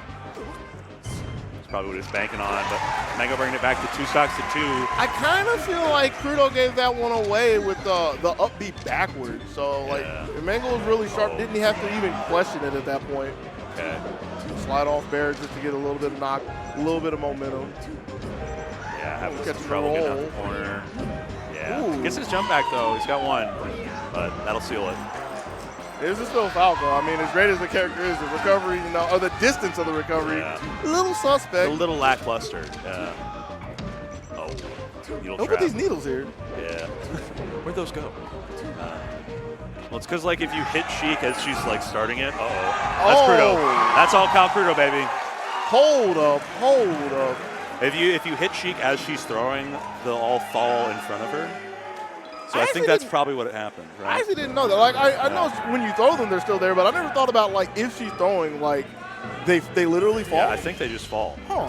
Yeah. But catching up with a hot topic in current events, yo, Crudo 2-1. Yeah. I could be doing the classic of spreading misinfo, but I'm pretty sure that's how it goes. Because you'll find them in weird places. Okay. Oh, that was slide off refoot, which is such a weird state. And he's going to double fair his way off that? That's crazy, dude. You only get that state in certain like percentages and knockbacks. Ooh, what an answer, though. Double dip on your chip, please. Okay, charges. All this from waiting under the platform to start this all dash attack. It's a little scared. Yeah. A flub that's not the worst as yet, and it has the response against the Phantasm, so. Takes it back. Mang0 taking it low and slow on the gun. No shine out of shield. And you know Kyle was hammering on A, because that was, I believe, a high fair. So it was like, that shine was coming hot. Up tilt. Up air. Gets the good DI to the side. Yeah. This is a raw grab out the corner. Okay. Tell me how you really feel. Oh, but Randall was there. I don't know if he lost his jump somewhere or he just didn't think he was going to make it back, but. Mang0 kind of flubbing here. Oh, the spot dodge is coming out. It's just looking for an air. Just a Hail Mary. Hail Mary. Is anything to get him off stage, which we have. Oh my God. The homie. Randall is the homie. Oh always there when you need him. Cal Crudo capitalizing.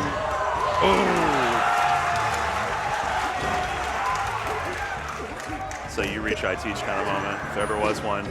Okay, up air here, forward air. No, just another one. Okay. Crudo on the verge of entering winners semis at tipped off 16. Mang0 chants coming out. Smaller, softer Crudo chants in the crowd as well. Getting it there. Doesn't want anything with it just yet. Jab there. Jab down smash. It's a dead sheet. No. Not yet. Double not dip. yet. Wait no. a second. All right. Last stock. Got to get around the power play, which this is only game 4. That is true. This crowd is acting like it's game 5 through and through, and I can't blame them. I mean, they want to see a game 5, but we got to make it there first. Crudo getting a little thirsty for the grabs, just firing a little too early, and Mang0's able to pay dividends with it. Yeah, good DI, but he just lands right on top of him. He's got to capitalize here. I believe. Finds his pop-up. Overcommits a little bit. Mang0 gets one more chance. Maybe 2. Double shine. Up tilt. He's pushing. Gets to the backside this time, but nothing doing as Crudo's able to get away. Here we go again. The nair for the knock. No, and he doesn't jump in time. Crudo. 3-1s Mang0. Means it's, oh man. So it's Cody Zane on one side, Amsa Crudo on the other.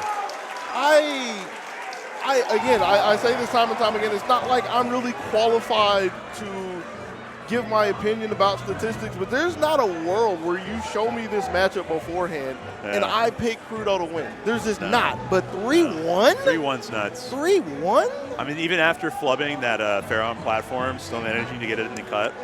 Real solid stuff. I mean, big ups to him.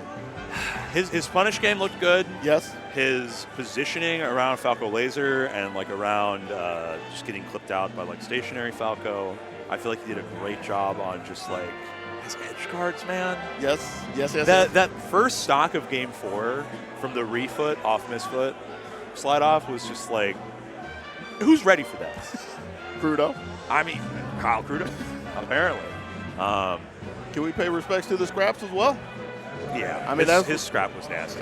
We kind of clawed him back into the end of it right there. Like, had a couple of opportunities presented to him. It was looking kind of scary for where they were. The big one was Mang0 landing directly on top, in front of him with the nair. But even with not being able to close that one out, able to keep himself composed enough to find the straight hit to lead into the big edge guards and everything. So, total package. Made it work. And I think loser's side might be getting sorted out on the quad, or it might already be finalized.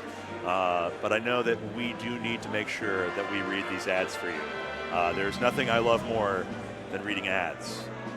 Let's talk about it. Zenny here at Tipped Off 16. You can use code Tipped Off for 10% off site-wide. It's got affordable sunglasses, prescriptions, blue light blockers, contacts, migraine lenses, and more. No, they're not blue light blockers. You haven't heard about this?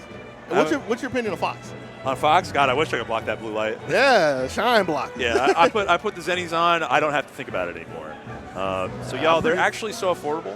It's like $9 for prescription glasses. It's crazy. That's like, you're chilling for that. Oh man, but yeah, go ahead and check it out. Use that code. Check out our merch shop as well. Nouns.gg/shop, tipped off 16. What's your favorite item on here, Dogie? It has to be the Waffle House hat. Even though I'm not much of a hat person, I'm a beanie person, as you can tell. But like, I need to take myself over there and get that hat. Yeah, like, it's just too clean. Yes. And it's Waffle House, man. I love Waffle House. It's the one thing I miss. I moved to Seattle. I miss Waffle House so much. Oh, y'all Waffle House and Whataburger. Y'all got them all? It's only Southeast, man. Southeast. I actually didn't know that. Jeez. Texas, the fact that they're all the way in Texas, and I think they're coming up to like, maybe like the Carolinas now, maybe like even Pennsylvania. But you got to give it up for Waffle House, folks. And the Nouns Invitational here. This is going to be sick. It's going to be over there in December. We're going to be in Tokyo, Japan. You can get your VIP tickets now, and you can do that all at nouns.gg/Japan. There's going to be a surprise trailer playing, I think, before we do the swap to the top 4. So you can see that there. I didn't realize Stude made it all the way here, but that's awesome. I'm glad Miles did. But we've got Gomble forever. Yeah. A whole gang of games, if you will. Not just Smash, not just fighting games. I got to give some ups to my homies up there in the top right. Splatoon 3 as well. Sadly, they're probably not going to be running Salmon. That's what I be doing. I know you love Splatoon. But yeah, just going to be up in ye old Canada. Yeah, be sure to use that code Melee for 10% Oh, so we are getting one more. Yeah, we're getting this. We get Oh, more. okay. We can do one more. We can run one more. I That's don't mind. totally cool. We having a good time. We vibing. Yeah. We getting the good games. I mean, again, I was saying this yesterday. This is pretty much all you get What do we in got? stream matches. Oh, we got the Crudo card. For the Crudo card. The Crudo card. Check out those Nouns cards right there. Kind of hard to get it in focus, but We got player cards? yeah, we got player cards and we got commentator cards, I think.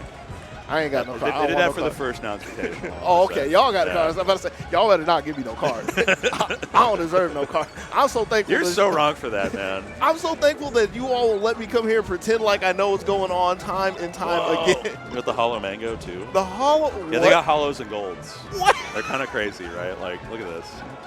That's nuts, man. Oh, go ahead. You need to get some sleeves for it. Yeah.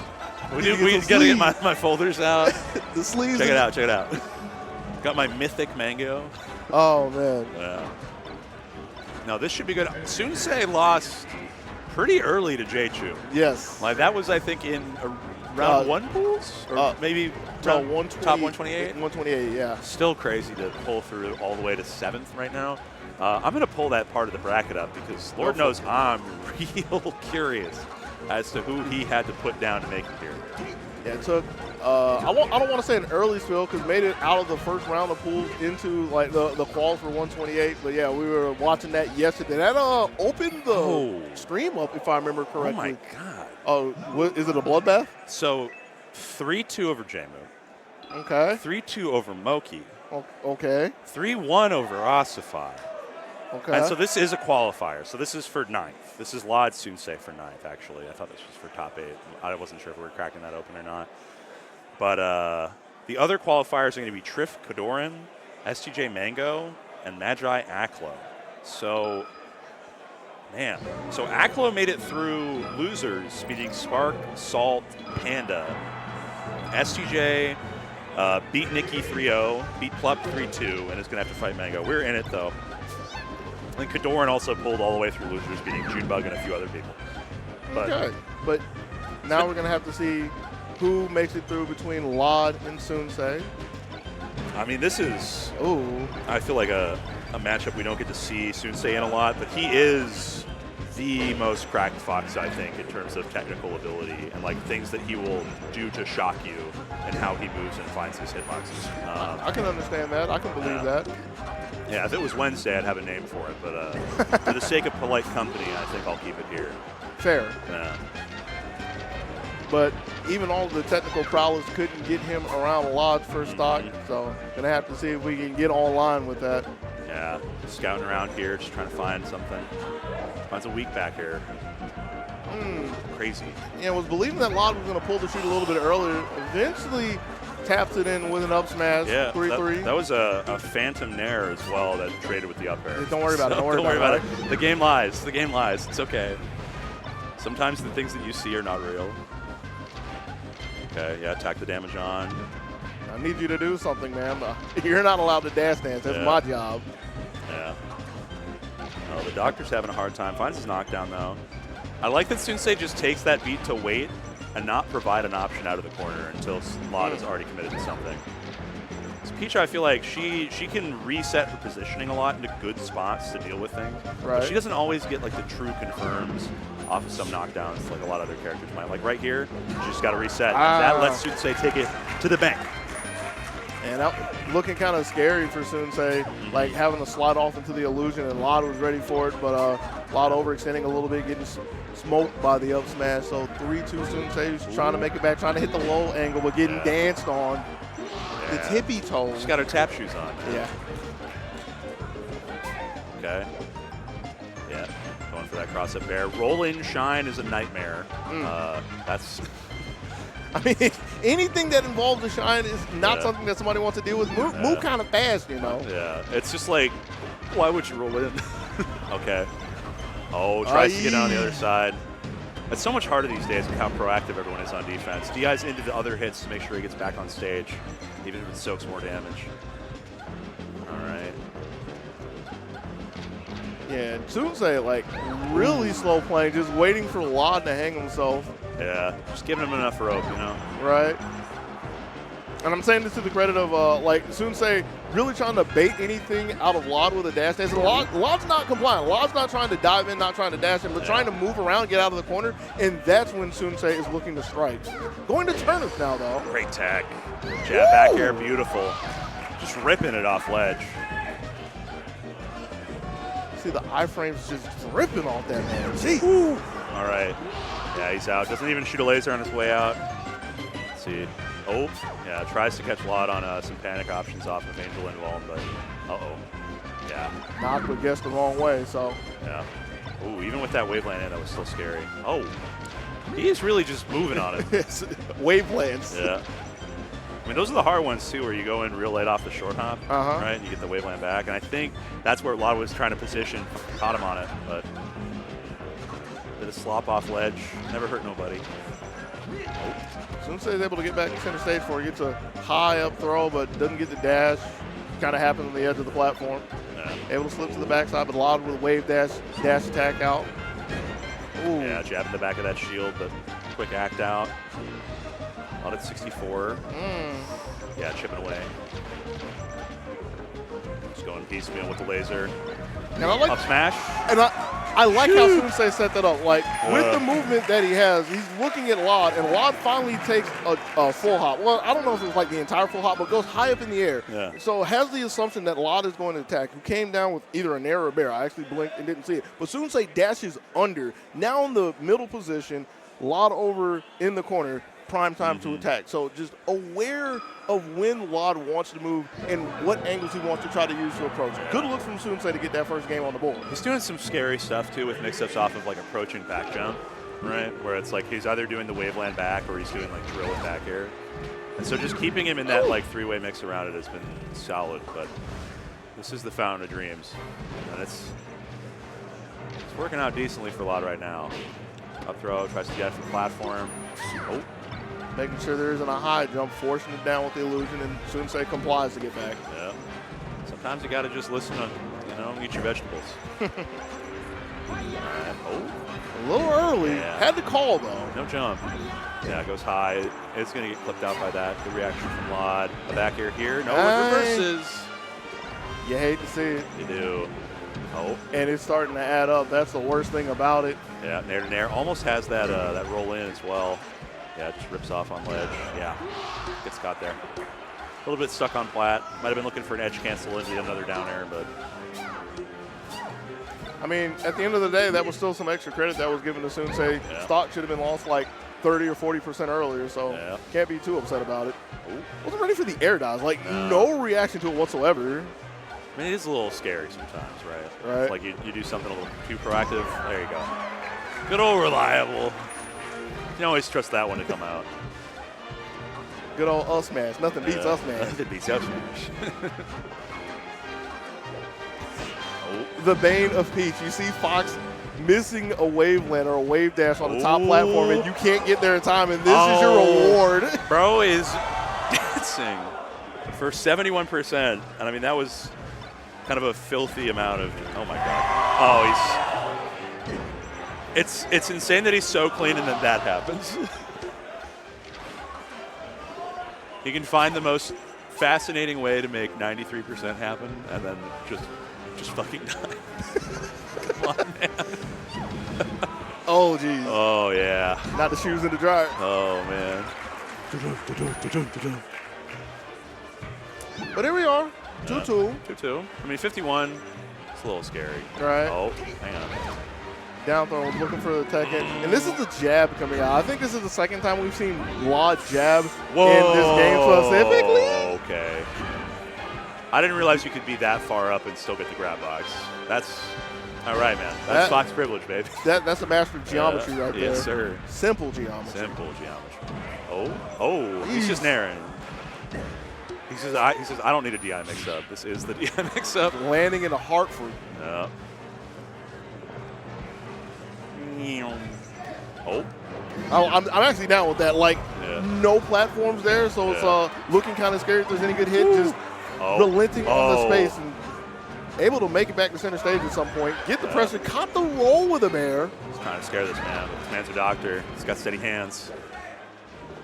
Maybe a little too steady giving up the grab, but lucky there was nothing there. But eventually flinched, and again, Sunsei catching it with another back air. Up one stock, but this is not a clean one at all. 143. Can he get anything out of it? There's a drill. Ooh, yeah. And that's all he's going to get. Stab that shield. Builds. Yeah, track on the roll. Nice. Okay. Yeah, just trying to fiend for that shine. Yeah, it was kind of scary that Sunsei was able to make it back there, but Lot able to fall through with a down smash. There's that jump. Tournament winner. Lucky that that platform was there. Yeah, but we'll see. Good sweet spot. Yeah, try to rip a ledgy. That's going to be that. 1-1. It's been a grind for these two. That was almost a 4-minute game. Yeah, tight battle between the two. Long one. Yeah. Stadium? I think so. Stadium? Stadium for sure. I don't think we're seeing Yoshi's till later if we need it. And even then. Yeah, I don't know about Yoshi's. Like, it's scary being close with her, you know. I feel like it's scary being close to Lot specifically, from what I'm seeing. In the stadium for game 3. Okay. Got the shield up in time because I feel like that could have been an extra 20 off rip. Ooh. Yeah, try to get the double shine wave dash away, but slight miss. Ooh. That's ballsy, man. I don't know if you can get away with that. Got to keep that one in the pocket for every now and again, though, I guess. Okay.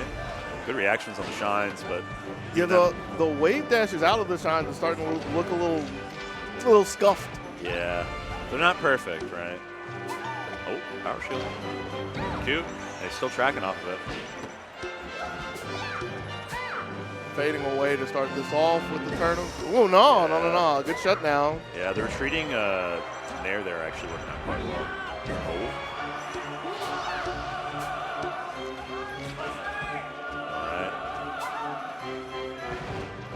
And I like, again, that Sunsei sees a lot of off stage at 90-something%, doesn't feel any urgency to go out there, and doesn't even feel the urgency to play in edge guard and just deny him the space, just willing to let him come back center stage and take a clean stock off the top. Why play a mix-up where you can get reversal if you lose it? Right? Yeah. Like, there's definitely a time and place for it, and I like that Sunsei chose not to engage and instead is getting... Ooh, this is a big reward for a lack of a tech there. Ooh, juked. Yeah, went on and got out of there. Phantom back here. Don't ask questions you don't want answers to. No. It's part of the game. It's part of the game. All right. Oh. Nice power shields. Almost had that off that. Yeah, I had to do something with that because ooh, nice tech. Yeah, gonna get slapped anyway, that crown. I feel like Sunsei kind of did this one to himself, though. It was very adamant of trying to fight through the turnip garden that Lod was presenting. Yeah. Really was looking for a jab and just set himself up for disaster and all that. Yeah. Oh, jab in there. High recovery. Where are we going to the ledge? There you go. That air dodge on. Costly. Oh, yeah. Tried to meet air-to-air with drill and instead gets blown up. Looking for the double hit of the jab. And the first one was good, but, wasn't sure about it because quick reaction. So. Oh, okay. Might have been looking for another drill there. It wasn't a waveland, so I'm happy. Yeah, we'll take it. Can we get back? No. Access denied. We got a nice way back on the plat, though. Yeah. Man, Lod's pull luck has been kind of bad this whole top 32. I feel like he hasn't gotten a single stitch this whole time. It hasn't been a stitch. No. There's been Mr. Saturn and I say dot eyes twice or thrice. Nothing crazy. Uh-oh. I really hate that lip because you can get your jump eaten if you're moving. Oh, this is crazy. The fact that you're up and you're choosing violence near the tree. The house is already burning down, man. We don't need more. Get out. Somebody could be a hero. Somebody could be a hero, though. Somebody want to be a hero. I mean, it would be a shame. Call the fire department. This man's a hero. I need a hero. Ooh, barely. And juking around the up air, so Lod's able to make it back. Okay. Retreating away from this advancing Fox. Oh, my God. Doctor, please. Oh, and Sunsei forced his way in after that, jumped over the turnip and just turn on the steam, but gets kicked out by an air. Yeah, he's trying to meet him with back air here. Wants it so bad. He's showing. Gets flipped out for it. Ooh, missed the edge cancel, but Lod wasn't ready for it. I think he needs to, he's going to switch to grab. Nair. Oh my God, Peach lives forever.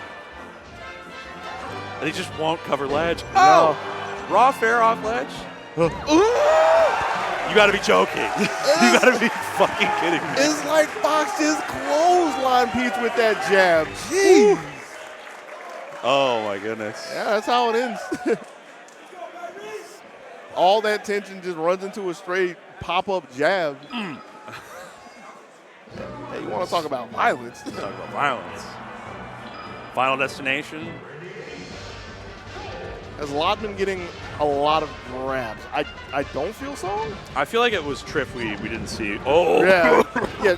Oh, geez. And then the air dodge afterward. Okay, yeah. Well, maybe we start talking about Game 5. Maybe we start talking about the grind that it's going to take to maybe stop a Game 5, because that's a tough start. Yeah. Okay, up there. We got some combos. We got some two pieces. Oh! I gotta say, that's the Sunsei stuff happening. The jump shine waveland, to be able to just reset there is unfathomable. Yeah. Oh my. Was that Phantom forward and then the reverse hit? I think it was just the backside. It might have been a Phantom. I think it was just the backside. I want to believe that, but my brain, something read wrong there. And maybe it was just because he slid at like a perfect angle to slide under. But that was so weird. Yeah, finally doesn't go to ledge this time. And that's the one time that Sunsei goes ledge, so that's got to be the most obnoxious thing in his mind at this point. Yeah. It's like, really? The one time? Oh. Ooh, dash attack into the regrab. It's going to be a quattro. Oh, okay. Oh, no. Diaz full out on it. Back air. Grab ledge here. Oh, okay, or don't. Wow, somebody, tell me how you really feel out there, homie. Jeez. Man, folks are feeling strongly about this tournament, man. Savages. Oh, my God. All right. Sunsei last stock game 4 here. This is either like the greatest decision to punt to save your mental energy on an actual grindy game, or, you know, he might actually do it. We'll see. Oh, there you go. There you go. Little signs of life. You know, get another one of those real quick. You got a real match. Yeah. Oh, tries to get the drill in. Oh. Woo! Duff City. Hold. Oh, my God. He's beasting. But a little too early on the up tilt as Lod was able to pump fake on the way down. Yeah. Finds his way back to his footing, back into the neutral. Yeah. Working around the spacing that Sunsei really wants to attack. Gets another dash attack, but wasn't expecting an air there. No. Hold up. I think he's trying to just present shield a lot here to see if he can get a bad aerial on it. But takes up all the space with a jab. Okay. Eventually gets a grab. Hey. Oh, yeah, you're already out at 100. I mean, this is a few shines away. All right, we can start. That's a CC down smash away. What are you talking about? Oh, wait. We back. All right. Jab. Yeah, not quite. He's going to have to win a few more interactions. Jab 2. Yeah, got caught on the roll. Smack hand. That'll be it. Going to game 5. The patience are live. Knew full and well that roll was coming. Yeah. The I love Peach on the screen. Oh, Lord, he coming. These signs have been pretty good, I gotta say. I think Nouns provided the paper pretty openly for folks to do whatever they wanted with. So glad to see there's a lot of creative geniuses out there. Oh yeah. So yeah, this is the last pick, and this is kind of what we were waiting for. Eventually going to Yoshi's story. I still kind of fear the idea of being next to Lod, but it's working out for Sunsei in the beginning here. Doesn't get the kill off the top just yet, but there it is. As you say it, so it goes. I mean, just looking for those early percents, playing platforms well, playing that dash attack range. Nice. Ooh. Yeah. Oh, bro, this game lies. Maybe, it was all part of the script. Don't worry about it. Part of the script. Oh, Han's been crazy with it. Okay. Oh.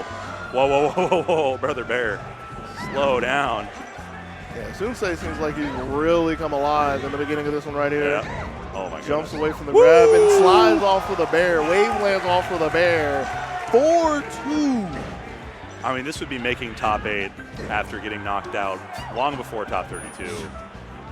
Like in the triple digits. Like it has been a trick for Sunsei, to say the least. Nice. All right, puts together a decent back air. All right. Okay, finds his drill, but he gets out. And that was after Lod was coming in and representing another CC down smash. So there it is. He'll rip it. Full wave land away, managed to barely dodge that. Oh, nice. Up air. Nice. One more of those. Could be looking disastrous. Almost catches the landing, but wasn't facing the right way. Ooh, a little too early, and Lod was able to find the fair as soon as they that was a 3-hit, 4-hit? Yeah.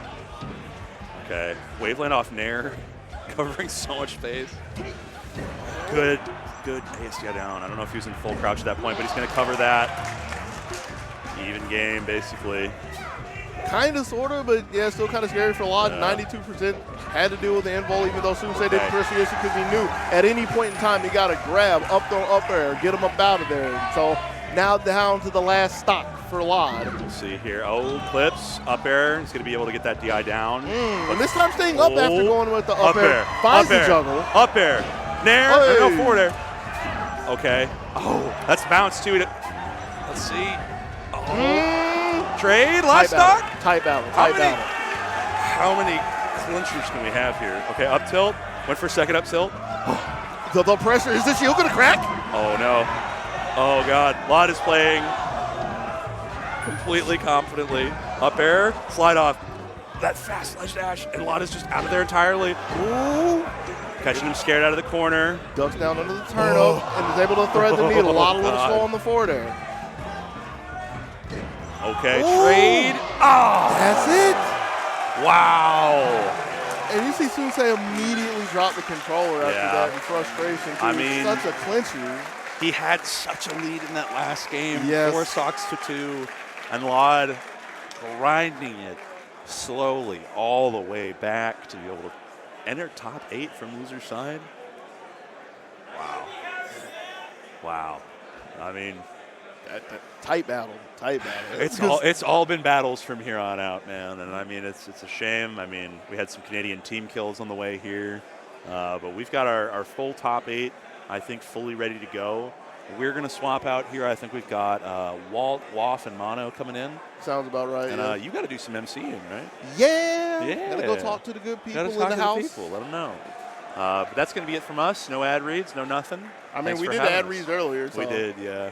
But yeah, we don't got to do them again. Let's get out of here, man. Good stuff. Good. GG.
What's going on? We are here. Hey, Atlanta. Atlanta. Hey, make some noise. Let's go. Let's go. Come on. Let's go. Come on. Shout out to Atlanta, Georgia, man. It's like a second home to me, man. I'm here. I'm joined by legends right now. I got my man Walt. I got my man Walt. I mixed up, but anyway, we're here. Tipped off 16 Safari at the Atlanta Zoo, man. It's a good time, man. How you guys feeling about this top 8 so far? Dude, this bracket is crazy, right? Yeah. Like, we've been talking about this all day. The, like, 2nd, 3rd, and 5th seeds are out. Like, House had his worst performance ever.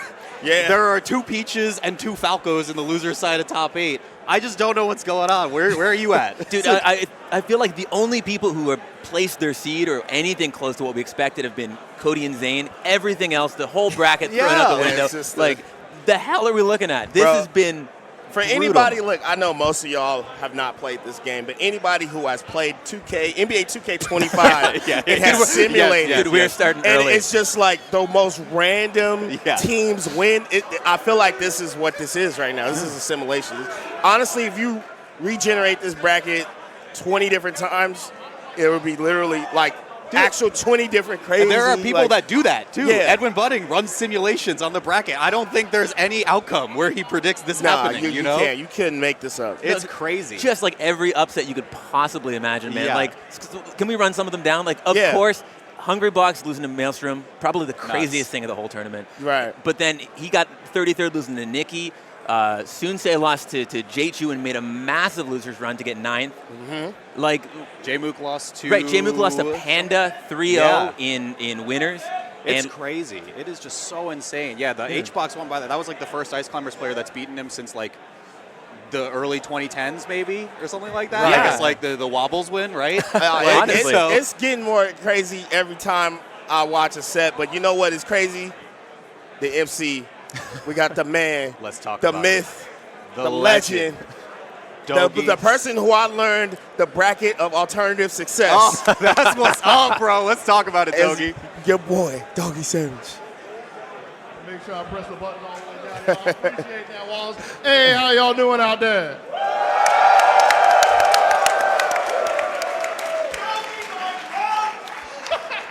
Appreciate it. That was also going out to everybody on stream because I understand this is on stream as well. So hopefully wherever you are in the States, out the States, Canada, Spain, anywhere across the world, Japan as well, because we got representation from everybody. Hope you all are doing well because we are about to kick off the Tip Off 16 Safari Top 8.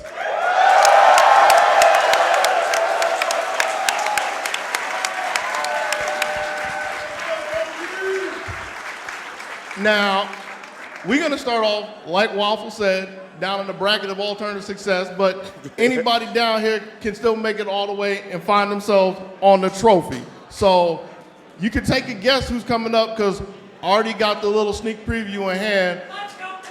Let's give a warm welcome to our first competitor, Long!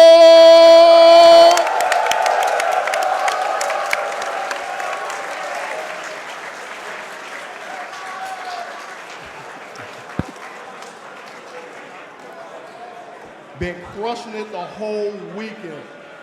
And his opponent, yet another peach. It's going to be stand team kill between one of the two, but one of the two is going to make it through. Give it up to Trim!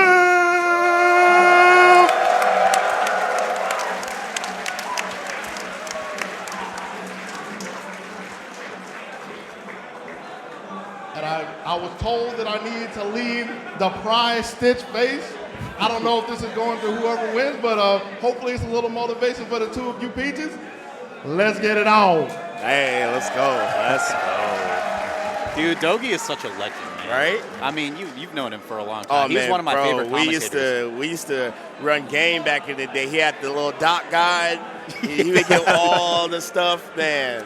He knew all the percents back then, and back then you kind of had to like just literally like go in like training mode and then like do a jab and see how much percent it got. Like it was crazy back then. Like what Muta King did back in the day with all that was frame data unreal. stuff, he just like actually labbed it out. It was wild. Insane, man. Actually unreal. But hey, personally, with this matchup, I think these are the two peaches best two peaches doing it right now. Oh, yeah, Obviously, no question. no disrespect to any other peaches. Obviously, love Polish, love Wally. All these other peaches are great, but I kind of feel like these are the two fighting for that like top spot. Obviously, Triff goes more to like Lod can't pop out to everything, but when Lod comes to a tournament, it's like top 8 every time. When he shows up, he shows up. He beat Amsa at Genesis, got second at Combo Breaker to Josh, man.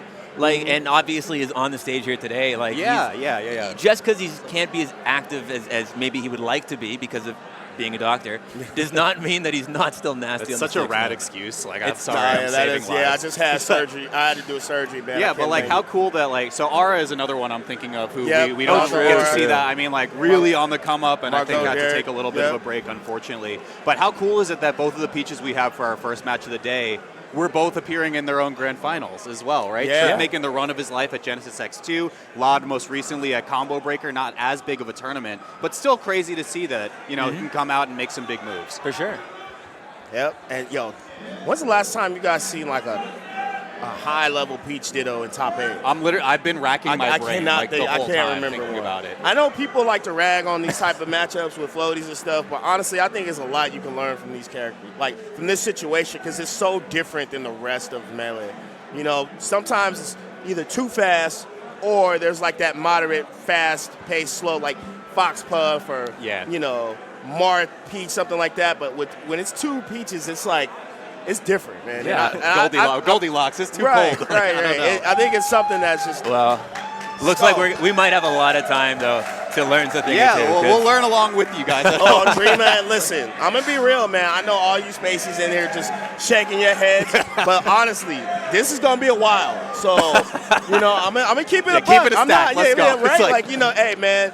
Get some popcorn because you got enough time to get popcorn and still finish watching the set. This is by far the longest set of the tournament. I think from like a historical perspective, I'm thinking of like the last time we saw a Puff Ditto at a high level was like Hungrybox STJ at Gommel, right? Yeah. So it's like that was crazy. there are like long stretches of time before we get like super high level Dittos like these. Yeah, I don't think you get them often, man. I mean, generally with Dittos, outside of Fox Dittos, you really don't see them that much. Yeah. I mean, when you like, I can kind of count on my hands. Sometimes you'll see a good Sheik Ditto, you know, but other than that, you don't really see. Well, I mean, Dittos Fox is the only character showing up consistently at top 8. Like, there's so much other diversity. We get the DKs and the Yoshis and the Pikachus and the Peaches. Like, like there's not a chance. Yeah, it's hard. All right. It's just crazy given like how many people that are entering that we see this as our opening match, just because there's just so many other people who don't play Peach at all. Yeah. All right, look. So you kept it a stack, Waff. Right. Here's the thing. Okay. Nair is going to happen a lot. Up air is going to happen a lot. The Nair didn't kill at like 130, so we're seeing up air KO finally around 140. Also, but how do we strike the Dreamland? I don't know. What went wrong here? I don't know. Who wanted that? Both of them. High key, assuming one of them does a salty run back and just messes up my theory, but they're doing us a favor by doing this game. We're getting it out early. We're still hyped. No, dude, I've said this, like, on Tripp's side at least, Tripp is like low-key masochistic a little bit about how he plays Melee. Like, he loves chain grabs. He loves, like, all the dark sides of Melee. Now, you can't say that Tripp doesn't do it for the love of the game. Yeah. You have to. You have to love this to actually do this willingly, because I would never. You have to. You know, he's different, and I respect it. Like, that's why he's on the stage, you know? And the crazy thing, too, is friendlies. Every single game, the man he plays loves this camping. way. He loves camping. It's crazy. On the other side, too, Lod, incredibly patient, but we get, like, two different sides of Peach as well. I think, like, Lod has more or less classified himself as a Peach that's really good off the ground game. Yeah. And Triff has just kind of become this all-rounder, right? Like, taking over in the steps of Armada and Kalamazoo, some of the old Peaches that were really good against Fox. Right now, man, I don't know their set history, but I'm sure they played. They haven't actually. Oh, they've never played him. At least on Liquipedia, it says they have not. Okay. But yeah, line up a full stock. Like, this is also one of those matchups where, like, you're not getting a big explosive comeback. Exactly. You're nickel and diming your way back. You know, it's a good point you said that, Mono. What I think about Dittos in general, they're very counterintuitive on how you punish in general. Think about it. When you see, like, Sheik, right? They usually, no character can punish Sheik like Sheik. No character can punish Fox like Fox. Yeah, or Marth like Marth. Right. Yeah. And usually with Peach, she has a unique way of punishing. What's the punish? Right. It's like a nair. Right. It's so crazy that like it's just a lot of little small hits, and you normally don't see that with Peach. A lot of times it's all or nothing, I feel like. So. The other thing though is there's a lot of Ditto haters. A lot of people hate playing like the Ditto, whatever character they play. Yeah, for sure. But I'm gonna be real. I think it's part of it just looking in a mirror. This is what you're doing to other people. Yeah. It's like No, you don't that's like facts. you don't That's like this big slow facts. matchup, man. This is karma. Right. Yeah, like I hate this. I hate fighting this character. I'm like, yeah, this is you doing this all the time. I always think of like Dittos as like, you ever play like GoldenEye back in the day, and you like look at someone's No, screen, watch out, bro. or like you play Madden, and you look at somebody's playbook on the other side. Like that's kind of what playing Dittos feels like. Because let's be real, you guys have been in that situation. You play Ditto, you do a move, and then your opponent does like, that oh, exact yeah, same move. yeah, Hits that's you a good with it, idea. And you're like, bro, you just stole my move. Like even though we're the same character, but. Okay, so on that note, actually, like talking about what the players are doing so far, a lot of super low float, like nairs and up airs from Lot, as we've come to expect, right? And we saw the up air from like bottom level kill Triff at like 140. So like this is the win con, at least at this point of the game. Yeah, it's kind of, what's cool about Dittos is you can see how people can play different and be effective, Yeah, right? totally. Like these two don't, like Triff has been in the air almost the whole game. Lod's been on the ground majority of the game, and like Lod's up. Like it's like despite it being different, it's effective. I feel like a character's actually broken when you have to play the same way every time. That's fair. That's and it's cool to see like people create new plays with these characters. Yeah, I mean, we were talking about how Triff loves just camping. But I was actually playing Lot earlier today, and he said that he loves the scrap. That's why he plays Peach, right? So I feel like we're seeing that. Triff's running away, pulling turnips, doing some farming, and Lot is really trying to get in there and make Triff play the game with him. And this is one of the things we'll notice as well. Like I've interviewed Lot in the past, specifically on Peach versus Puff. Like he loves low floats. He loves staying grounded because it lets him have access to his shield more quickly. So that's why you see these like montages of how many power shields can Lot get in the set because he's just so grounded all the time. Right. There's a lot of times I see him in neutral wave dashing back. Yeah. No Right jump now, there. Oh my. Makes it back to ledge though. What I like about Lod's play style in particular, I feel like Lod always has a plan. Yeah. Like no matter what or who he's playing, he has like a specific game plan. If he doesn't know how you play, at least on how to punish your character. And he's looked pretty good so far. Triff though, it's kind of crazy because you would think on paper Triff's style would be more effective in this matchup. It's interesting, right? Like Triff is attacking the platforms a lot, but Lot is just like nowhere to be found in some of these positions. So. And then honestly, when you got a lead like Lod's, it forces Triff to be on the ground. Yeah. See, he has to play on the ground more. So yeah, if you're Triff here, you're just trying to not get any straight hit, nickel and dime, pull some turnips, try and claw back this whole stock. For sure. But he's only got a minute 40 to do it though. That's true. See, the crazy part, you guys, I don't even think they really been camping that they're crazy. not. And we're like 7 minutes in. Yeah, but we went to Dreamland, man. This is just how it is. I'm telling you, they're doing us a favor. Unless Triff loses and goes runs back it back. here. Triff runs it back. Yeah, Let's see. Triff might be on demon time, but for the most part. Let's see if he can start to mount a There, comeback. But he's living. It's Still just gonna, tough. Like like your point. What is your win con if you're Triff? Like you run in, take an air. If it gets blocked, you get an air out of shield, right? Yeah, but you got to try and make something happen. With a minute left, you're just gonna get stalled out. Yeah. And what I like about Lod in particular is I feel like Triff is the type of player, like if you play like that, he like wants you to get bad. Like that's like the, that like. No, he really does. Yeah, and I he feel really like does. Lod, See, look at the stage. You're Look right. at the stage. You're right. See, you're right. Okay, he's just on demon you got to time. play the player. Yeah, he's just on demon time. Like me and Wills were making fun of us. It's like, yo, he's messing up my parlay, man. Like all kinds of crazy. Bro, but, it was at Egg Dog. I remember Triff came up to me and he goes, I want to run a run back against you because you beat me on net play. And I was like, first off, I don't think I beat you on net play. But then he goes, okay, let me play my Peach against you. And he camped me in a friendly for 8 minutes. I was like, why are we doing this? And you're Mario, that's tough. That's real. That's just. I'm telling you, he does it for the love of the game, bro. No one does. Oh, nobody seems like they're having as much fun playing As Triff, Triff, and it's crazy because he's playing some of the most miserable melee sometimes. But look, the set count is showing something a little different right now. Lod has the lead. So what do you guys think Triff needs to do, to make this a little bit more of an advantage in his way? I think that, okay, if you're gonna do that with the premise of getting a lead early, I fine. But once you start losing and you're down a stock, obviously he's doing good right now. Now we're gonna see. You gotta speed it up a little bit, man. You can't you lost your win con when you lost that lead. Right. And, Saturn. And this matchup, it feels like leads matter, percents matter a lot. Oh, Wait, for sure. Saturn's actually a hard counter to Lod. This is kind of insane Right? if someone picks it up. Oh, lot. But yeah, now with Triff having the lead now, it is all on Lod to try and track him down and even this up. Yeah. But we saw one interaction in the first game, right, where I think it was Lod hits Triff off stage. If you get the Peach to Umbrella early, that's horrible, worst case scenario. We might see sub 100% KOs in that case for a full edge That's guard. a quick kill in this matchup. Yeah. Okay. Oh, no grab. Okay, I like that pressure. That was crazy. That low ass float. Yeah, you cannot shield grab that. Do not try that at home. Well, actually, you should try that at home. Yeah, because it's hard. Yeah. Because if you get that down at home, you Uncle can probably, punch that at home. Yeah, Uncle punch that at home. That's a stunt you want to implement in your game. All right, Another one.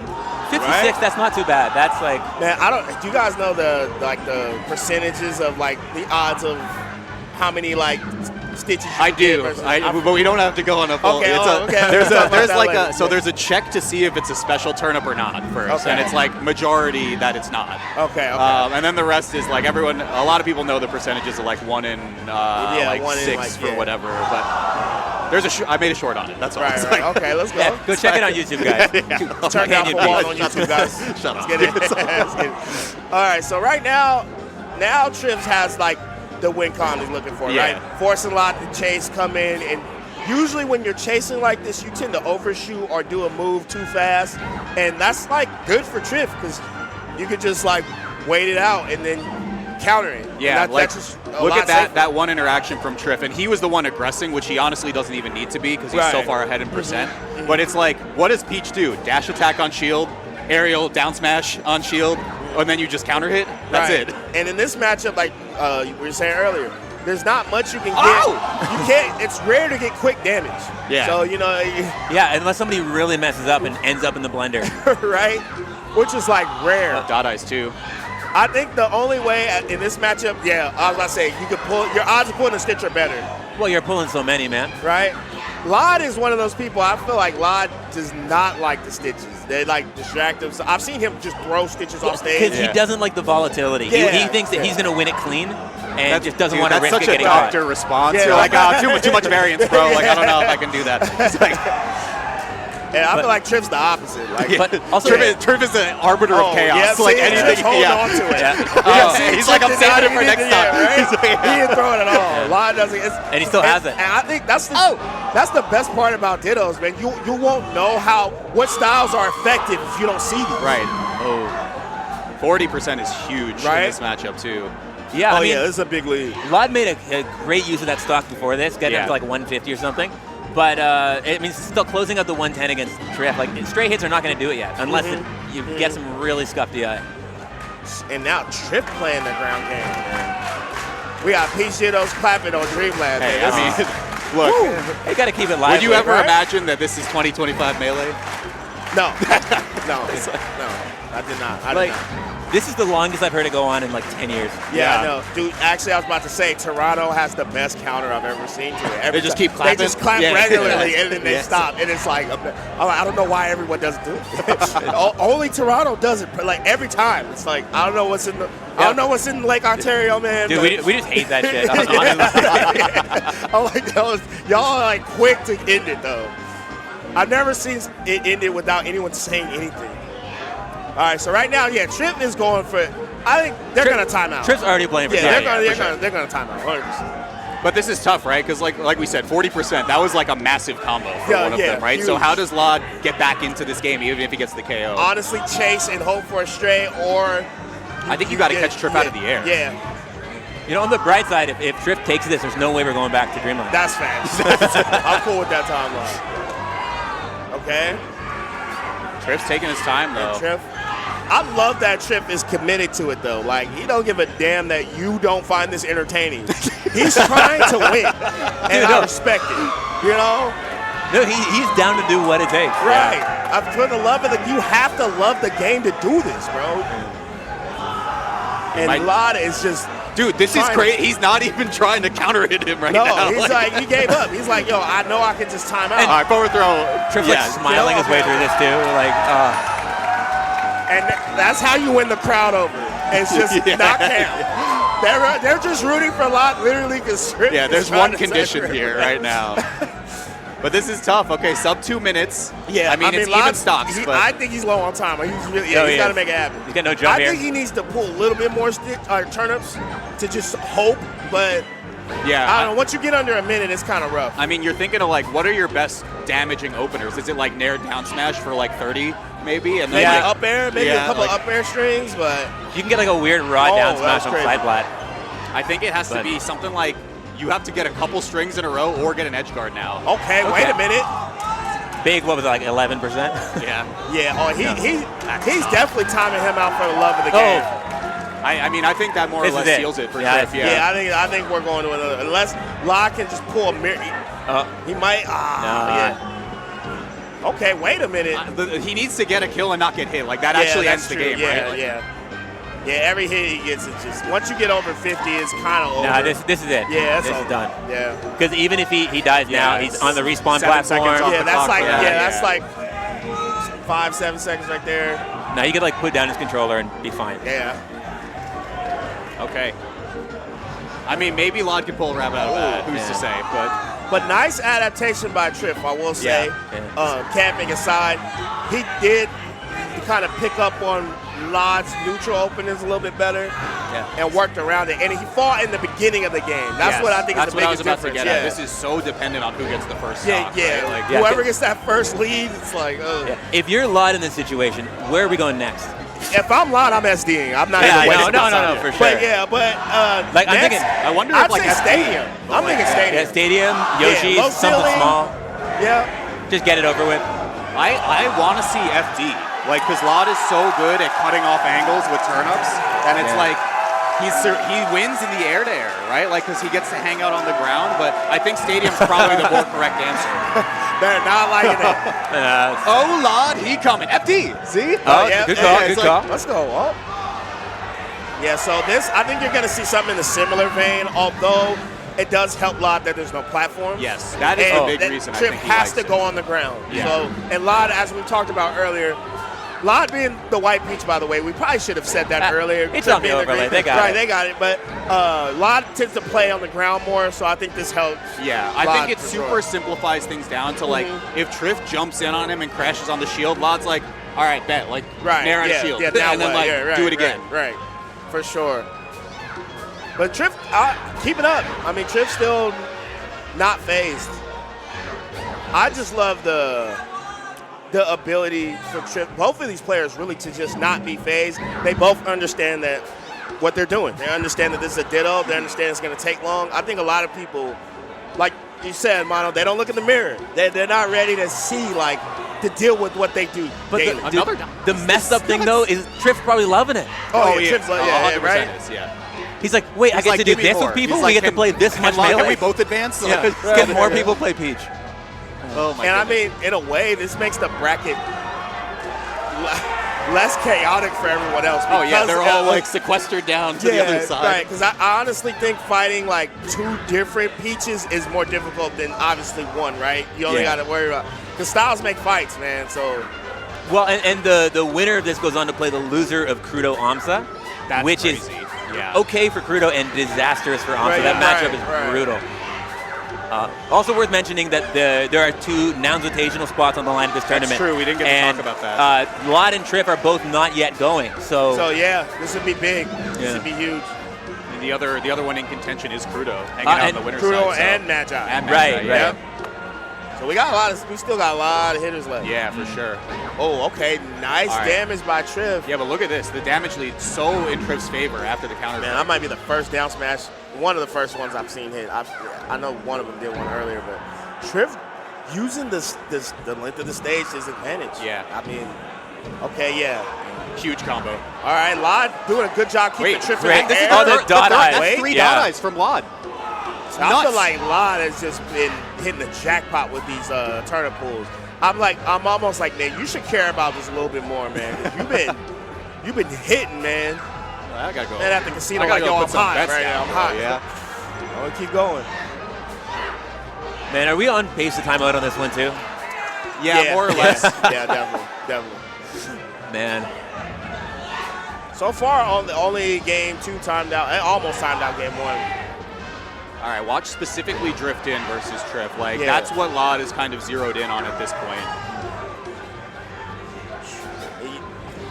I noticed too when they land, Triff likes to come down with a move on landing, and Lod likes to just drift all the way away and reset. That was Stitch, wasn't it? Something interesting that I've noticed. See, like Triff always comes down with the move, whereas if Lod will get hit in the air, he'll just reset. And then Lod likes this position to where it's like Lod likes the game plan. Yeah, for sure. I almost want to call it like priority, right? Like if Lod has priority, he's like his scenario is I'm on the ground and you're in the air approaching me. And if Triff has priority, it's the opposite, right? 100%. 100%. Well, I mean, it's kind of to the point with the Stitch phases. He's trying to control all the variables he can. He doesn't want to risk anything, but he's also trying to scrap and thinks that he can just whittle it down over time. Yo, this rules, by the way. This is crazy. I hope somebody on Twitter after this comes with a count of all the switches, stitches, or the turnips that have been pulled in this set. Hundreds. This is actually so relevant. So Lod is turning around before every throw because you smash throw turnips further if you're facing backwards than if you're facing forwards. So he can get a little bit more distance on Triff. Let's go. It's a little thing. Like, oh, that killed. That's crazy. 189. All right, Triff. Triff is 70%. 70's ugly. This is a good lead for Lod. I think if you're Lod, you just hold center. Why go forward? Yeah. Ambitious. Yeah, see, and now, and see, Triff just like, don't regress. Don't go forward. Such a lead. Now it's just even. He's trying to power shield. Yeah. But yeah, Lod's just getting punished for trying to play. Yeah, basically. Yeah. Yeah, you got to hold your position. And this matchup is very counterintuitive. Yeah, man, we signed up for this already. You just have to commit. Right. Yeah. Triff is just different. But Lod, I know. I bet Lod. That was great. Wait, okay. I think Lod is like the best peach in the business at setting up these like Rube Goldberg machine contraptions of edge guards with upwards thrown turnips. All right. Oh, the down air, but Triff. Trade. That. Yeah, I mean, we got 3 minutes on the clock. Do you think Lod tries to time it out? Nah, I don't think Lod tries to. I think Lod's trying to go for the win. Yeah, will definitely try to time out. Yeah, he's advancing. Like we said, the previous stock, he went in like 2-3 times and took 60 for it. Honestly, for Lod, it's a better game plan to just win the game because the lead's getting spread out, and he's winning neutral more as they've been playing close up. Yeah, and I mean, look, you only got so much gas in the tank to play this, except unless you're Triff. Right. This is every game you've ever played. And like Triff wants the timeout. I think forcing Triff to come forward and potentially mess up is just more ideal for Lod. Yeah, I don't think we're gonna time out here, but it's definitely Triff can still win this. Yeah, for sure. One good pull. That's all it takes. You're just one good pull away from hitting it big. Keep gambling, Peach players. That was smart, but.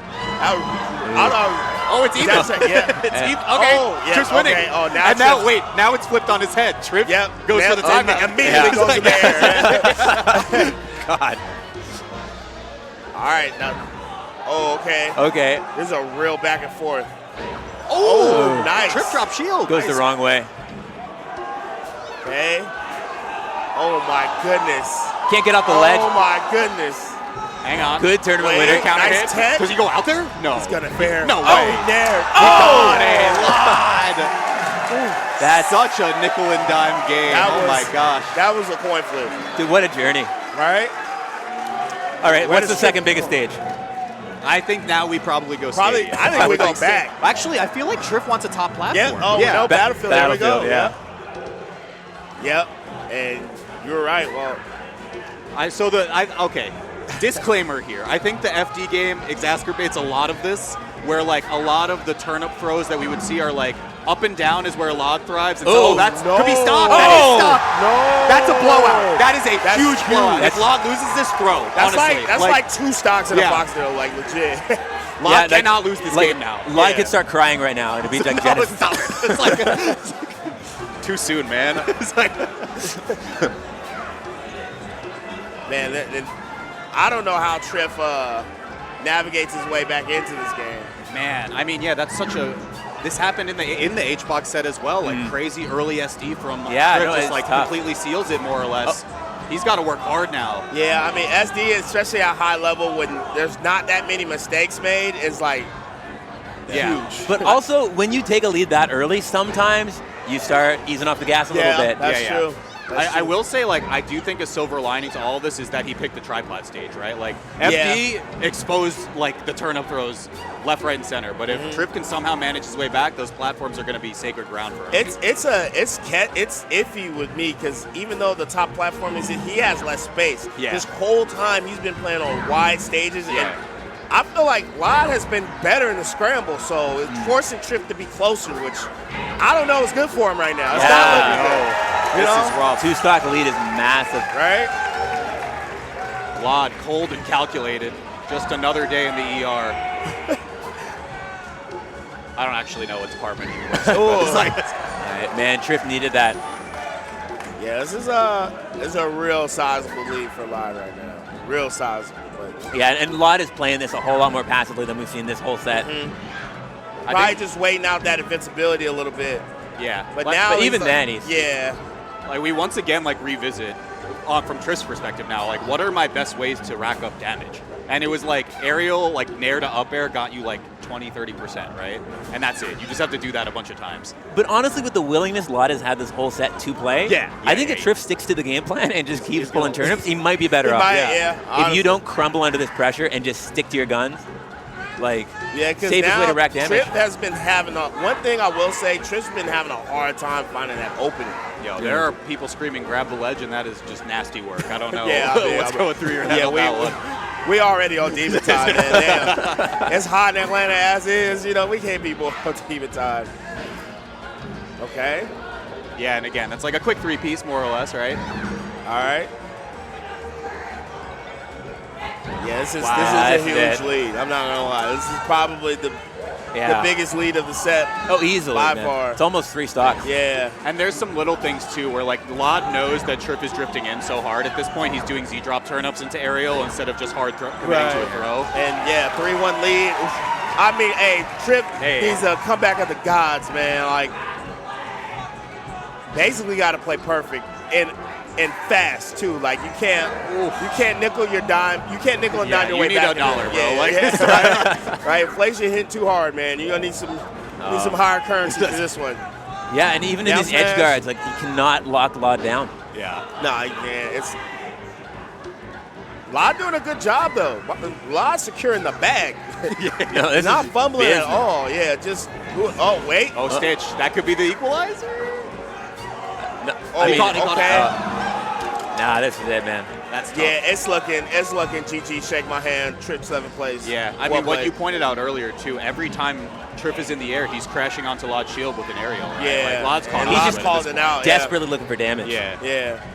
At this point, we just throwing Hail Marys and hoping shit hits, man. Like, I don't really know what else. Because what else do you do, man? Right. Yeah, I mean, aside from the stock count, look at the timer, too. It's like, even if you want to play for your other win con, you're still losing there. Yeah, we're not timing this one out. This was a gamble, low-key. But the SD really sealed it pretty early.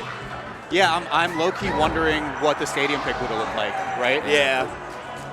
Because I think you guys are onto something. Like, that probably would have been my next choice after FD if I was a counter. The wider stage would have been ideal for sure. But, I mean, we didn't even get to see the battlefield. Because when your game plan is to whittle down your opponent and play the long game, to go down a full stock right at the beginning. It ruins the whole plan. It's unfortunate, man. Yeah.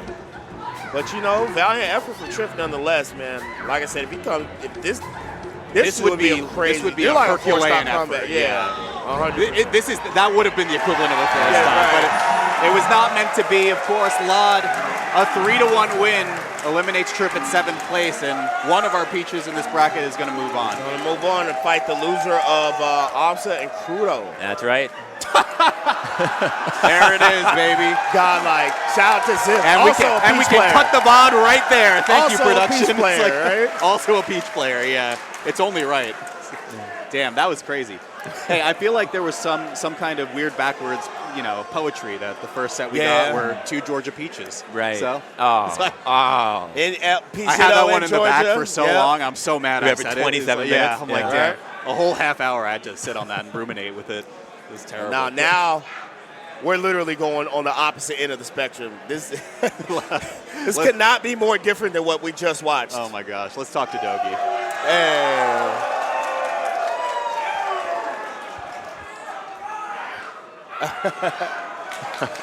And shout out to Zip, one of the OG Peaches. Atlanta's very own legend. But next up, we got my man, the myth, the legend, Dogysamich, on the mic. Let's talk about it. Displaying this second bracket of alternative success for us. All right. My bad, I'm all walking around trying to make sure we got the next match in the bracket of alternative success line. This is my fault. So that means that I need to introduce yet another ditto that I believe is going to go down. Who cut it? That ain't on me. But can I have to the stage, please, Magi?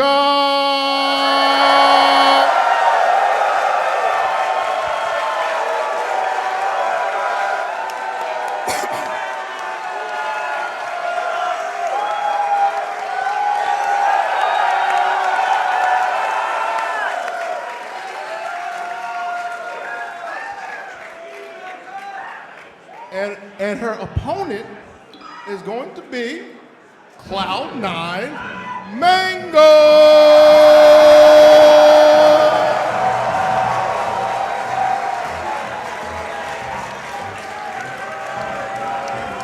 That's classic Mang0 right here. Man, I hope they're picking up the crowd on the mics, on the production, Oh, yeah. it is pretty electric in here, man. It's been insane. Like, the crowd's going nuts. The crowd's going nuts for the Peach Ditto. Right? A different kind of nuts, maybe. Yeah, give but- us If the he's Falco scared, say Ditto he's now. scared. I could understand if he's scared of Magi. If he's scared, say he's scared. Where he at? Where he at? Oh, he's in the bathroom. Duty calls, totally understandable. So give us a second before Mang0 shows up. Oh, there he is. There we go, Mang0! Nailed it.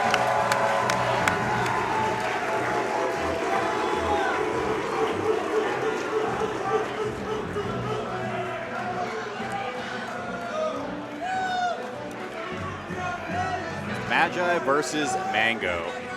Another Ditto. Another Waff, one. Give us the Falco rundown, bro. man. What's going on? You saw them at Nouns Bowl, right? Yeah. I kind of feel like this matchup, honestly, the more technical player generally wins. Whoever's playing better with their tech skill will generally. It is the polar opposite of what we just watched. Like a lot of the last sets, like nickel and dime, every percent counts. Percents don't matter in this matchup. It's like if you can get the hit and you can just go crazy with that hit, all that matters. The laser game's a little nuanced sometimes because you got to be careful, but you can't respect it too much. But a lot of it is what you do off shine, man, because that's gonna. And CC is just deadly. And everything is CC in this matchup. Everything. But generally, I think whoever's shine combos are better will win. Generally. And you said that they played just at Nouns Bowl, right? They did, yeah. So the lifetime is 4-1 in Mang0's favor. Okay. Magi got that huge upset back at Genesis 6, Yeah. which was Yep. years ago now. Yep. And it has gone Mang0 all the way. And it's been Falco Dittos every time they've Right, played. right. It's about like once a year in the last couple years. So. Yeah, because Mang0 used to go Fox for Falco, but I feel like that's been retired for a few years now, I right? think that's like a older thing where he was like, I never liked playing the Ditto, but now he's, been considering going Bird full time. So Yeah, it's looking like it. I mean, this Falco's solid, and so is Magi's. So this matchup is hard. They have weird. These two in particular, why I think they're the best Falcos is they got the most unique combo trees. No one really talks about this in Falco, but Falcos all Falcos don't combo equally. They don't. They don't. All them pigeons you play on unranked, they don't combo the same as these two. Yeah. Magi obviously with the up air strings. Mang0 really good at following up with like weak hit down air. I think even to your point, right, even Yeah. when we were talking about the Peach set, like Mang0 took some of those up airs from Magi and has brought that into his own gameplay, and vice versa, right? Exactly. So let's see it happen right here. Mang0 dropped that combo right there. You can't be doing that in this matchup. Yeah. That's how you get away with stuff. Magi, the red Falco, Mang0 neutral. Yeah, we'll see who warms up that gun. See, they the both amendment, dropping as you call combos. it. Okay, so we're going to nice have a roll classic. read. We getting stuck in Shine. Oh, nice. Covered. Oh, Edge wow. guarding Falco, edge guarding in the Ditto is actually kind of hard, in my opinion. Because Falco doesn't really have good tools to like punish his own recovery. I feel like he does, but it's Falco's recovery in general is really good. I think it's like if your best case scenario, you want to catch him in up B, right? But they're going to phantasm so often. Magi already 3 times this game has caught Mang0. Oh, crazy reversal. Sorry, rolling out of the corner. Sorry. There it is. But yeah, they're both flubbing edge guards and Shine, so I feel like we're gonna have a classic. Usually when one Falco is just comboing like a mad, like just crazy, that Falco probably gonna win. You know? You're like, oh my God, please don't hurt me. Right, I can't do this.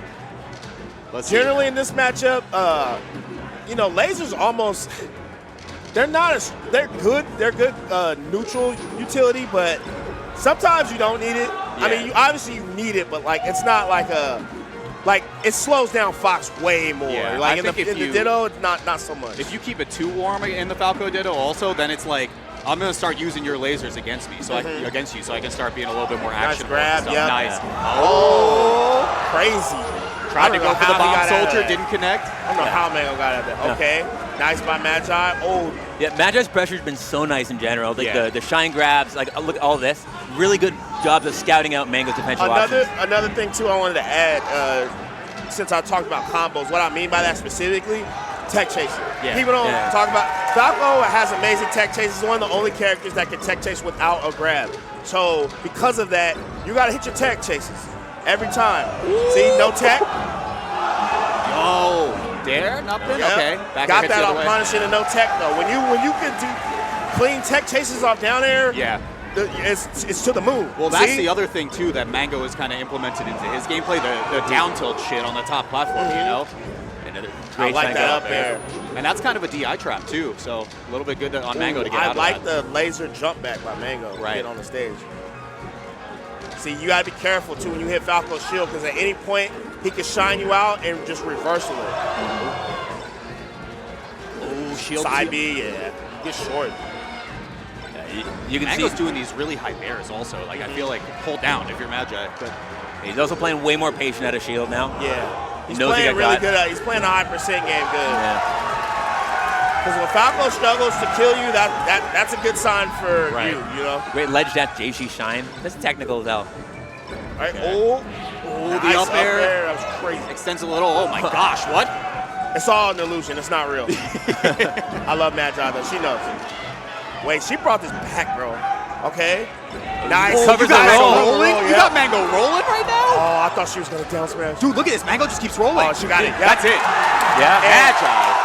You gotta be careful when you hit Falco's shield. Dude, look at the end of that last stock. Mang0 rolled like 3 times out of the corner. Yeah, you can't roll too much neutral. in this matchup. Yeah, because early on, like I said, he got for rolling out of shield defensively, and then was really aware of it for a while, taking his time. But then in those panic moments, sometimes the bad habits come back out, or the fundamental habits.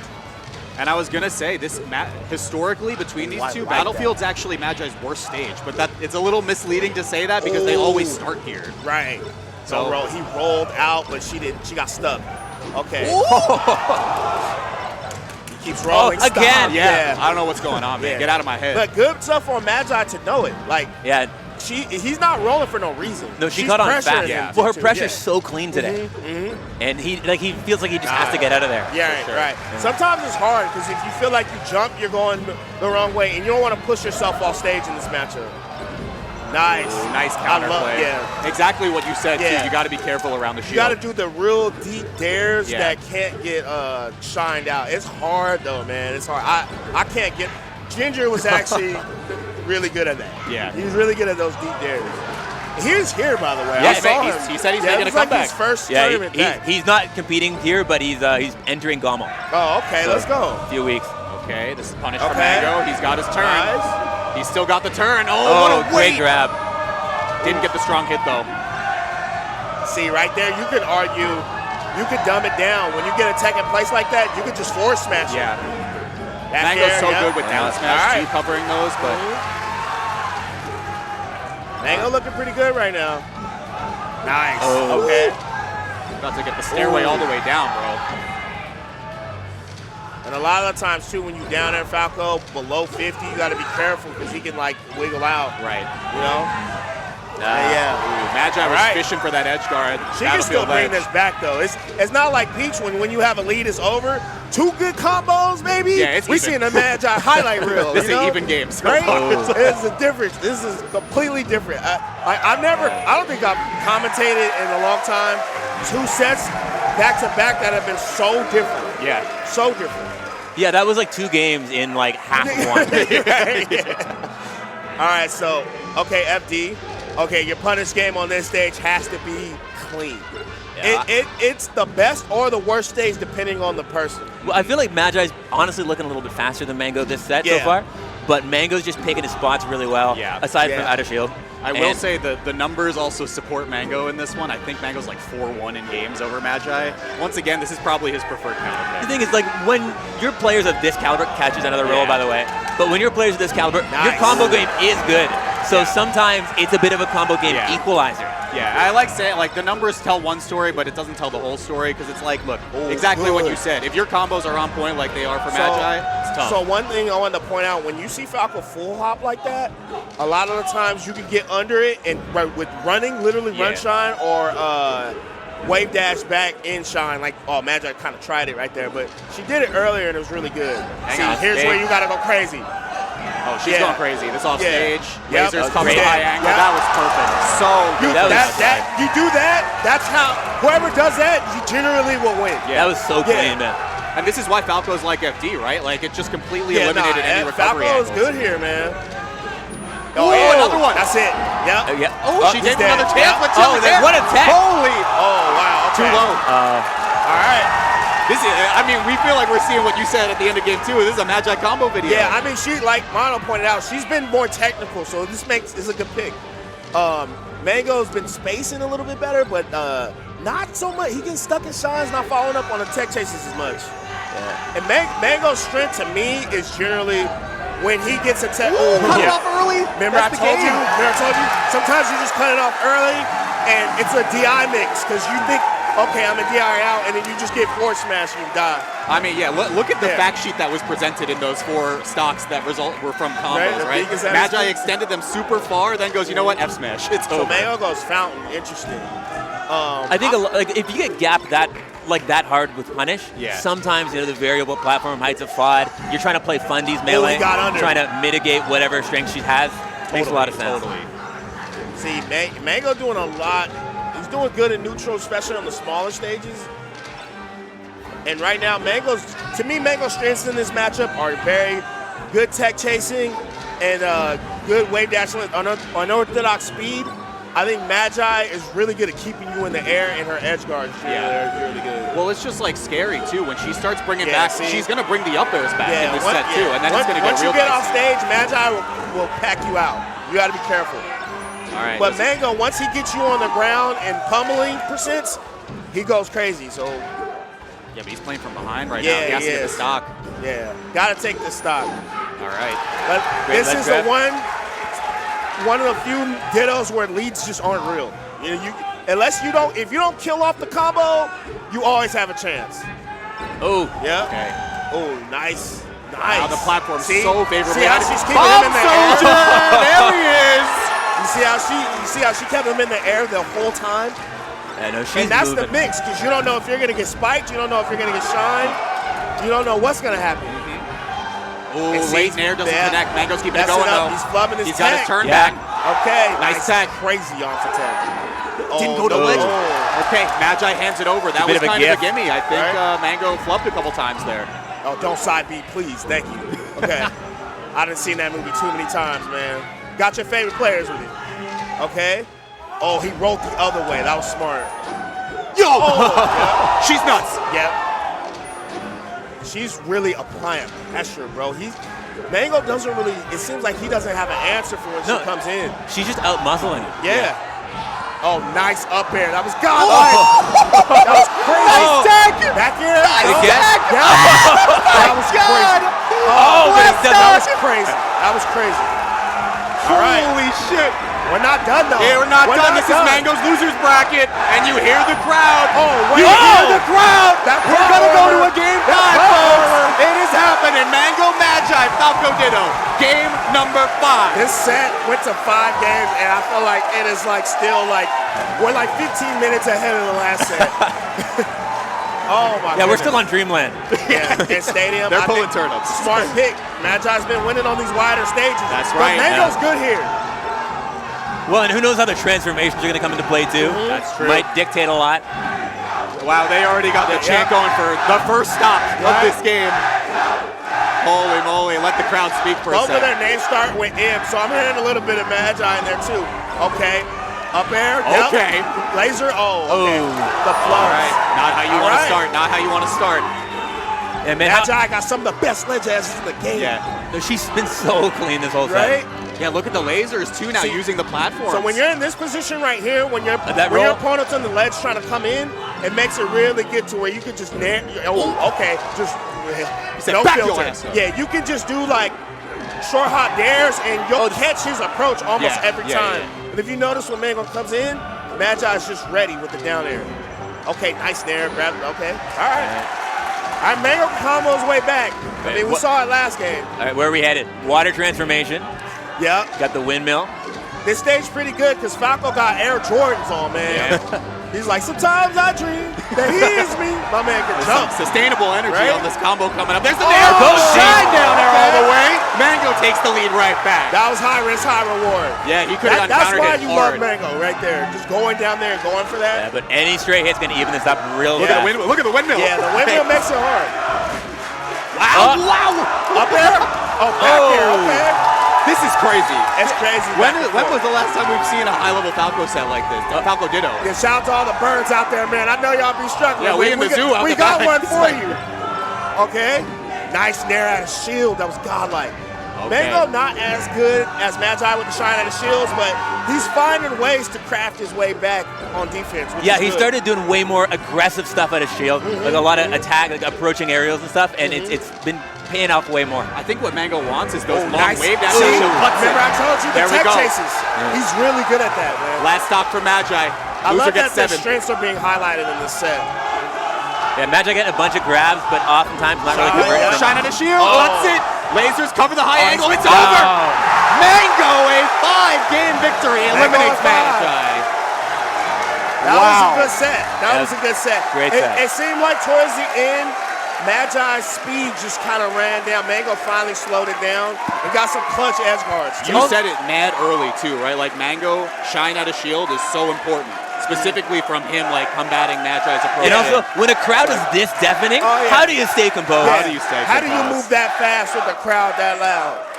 Wow, So Mang0 that was moves a on, banger but set. Man, Holy. Magi, hey, she did her thing, man. They're the two best Falcos doing it. I don't even think that's a debate at this point. I mean, it's beautiful to watch, and I think it's good because, you know, with Falco mains in particular, I'll put myself in there, you know, Falco mains can get doomer, man, but it's like, dude, 2 Falcos made top 8, so Yeah. you can do it. All my Dude, little this birds, was one of the things I all my said. pigeons, you can be eagles. You know, you can fly. You gotta believe. You could be like one of the birds Yeah, in the you zoo. could be like, right. You could be a whole ass You could be peacock. just fly away, man. But nah, it was a good set, man. I feel like what you saw was a good display of like strengths on both ends. So Yeah. if you can add the Magi tech skill and the combos in the air with the Mang0 tech chasing, bro, you're fill up at the Like a AI full package, basically. yeah. Yeah, you do You're everything. Philip, bro. You know? So it's I also crazy. think that set means that we are locked in for Crudo and Lod going to Japan, right? That shit, yeah, that's Yeah. true, actually. Or They're is that guaranteed. true? I think they're the only 2, so hey, that's really cool. So look at that. Congrats. Dude, yeah, that's crazy. I think we're going to go back to Dogi in just a second, but one of the things I talked about recently when Mang0 just beat beat HBox with Falco, was that, and you can comment on this more, I feel like people gave up on Falco. Like, this greater narrative was like, man, Falco can't do it. You know? Yeah, and that's a lot of Falco's fault.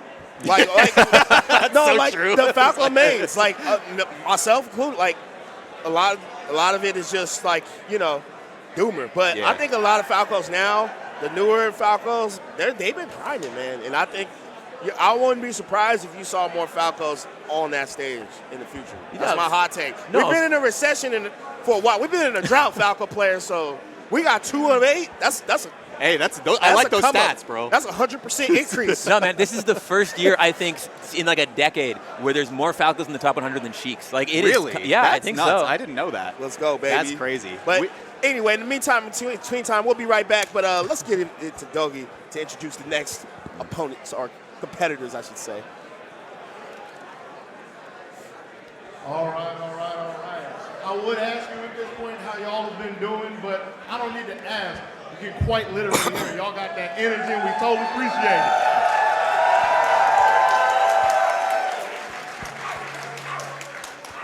With that being said, though, it's time to go to the top side of this top 8. Pull out some of the winners. And so for our first match, let's have Red Bull IFM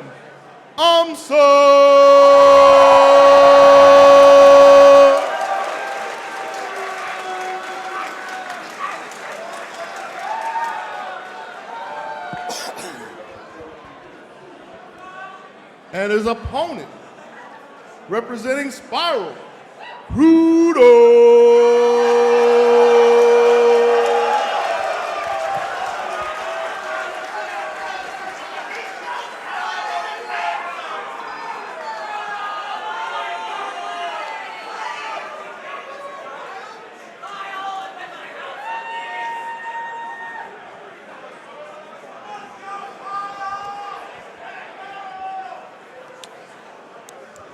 Thank you very much, Dogi. Mono, just tell us what we got to know. Let's go. So this matchup, we have Crudo Sheik, Amsa Yoshi. This is like my worst nightmare matchup. This is without question Yoshi's hardest matchup. Really, I've always wondered between this and Peach. No, it is for sure. I mean, Peach isn't much better. Yeah. But it's Sheik.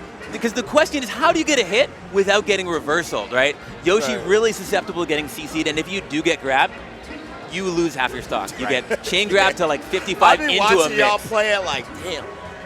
Like, how did you win? Okay, we got the player spotlight on Crudo. The full-blown champion. That's right, baby. Ranked 18. I mean, Crudo this year is looking top 10. Yeah.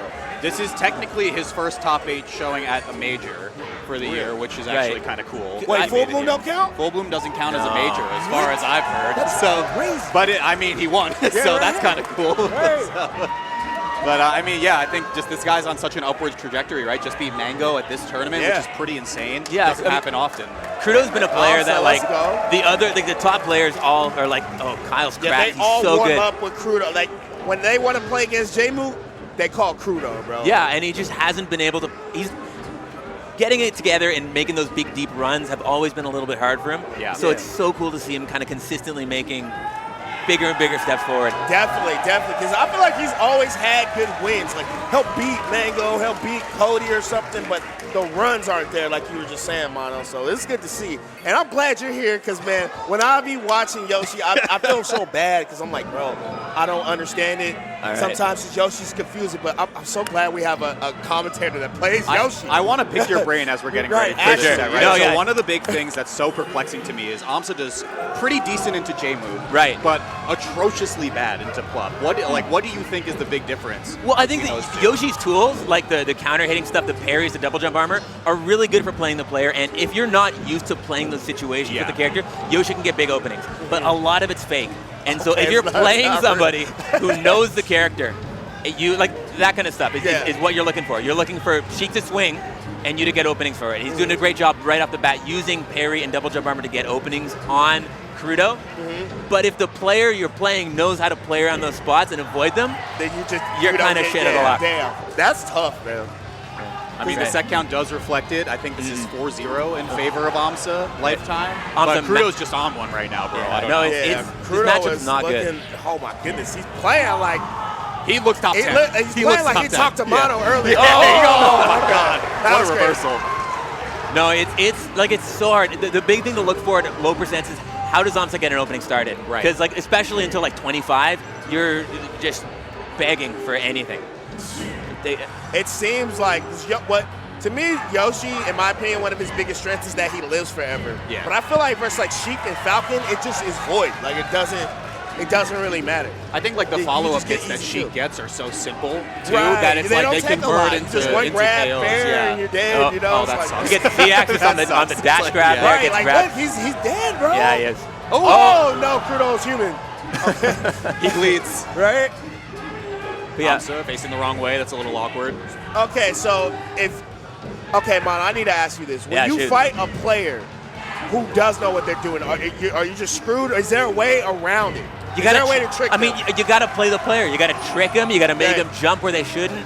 Because like the saving grace for Yoshi is you think you can hit him, but he wants you to hit him. Right. In spots that only Yoshi counter hits. Right. And so you've got to make those look tasty and like presentable and like a thing that you want to shoot for. For sure. So you're just like, it's just a lot of baiting. It's a ton of baiting. A lot of weight bait. It's a lot of finesse. Yeah. I think the thing that's hard about that, though, is you're usually wanting Sheik to act first in a lot of these situations, right? So that you can go for the counter here. You can go for the things that Yoshi's so good at, right? So you got to lean on Yoshi's movement to be in a spot where Crudo thinks you're not. But, I mean, Crudo's so good at counter hitting himself. Yeah. So good. He's so fast. Right. But you see, like this is probably it. So you say, I guess the best way to trip up Sheik is to force Sheik to just jump in spots that you trick them into thinking they're safe when they're not. You want Sheik in the air in an ugly spot. Right. Because like you are gonna air CC them and try and get your openings that way at low percents. Right. Or you can bet big on an egg lay, but it doesn't get a ton of reward. You can bet on a down tilt, but you can true CC it. Right. Like everything works if they're not ready for it, but nothing works. Man, that sounds tough, bro. It's not my favorite. Yeah. It sounds tough. We see it reflected right now, 1-0. It's like, all right, that makes sense that you have to do that. The hard part is doing that 4 times. Yeah. Over and over and over. That's the hard. Like, I feel like I can do that for a stock, maybe 2, but like a whole game, and then I gotta win 3 of them. Yeah, but the nice thing is you got a great edge guard as Yoshi, and you also hit like a truck. Yeah, so if you do get those openings, if you're AMSA, you can take it really, really far. Yeah, let's watch this. This is so right. There you go. Yep. Because even if Crudo somehow can make it back on stage. What would you say are like the best and worst stages in this matchup? I mean, you don't want to go to FD. You don't want to go to Dreamland. You want Yoshi Stadium, stuff like that? Yeah, Stadium is bad too. You want Yoshi's, you want FOD, you want Battlefield. Okay. Triple platforms, but close enough space to be able to get. Yeah, and Dreamland is probably the worst, but who knows if Crudo feels the same way. Right. Man. Let's see what AMSA's got, though. Yeah, I don't know how AMSA finds a way to make this character work sometimes, because I feel like Yoshi has a lot. His strengths are amazing, but his weak sides are like bad. They're like really bad. Like, you know what I mean? Yeah, this is exposing. Yeah, right? like the things Yoshi's bad at, he's like terrible at, but the things he's good at, he's like arguably the best at. Yeah, and Crudo is really, really good at the defensive counter hit stuff. Yeah. So like even when AMSA gets an opening, then Crudo's gonna just hold down, get a grab himself, and if Crudo is in a good position to do that stuff, like, I mean, it's like 50-60%. Yeah. Oh, okay. Tries a hard read coming out of the egg, pretty cheeky. See, and then like right here, it's like once Crudo could get a good the back air does a lot too. Like I feel like if you space back air well, how does Yoshi get around that move? Oh, you can't. You basically can't. Yeah, right. It's like, you just get spaced out. Yeah, because if the Sheik spaces the back air right, you can't even armor through because Sheik's legs are so long that you can't catch up. It pushes back. Yeah, that's rough. Yeah, not to mention if you even just try to counter here, right? Because you just lose armor at that point. So tough position for AMSA. Yeah, uses the aerial too, so you can't grab ledge. Hey, you got to give it up to Crudo though. He's playing like he's just he really is. But there you go. AMSA tries to get an air. DI's out, which you can regrab, but you have to be ready for it as a Sheik. Dude, this is Crudo's thriving in the scrap though also. Like he's really not playing into the game plan that you're expecting AMSA to want him to go. Right. No, he's kind of just out scrapping. Okay. Yeah. It's almost not worth it when you're Sheik because, like you said, Walt, the openings are so simple. Insane. That was crazy. Oh, that's yo, crazy. He's different. He's different. Yeah, I mean, it's awesome. one thing to land on Randall, right? Like, and you just die if you miss it. I feel like I'm going to see this on Twitter in like an hour. That's crazy. That's so good. That's some one-of-one type stuff. Okay. Oh, great refresh. Good recovery. But here, we're looking, because what now do you do? armor's Yeah. off the table. Oh, Yeah. great grab, but This is also just hold down and grab, right? Yeah. Get a lot. Oh, nice. Okay, wait. crazy. Yo, he is nickel Wow. and diming his way back. Okay, all right. And Crudo. Yep. 2-0, man. Crudo's just playing great. He's got to do what you're saying. Like, he's not falling for any of the armor, any of the air CC stuff. It's just like, hey, man, once you land, I'm going to tilt you and grab you, and then here's 60 damage What's into up? a back here. Yeah. Pretty much. Yeah, what's Like, good, Yoshi? right. All right. All right. See, he's looking for down tilt. He's looking for like drift away, DJC Nair.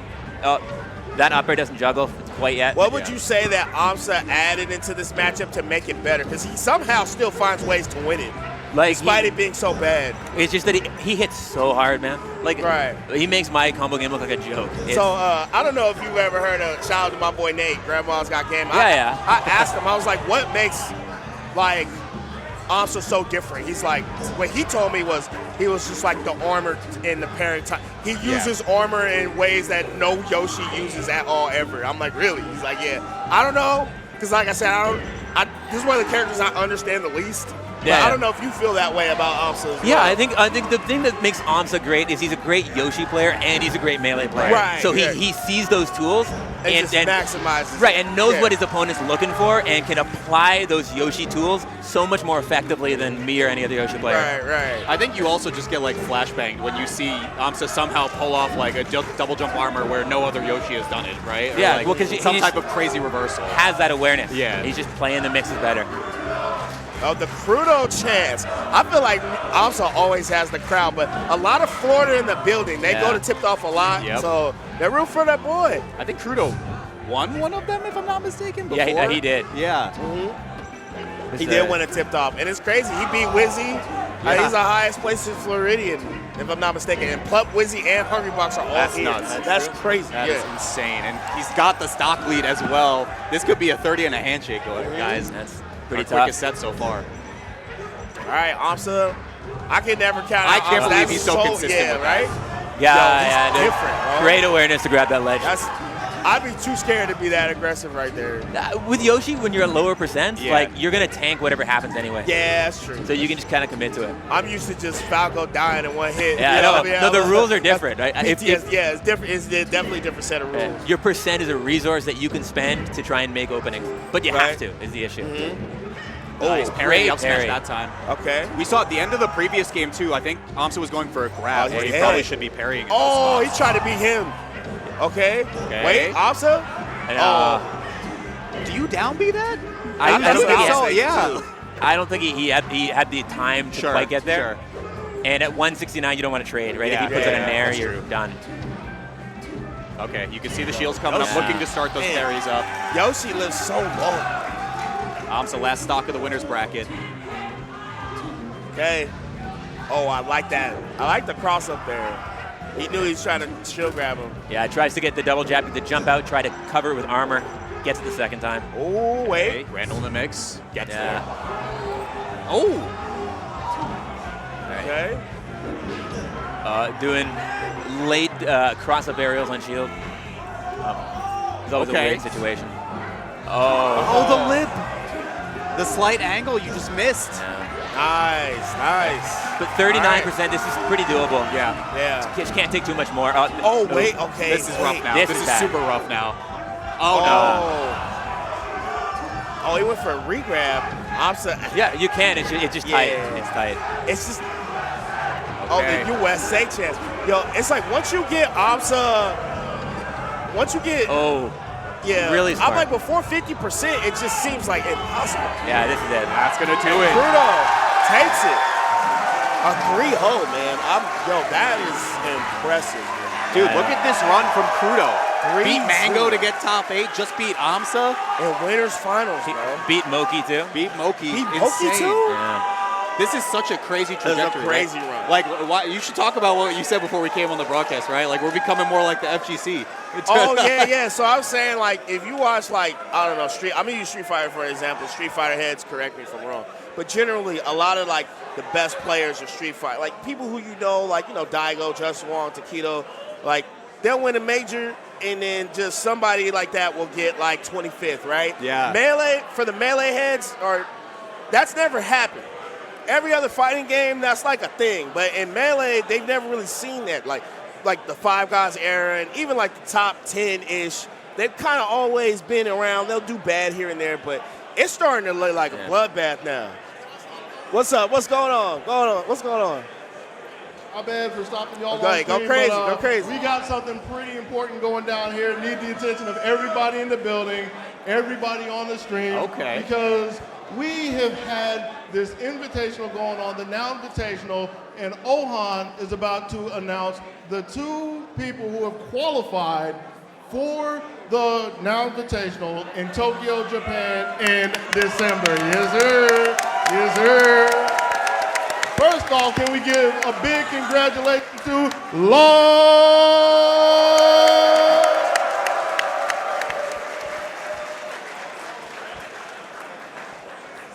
And just fresh off a hot win, really nice to be on stage already. Let's give another big congratulations to Spiral Crudo.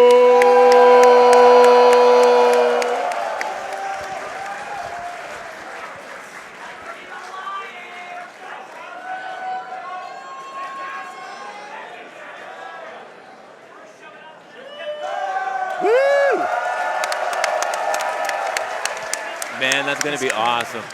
That's so sick. So we have 2 Peach players, right?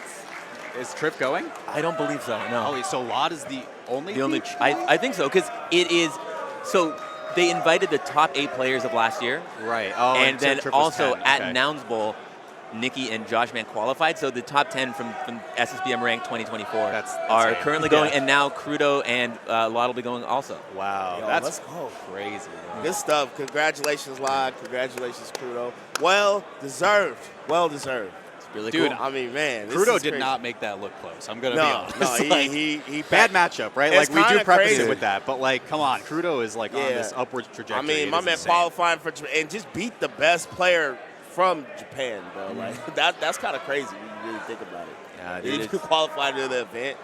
like, But, breaks my heart a little bit, you know? Yeah, I mean, you want to see Omsa win. Omsa's like, bro, Omsa's a legend, bro. Like, one of the best players to ever touch a controller. Bar for sure. none. But Insane like, stuff. before that happened, what I'm saying, how you know, Melee now is just like a dogfight. You could just get 25th and win a major. And like, the Hungrybox won Genesis and didn't even make top 32.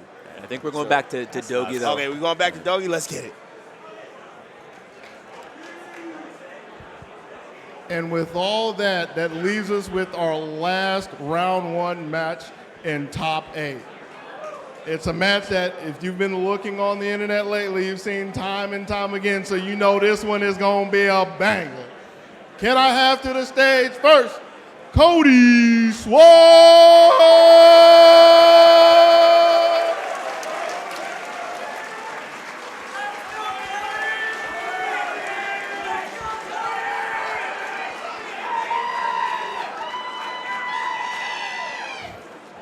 And his opponent, representing Shopify Rebellion, Zane!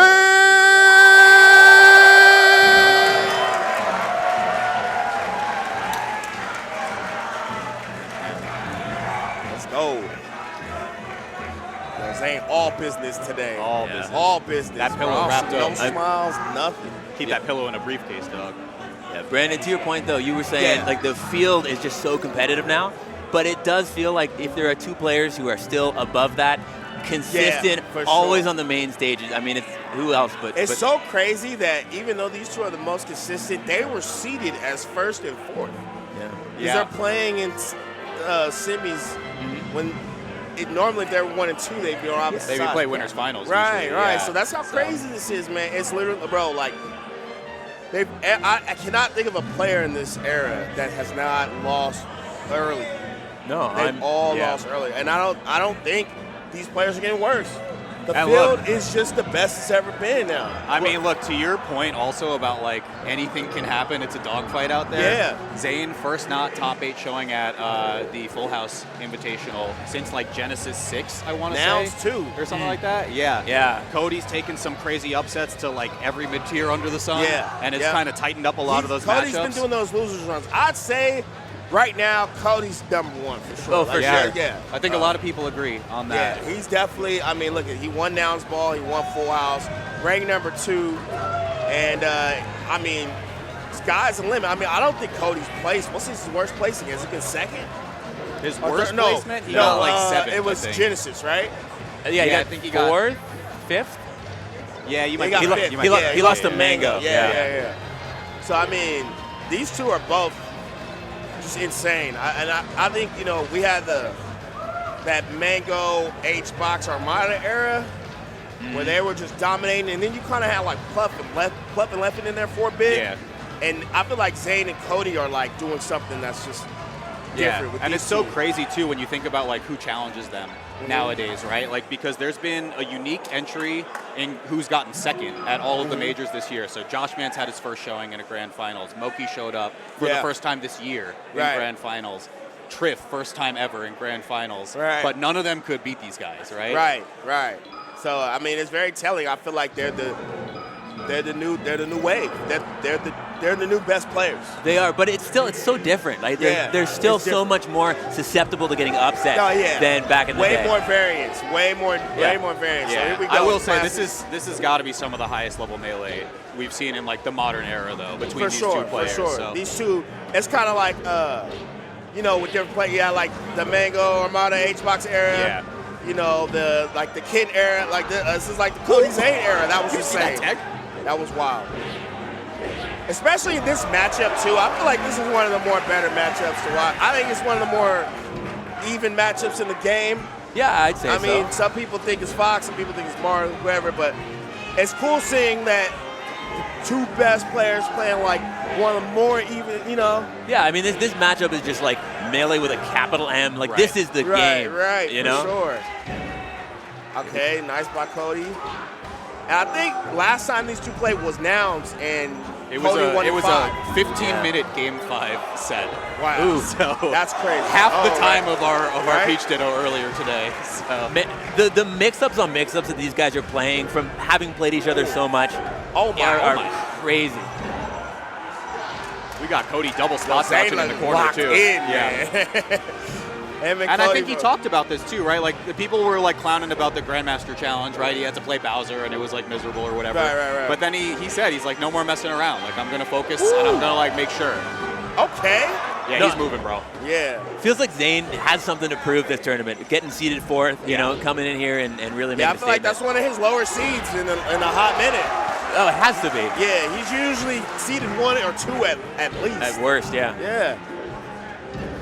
So right now he's off to a good start, but I don't count out Cody Schwab, man. I done seen this dude lose and then beat all your favorite players in the same day.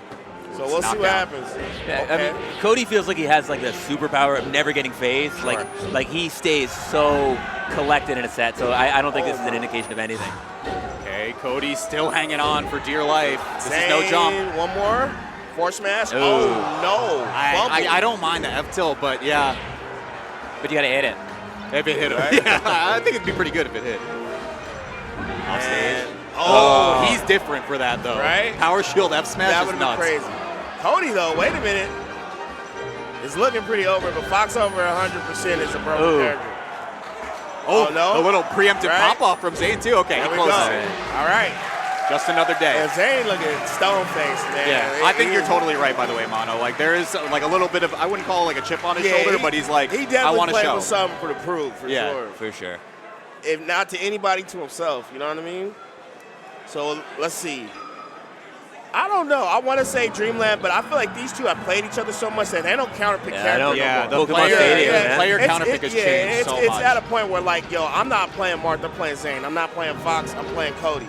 I mean, top level melee is kind of that way through and through, Yeah, for right? sure, for sure. I mean, if somebody can play Yoshi or Pikachu or Donkey Kong and compete on the big stage, Right. it's just about the people. And these two, they know the matchup already. Ooh, they know the matchup already, so they know how even if that were the case, like Zane plays different than any Marth, Cody plays different than any Fox anyway. So it's like not your typical Fox or Marth advice ain't gonna really cut it versus these two. Yeah. Okay. Platforms are Nice. rough. Cody on Zane stage off to again. an early start. I'm shocked he picked Stadium. I would have expected maybe like a I wonder, Yoshi like, Dark yeah, like VOD even. Yeah, like, you know? for sure. Yeah, but maybe with those transformations in play, though, you Yeah, know, Yeah, yeah. good point. Good get a point. nice rock wall to, Right. I mean, to your point on Dreamland, right? Like that has been such the like automatic counter pick against Zane for so long that he's gotten so good at it. Right, too, right. It's almost like worse than just picking Yeah. another stage. But we got like 5-10 seconds until the transformation happens. So grass, not the most volatile. Yeah. Okay, Cody had an early Okay. flub there. SD practically at Oh. 0, so. Okay. Oh my God. Oh, he tried to get the chain grab going right there. Man, I love seeing a Marth breaker, or a shield breaker. Especially when it breaks the shield. Okay. Oh. No slide off. No slide off available. Okay. Oh, Wow. Yo, He dash grabbed it right. too, so he had more range. Zane's on going crazy. It's not a dance floor, man. Oh my gosh, this is a melee tournament, Right? not a dance Zane's like, floor. the kid is not my son, man. Watch my feet. Watch the ground glow. And watch this blade as Oh. it cut through. Oh. Counter? No. But just Nah, regular Cody going force smash. super Yeah, deep. Yeah, right? Yeah, Cody's angles are pretty crazy. Yeah, Cody has to have the best Fox recovery in the game, bar Right. none. Okay. What's the Even mix? on the other Nice side, tech his chase. flow chart is so good against Zane to edge guard, but he hasn't had a chance to really set up one. Okay. No, Zane's coming to play, man. I mean, look at this focus from both of these players, bro. Yeah, these two are locked in. I mean, these two, man, this could be grand finals. Projected. you Really know? good. Really it good. still could be. We're Yeah. winners. Okay, Oh my nice, gosh. nice. Okay. Okay, shine. Ooh, I like the double. What's the edge Back guard? air, yep. One more. Sets up shield and waits. Okay. Beautiful, Wow. beautiful. What perfect bait, knowledge, right? too, right? Baiting Zane to go onto stage, Yeah. making it look like he's going to grab ledge. Or back air him again. Yeah. That's it. No. Oh. Maybe a little Oh. fastball to get to the ledge. Wait, Cody? Cody's different. Cody, Oh. the runoff shine doesn't connect. Off stage, no jump here. Oh, yeah. no. He knew. Oh, wow. He knew. Look at him. Yo. Are you kidding me? I'm telling you, man. He's channeling Bro, some inner bro. H-box right now. Bro, No, it's he's not looking like playing. a man possessed, dude. He came out here like just stone face. Usually, Wow. you know, people look to the crowd. He's like mad. He's mad. He's like angry. Right? Wow. I'm telling you, man. He said, he's like, yeah, let's go. No, Like, this run, is run. He's like, come on. some H-Box Corp. Like, oh. H-Box, the marionette upstairs, just pulling all the strings. It was all part of the plan. Ooh. Okay, Cody. Oh, yeah. Cody fighting back. Cody All got right. something else to say. That was a quick kill. Even in the top right corner, Zane still loses that stock.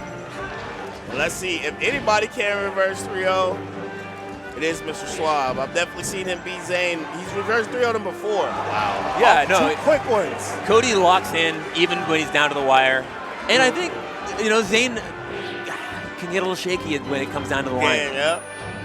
One of the big things I don't think Cody's been super activated on yet is edge guards. So we did see like a couple really strong wait, ones. he's Here comes dead. Zane. Here comes Zane. Yeah. There's an answer. Nice. Okay. So Zane down this game, Oh but my up gosh. 2-0. They're both moving, man. Yeah. And like looking for the slide off there. Mhm. Yeah. He knew the light shield was up. Oh, yep. Oh, That's okay. an He's instant human. Back to grass. Right? Oh, yo, he's just out. He's kind of That tech is nuts. beating Cody on the maneuverability, man. Like his movement has just been way too crisp. Yeah, but look at the pictures, Brandon. Like, Yeah, I know. Zane brought it back. I know. I feel like Zane's this whole set has just been moving clean. No, he's looking amazing. No more Right? Bowser hands at all. Nope, no more Bowser hands. Oh, nice tech. We got those. But Cody, we got the. Oh! He's different. He's different. He's different. Highlight it and show it to a friend. I don't play that back Right?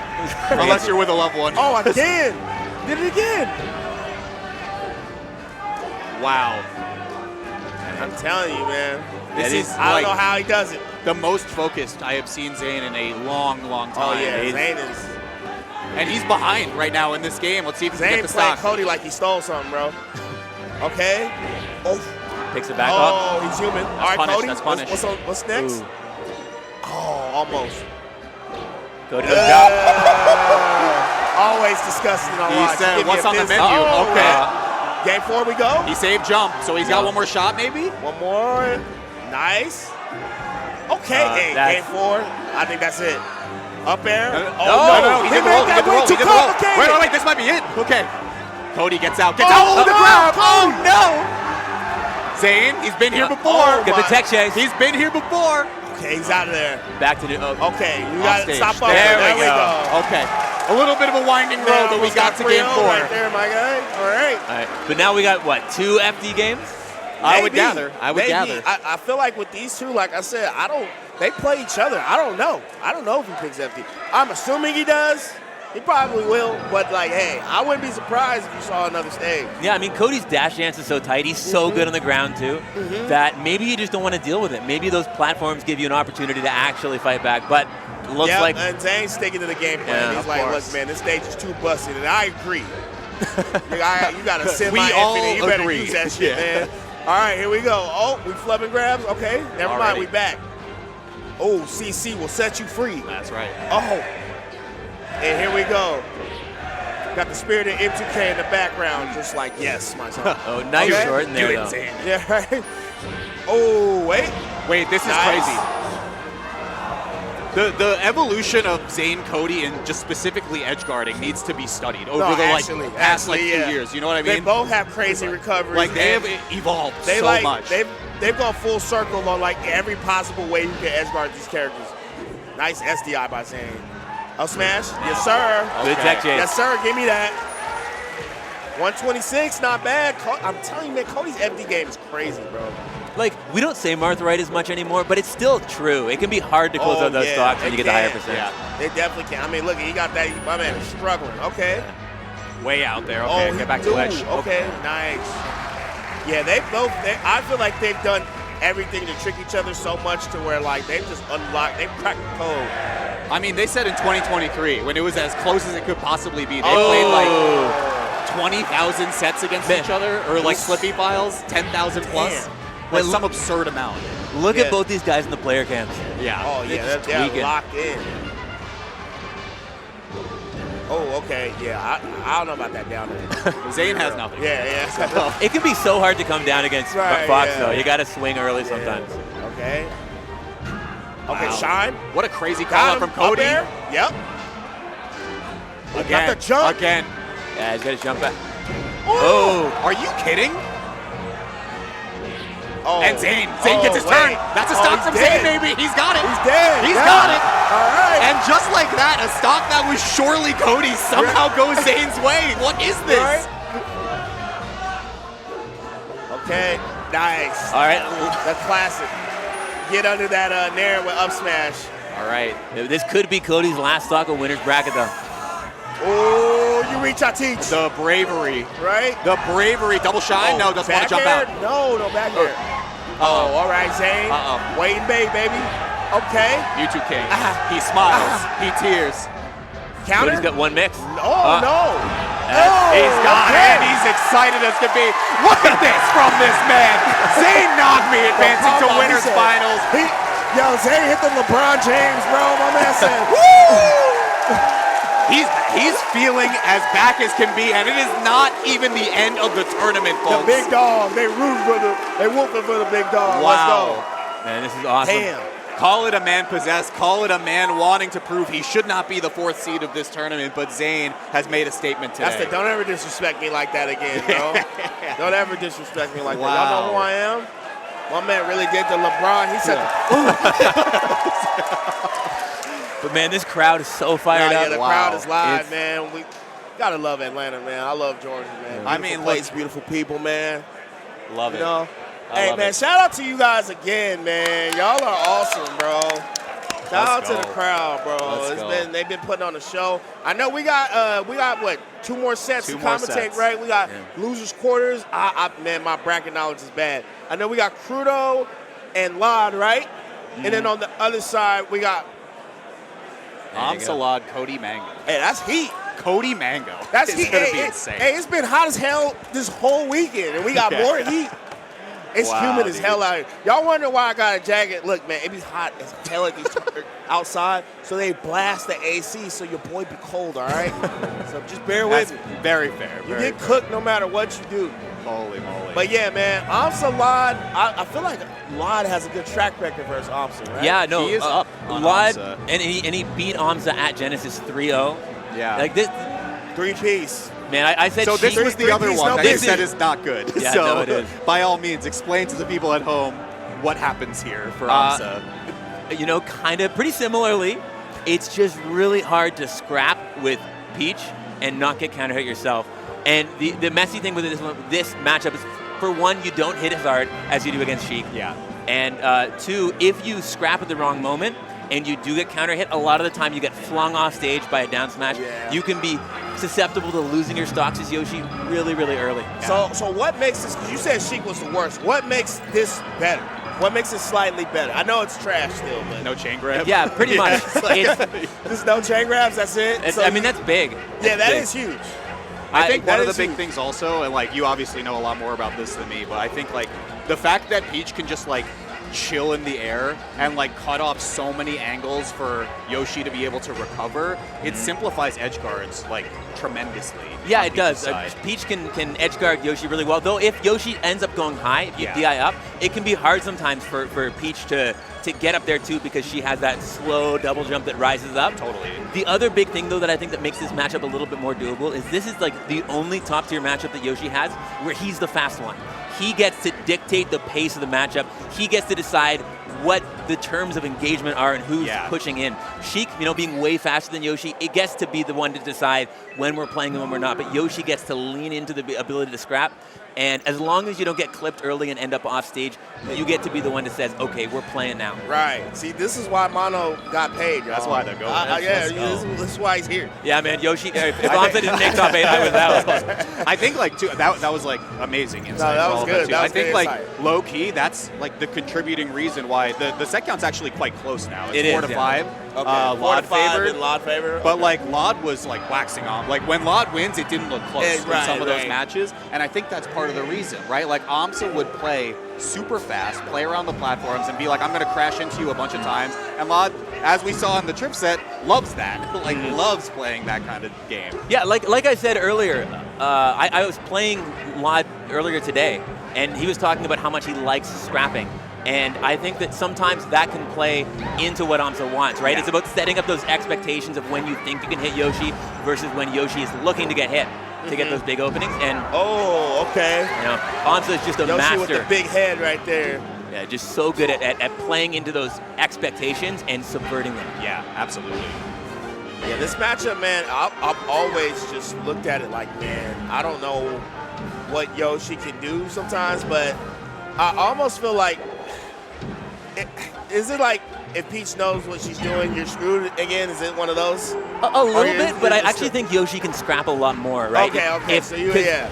One of the big things that Amsa is going to be looking out for is what direction is Peach facing when she's in the air. Because, you know, back air you deal with by like CCing it, it's bigger, you can't play around with it. Whereas if Peach is forward facing, you're going to be looking for like, oh, can I jump in prematurely and hit the startup of a fair? Right. I think also like Peach compared to Sheik is like, Lod notwithstanding, he's an outlier here, but Peach generally likes to start a lot of her action from the air, which is where Amsa can clip out of the sky. Oh, that was get a lot of resources taken away.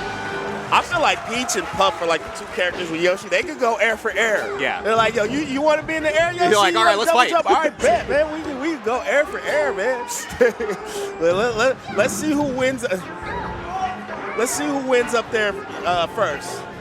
Yeah. One of the few characters I feel like that could punish armor really well is Peach. For sure. Because it's, again, like, even if you don't get it every time, that's it's huge. That is massive. Got him. Yeah. But the big risk as Yoshi is if you are wrong and you land on top of Peach, you take 50% on a down smash, or double jump at the wrong place, you're kind of locked into that trajectory and into her, you know, spinning dress. Like it can be so bad so fast. Yeah.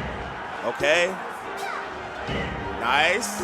He did touch, right? Did he? Yeah, I think he did. It should be a stock here. Yeah, he gets one. Yeah, there you go. Good stuff.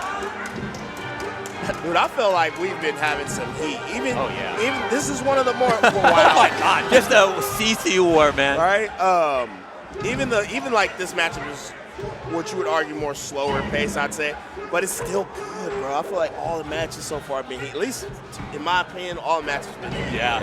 No, this matchup can be really pretty fast if they decide to make it fast. Yeah, but if it's the Trip, you know, I think we're getting a whole different story if it's those are like 6-minute games. 2 hours later. All right. Okay. Oh, I thought Offset was gonna grab that turner. One more mix up. Yeah.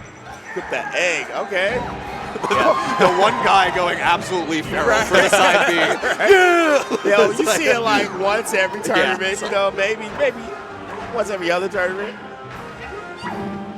Yeah, see, Lod doing those wave dash back down smashes, trying to get Amsa committing where he shouldn't.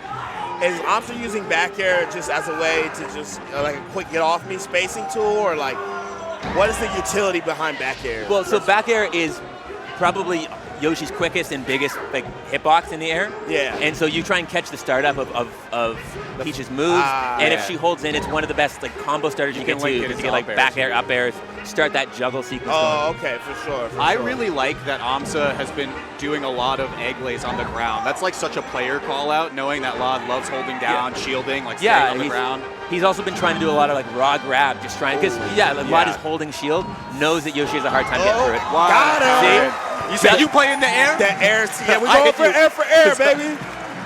Amsa's like, yo, look, man, you know I got that air CC in the back pocket. What you know about that, man? We're clear for takeoff in game number 1. Right? So now, probably FD here. Yoshi benefits so much from having those platforms, the shield drop game, a great way to actually get openings on Peach sometimes, and speeds you up considerably, because right on FD, all you can do is play that lateral. Oh! 0 to death. 0 to That's death huge. And massive. And you know what's crazy? Amsa had the rest of the combo tree planned out. Yeah, right? Sure. Even if you meteor cancel it. What would you say, Mono, that Amsa's doing different compared to the times he does lose the Lod? Is it just like, just more precise off the hit, or what? Or spacing better? Or? Man, it's hard to say, because so much of it is like a player-to-player thing. Yeah, it can just be like Lod just getting caught in spaces he wasn't warmed up for. It can be Amsa, a master of going back and doing his homework too. So the fact Amsa's that really good at that.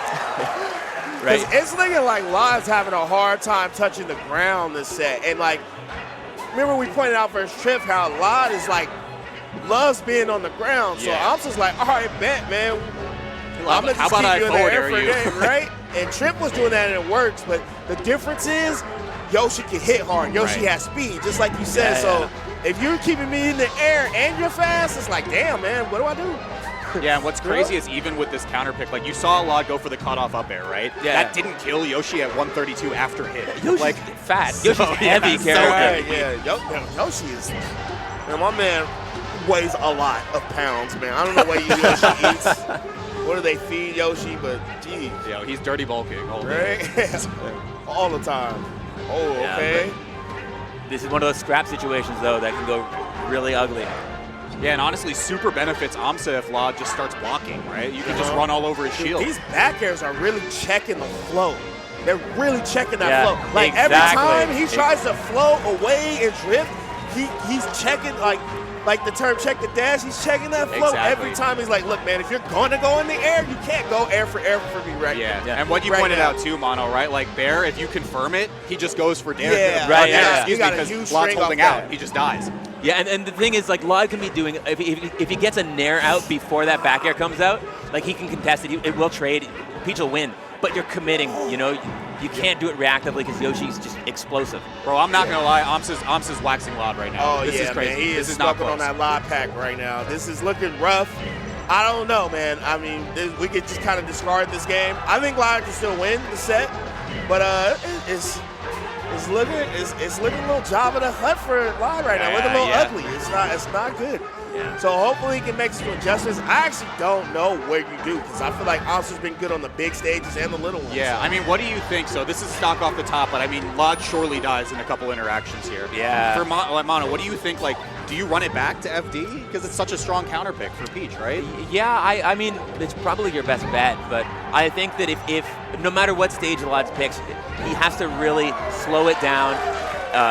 Try, because Amsa's playing so fast. So you need to get to make space, channel your inner Triff, wave dash back, down smash, try and disengage, and make AMSA work a little bit harder to play these scraps, because these scraps are not going in Vlad's favor. I would say a little bit more turner pulls, and you got to watch that back here. He's got to call it out somehow, and I don't know how you.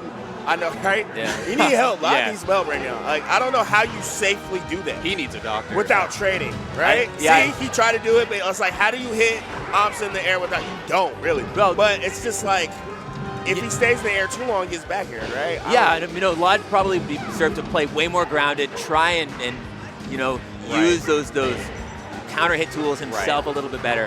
I mean, at least for those first 2 games, it just felt like AMSA has gotten to decide how so many of these neutral interactions are going to go, right? Yeah. People don't know just how fast AMSA is. His tech skills like insane, but he doesn't lean on it all the time. But when he chooses to, in sets like this, it's pretty staggering, man. Hey, you know what I just noticed, guys, about this top 6?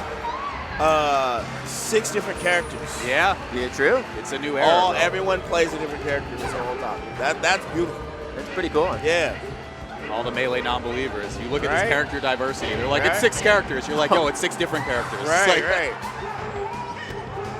Okay, so right now, I mean, it's kind of like what you're saying, Mono. I mean, I feel like a lot hasn't really found that way to really slow AMSA down. Yeah, I mean, it's so hard, man. He's just cooking. Yeah, AMSA's killing it in the trade war right now, man. My man is... he's so on top of it. Right? He is like, look, anytime you hit me, I got you, bro. I'm about to give you a quick 30 every time. Yeah, he's trading on the stock market, bro. He's just smothering Lot. Like, look, he's just chasing him down. Nice. Oh, that egg was on the up air, Yeah, next one KOs, too. So much off these back airs. Okay, nice. I mean, I don't even think you really mind taking that damage, at least, because of the situation you're in right now. Right? Yeah, I mean, also, being up 2-0, this is your counter pick. You can gamble a little bit. I think playing Yoshi, you just have to be kind of comfortable gambling a little bit. Yeah. And sometimes it doesn't work out and you lose a stock. His moves come out so fast. A lot of times, bro, you could gamble because Yoshi, even when you get hit, man, he's like a tank, you know? Yeah, just like mashing Nair on Lod, forcing him to roll. Yeah, Yoshi, that was crazy. Yoshi got amazing gas mileage, man. My man, a whole Prius. Right? Actually. Tesla could never. Ooh, that's big it's the damage. First time we've seen that, really. All right. Yeah, and it's like 77 in just like seconds. Yeah, right. You were talking about that. You just eat one down smash and like that's damn near half your stock. Yeah, it's a whole this is exactly how yeah. Peach just starts to pull away in a matchup like this, right? Like edgeguard was so brutal, a couple times pushed off stage. Right, and now AMSA still has to gamble to make this up. Yeah. But without the lead, he's playing with fire. Ooh, okay. Wait. Oh, I respect you. Sometimes you just gotta go for it, For sure. Why not? Right? And already you can see he's a little bit more hesitant to get in there, to scrap fully. He's leaning more on bears, more nairs in place. Yeah, but look at the adaptation from Lod's side, right? Brandon, you said check the float. Lod, nowhere to be found in the skies, Lod right? is not getting hit out of his float, not nearly as much. Because AMSA was getting big combos off that, man. Yeah, he's way more grounded. Yeah, gluing those stilettos back together, bro. This guy's a deep shade of purple in a second. Oh, up air. Oh, no. Almost. Yeah, it's not quite a kill percent even, too. More there. Bro's crazy. Oh. I mean, I was kind of like, we all went nonverbal for a second because we were like, is he really? This dude does this. He just wins the tournament outright. AMSA's the best. He just sees it all differently, man. So I bet we're going to Yoshi's now as our counter pick because, he's getting that smothering, getting like overwhelming speed has really been playing hit to his benefit. Tighten up the space, and importantly, we get platforms back as well. Yeah, it's a huge difference maker. Oof. That egg getting a little rotten right there. Man. We're floating to the top of the bowl. Right? But yeah, Yoshi's shield can be comfortable. No shield pokes. Sure, you can't jump out of it, but like, what's a grab gonna do? Right. Yeah, I mean, this stage obviously just looks good because of how close, like you said, AMSA's been crazy in the scrap. The early kills, that was amazing mix. The pullback from the F smash as well made that pretty much like unpunishable from Brendan's for sure. Wait a minute, yo, stop it. Yo, okay. my head hurts. Right? Someone get this guy an Advil. Right. like, yo, Amsa, this is a 2-player game, man. Chill, man.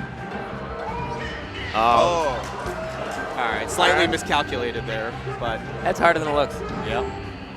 I don't know how Amsa finds ways to create these openings in these bad matchups so frequently, man. It's just like you said, Mono, when you're just that good, you make it work. Yeah, you just got to play the player. Yeah. You know, just like overwhelm like that was nasty. That was nasty. He said, yo, what shield do you have? I'm about to go behind your shield and shield poke you one time and take the stock. Don't jump? Okay, yeah, jump. But yeah, you just got to overwhelm that mental stack. You just got to force them to play your game. Right. It does seem like once you get a lead, you can play a lot more like Yoshi. You know, you can move around, challenge a bit more. But when you're playing from behind, he's different. Yeah. He's different. He lost jump, though. Yeah, he will. Yeah, he did. I mean, Lod is trying to slowly bring. I don't really know what Lod needs to do, man. I almost feel like Lod needs to speed it up a little bit. Maybe I'm crazy, but I don't really know how you slow this down. Yeah, I think he could honestly rip just way more down smash, way more CC. Yeah, I think I'd be a little bit. I think Lod's probably playing a little too honest. I think so. You know, just if you ain't spinning, you ain't winning. You know, that's the classic. And I mean, so much of the problem that we've been seeing on Lod's side is he's getting caught out of the float, right? So, like, if you're staying on the ground, yes. See, got it, like. Do it. They Use hit the C most of the time. Okay, he heard. He must have heard us or something, man. Oh, my God. That was the doctor's PA system coming in. Lod, use the C-stick now, please. Oh, my God. What did I say, guys? Is he listening to the stream? He might, bro. I swear he's. No, it's genuinely so hard to play around as Yoshi. It's so big. And if you double jump into it, which is what Amsa's doing to all these DJs here, right. you just take all the hits. Oh, wait. Up air? No, not quite. Oh, he caught the jump. Okay. Oh, my goodness. That's not quite it. Oh, Amsa with these eggs. Oh, that's no float, though. That's no float. This could be up air. Yeah, he's got it. Amsa. And Amsa gets his lick back with the 30-piece. He's got it. And it will see Amsa in top 4, loser semis. He will be playing our next match, which is going to be. We got some heat. I'm glad we get to close it on a Falcon set. I'm not going to hold you. Yeah. I'm not going to hold you. And this one's such a classic. We'll talk about it in a minute once Dogi introduces. Yeah. This might be. I mean, we talked about Fox Mart, but I feel like the melee matchup really people think of is this one. Yeah, for but, sure. You know, enough of me rambling, man. Let's get my man Mr. Dogysamich on. Oh, he's not here. Okay. But anyway, I can ramble more. They've already been introduced, so let's talk about it. Yeah, I feel like this matchup is super gritty. It's just it is the epitome of just gritty. Like, you got to be on your P's and Q's. Every hit counts. The more disrespectful, the better. And this matchup can generate a lot of fear on both sides. I do think Fox wins the matchup. However, not enough for it to matter. If you're on point with Falco, you can Shadow Realm Fox. Sometimes this matchup can look impossible for Fox, but vice versa. But it's one of those matchups, man, you can never go wrong with it. It's always fun to play. It's always, I lied. It's not always fun to play. It's always fun to watch, though. That's such a Falco man thing to say, too. It's not always fun. In case you needed any introduction, our next set here is Cody Schwab versus Mang0. Right. And this is crazy, right? Yeah. Excluding the Crudo upset over Mang0, our top 4 could have been what some have called the top 4 soft block of last year. Which was Cody beats Amsa, Amsa beats Zane, Zane beats Mang0, Mang0 beats Cody. But instead, we got a Crudo in the mix in top 4. And not only that, but you know, these guys historically, Mang0 has had Cody's number, but in their last set, if I'm not mistaken, at he got 3-0. Nouns Bowl, Cody came out on top. Yeah. Mang0 got owned in that set. Yes, he did. It was rough. So, you know, the track record is not always the full picture, and Cody very clearly come into play. The number 1 player for the year so far, and, you know, Mang0's turning up, though. Yeah, Mang0 with the solo Falco, that picture. Yeah. 4th place at Genesis, 5th place at Nouns Ball. Also the tipped off 15 winner. Yeah, so he could be going for the 2P. One of the last 2 tipped offs, by the way. Yeah. The last 2, so a 3P would be kind of crazy from losers. Yeah. I'm not gonna lie, that would be pretty crazy. But yeah, I mean, these two, man, They have classics for sure, man. I like. Obviously, we love watching all three between him, Mang0, Zane. I think people love watching all three of those iterations, but this one's always. I just feel like you can never really go wrong with good Fox Falco, man. Yeah, it's we're getting some interesting signs out here in the crowd. Man. Yeah, this one is crazy too. I mean, this has been firmly, like we've established, in Mang0's favor over the years, right? But like that Nouns Bowl set, Cody made it look. Oh my God, brother! Yo, my man went full Goku, man. What does the scouter say about his power level? It's over 9,000. Can't believe it. Cody versus Mang0. I mean, who you guys got for this? Because, like, I'm going to be honest, some of the Mang0 sets we've been seeing, he looked kind of shaky to me, right? Yeah, he pulled it together in the Magi set, I think. He did. But Cody has been consistent, barring a feral maniac that is Zane he had to fight. Right? I'm biased, so I'm always going to pick the bird. I can't side with the opposition. Big Fox, not Cody. Big Fox can't win. Yeah, can't win on this one. Big Fox can't win. I gotta go with the people. Mono, where are you at on this one? What do you think? Man, I think that, like, just on vibes, man, I think Mang0's coming to play. Yeah? I do. What about you, mean, Walt? look, it's on his stream. He could go for the 3-peat. No Codys? I don't know. Let's see. I'm feeling Mang0, but look, Cody is still being Cody. And Cody, so. everyone doubts Cody, and then he just suns everybody afterwards. So, you know. And he's already off to an amazing start I wouldn't here. be surprised if Cody just packed Mang0 up for real. But, I mean, I gotta root for my boy, man. You know. Yeah, man, he's #1 for a reason right now. You know, he's holding it down for the old heads, bro. I got to, bro. All right, let's see what Mang0 can do here. Okay. Already a stock behind in this first game, Cody. Yeah, and see, the thing is, so here's why Big Fox wins, is because Shine knocks down at 0. That and just grab. I think the utility behind grab is so crazy. And with Fox and Marth in particular, they have grabs that line up perfectly with where you want to punish. Yeah, I think especially in 2025 Melee, like Falco having to play one more interaction or having to get one more guess right means all the difference, right? And just the jump squat, it's real, man. Falco's just slower, so it's hard to fight Fox because he can outpace you. The cool thing is you do have a gun. We are in Georgia, so let that amendment fly. But also, because it's a good tool to slow him down, and Falco, I would say, is one of, if not the best character at combo on Fox. Yeah. So there's that too. Wow, barely doesn't reach. Okay. Slips through on the ledge. Mang0 evens it up with 2 on his own. I think you can say what you want about Falco, like good, bad, whatever, but just Fox being one of your better matchups is huge. It has to be. Most characters don't have, yeah. like Yoshi, Mario, they don't have that. I clutch my pearls, I pray, man. Right, you know, it's like I don't have any pearls to clutch. Like, Fox won a few matchups like, oh, word? Hell yeah, bro. Let's go. Like, we're back. No, there are Falco players who have just made their careers on just shredding Fox. Yeah. Okay, this is back air to back air, coast to coast. Cody. Good edge guards, man. Gets one back. Let's see what he's got. It's not easy edge guarding Falco, man. Falco got good recovery, man, believe it or not. I know that up B looks horrendous, but it's tricky, and that side B will ruin your day for sure. Laser, he didn't fast fall. But shouldn't have, the timing for it anyway. Cody, the double shine. One more. Yep. Oh, he knew he was going to show. Wow. Man. So Mang0 lately, he used to do the salty Yoshi pick. He don't do that no more. Now it's like a concise stadium pick.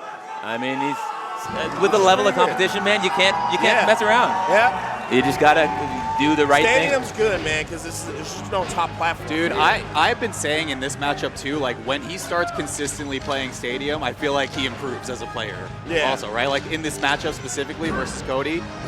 Yeah, I mean, hey man, Falcons need a new nest to go to. I'm telling you, Yoshi's got gentrified. We can't live there. It's too nice. It's just too nice. I told you this matchup is gritty. You need.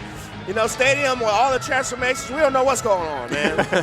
So, you need that sometimes to spice things up. But it's kind of hard. Mang0's playing with his back turned a lot, which feels safe in the moment, but sometimes it's not because Fox can just run you down. I think the other thing, too, is look at how all of that damage first started. Cody was waiting for Mang0 to do that long wave dash out of shield and was in perfect position for, like, down tilt, up smash. Yeah, not a lot of aerials from Mang0, not a lot of nair. Yeah, I was about to say, we need to throw a little bit of nair. Sometimes it's cool, too, with Fox. You can just get a combo off Shine, man. Running Shine will just get you big damage, but Cody's just moving quick. Yo, we were talking about how Zane looks locked in. Look at Cody right now. Yeah, Cody is out here, man. He's punishing Fox right. Falco, I mean. The best way to beat Falco is to run right next to him and go crazy. Falco's good from really long distances and mid distances, but when he's like right next to you, it can be shaky sometimes because Fox's moves just come out quick, you know? Yeah, for sure. But Fox has a hard time punishing Falco in that mid-range. I think Falco's really good. Like in this type of spacing, where you're a little close but not really. Well, I even heard Cody say the other day on his stream. This tree is crazy. I'll hold that thought. Up smash, yep. My boy's playing off the backboard for this stock. Oh, he's gonna up B. He called the drift in too, but doesn't have the follow-up. Oh, he should have dash attacked there. Dare? Oh, that's big. easy. Yeah, he would have tacked over. Yeah. But Mang0's so good at playing just outside that range where Fox, it's like that kid on the playground who's like, you can't, I'm not touching you, I'm not touching you, and it's just making somebody just try and bite, right? But Cody's so aware that that's Mang0's game plan, and he's doing everything he can to try and not prematurely get in there. Ooh, good job. He's doing a good job at challenging Cody and Shield and not letting Cody get freebies out of Shield. What is this DI mix from Mang0 though? That's oh my god. The weak nair is always good to force a jump. Oh, but Cody's going to get a stop. He gave it back.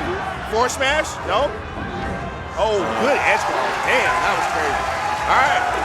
Yeah, Cody unable to ride the wall from where he was. Oh, yeah. Invincible Fox hard to get around no matter what character tough. you use. That's two in a row now. Mang0's missed a wave gland onto the platform as well. Cody's obviously going to capitalize on it. He's hitting his down airs more, Mang0. Crowd coming alive. Ooh, the AC Bears are not doing it. The dare openings were killing it for Mang0. He's got to go back to that. Yeah, see? He's got to get Cody confused. Because Dare Shine is, Dare Shine will ruin your day, man. He's rolling again. This is what happened against Magi. He's playing evasive as hell. Look at Cody. Look at this. The windmill interfering a little. It's kind of like when I was talking about the Ditto. When you're playing good, when you kill a Fox off one shine, you gotta. It's got to be ending credits every time, bro. You got.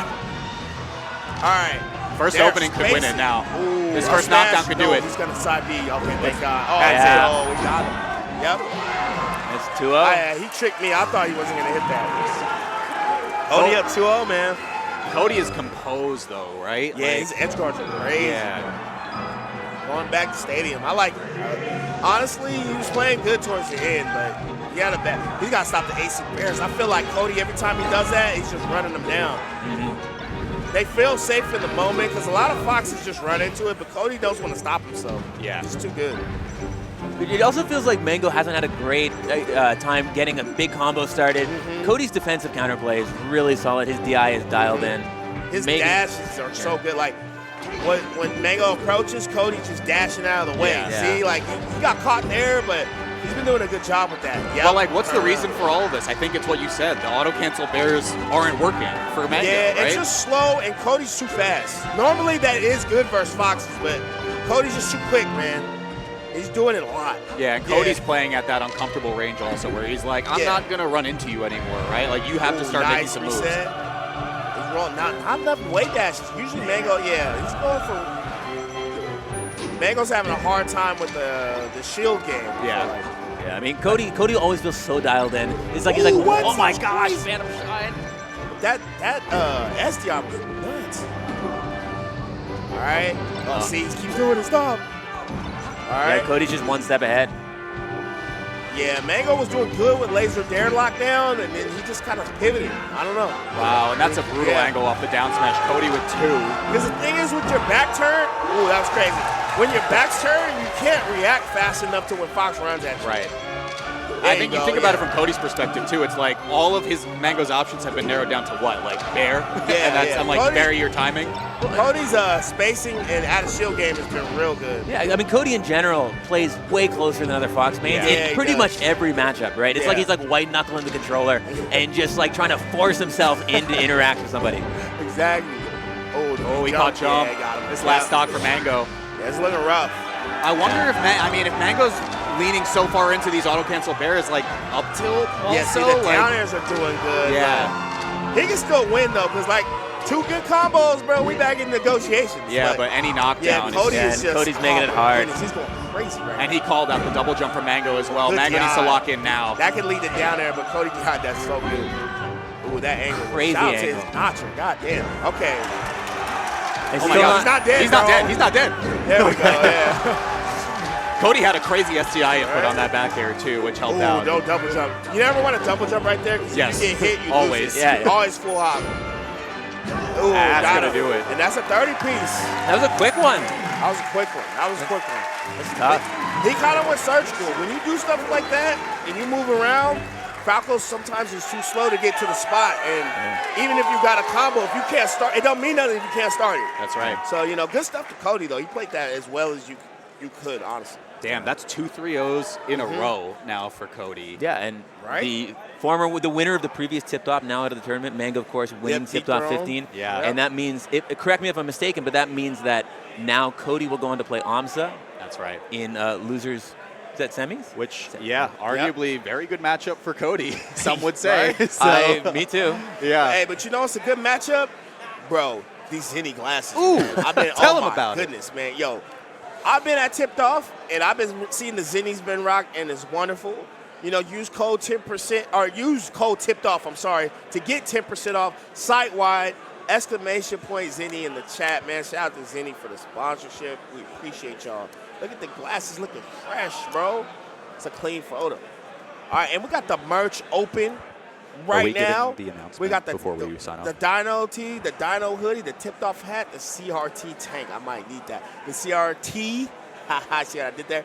The Dino denim hat, the goat tee, and the croc hat. Dude, the tipped off Waffle House goes absolutely insane. Bro, that's, Dude, that's the Atlanta it's- staple, yeah. bro. It's amazing. Like Atlanta staple. And it already sold out locally, so if you guys are listening, whether you're in the venue or at home, you can get Bro, any of this merch if on. man, all the AT aliens here, they know, bro. The real special after a Smash Fest, you go and you get some Waffle House at 1 a.m. I've only been to Waffle House past 1 a.m. That's the only time you can go. Before 1 a.m., like maybe once or twice, bro.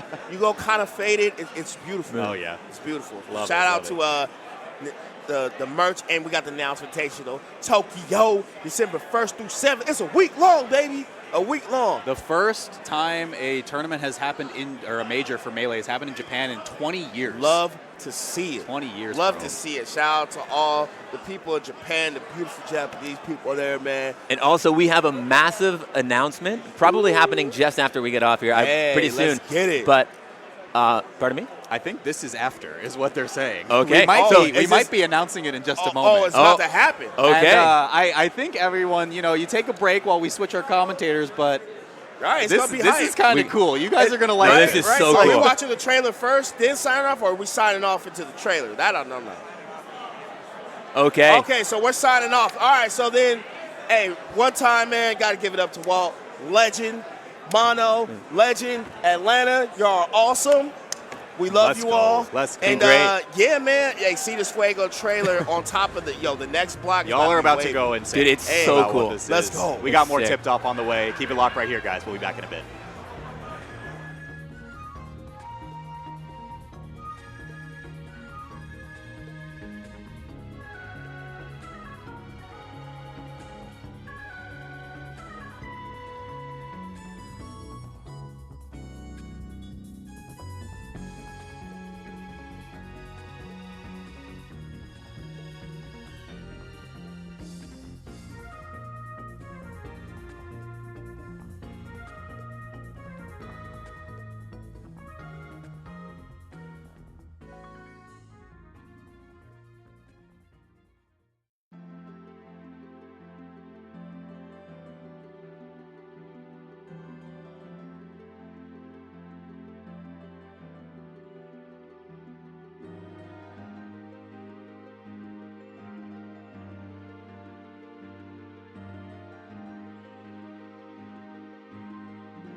Well, I guess I see that I don't have to tell you the big surprise that's coming from the Nouns Invitational in Tokyo. Yes, sir.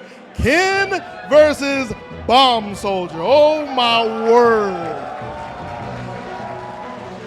Ain't no way Nouns been able to do that for us. I need something for y'all. I know y'all got your noggles out there. I need y'all to throw your noggles on so we can give a big thank you to Nouns.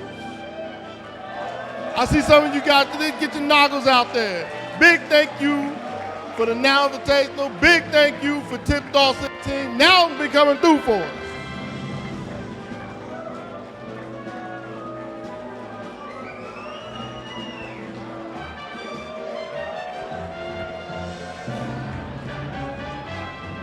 A real rap, that's crazy. Right here. 20 years later, Well, Ken versus that Bomb was like a Soldier. cool jump cut. That was a scary jump. Wait, We're gonna have to see how that goes down. But with that being said, we need to get this top 4 going on. I know they're waiting for me. I was gonna pass it over to them. They're already waiting on me. So, fellas, give us the good word.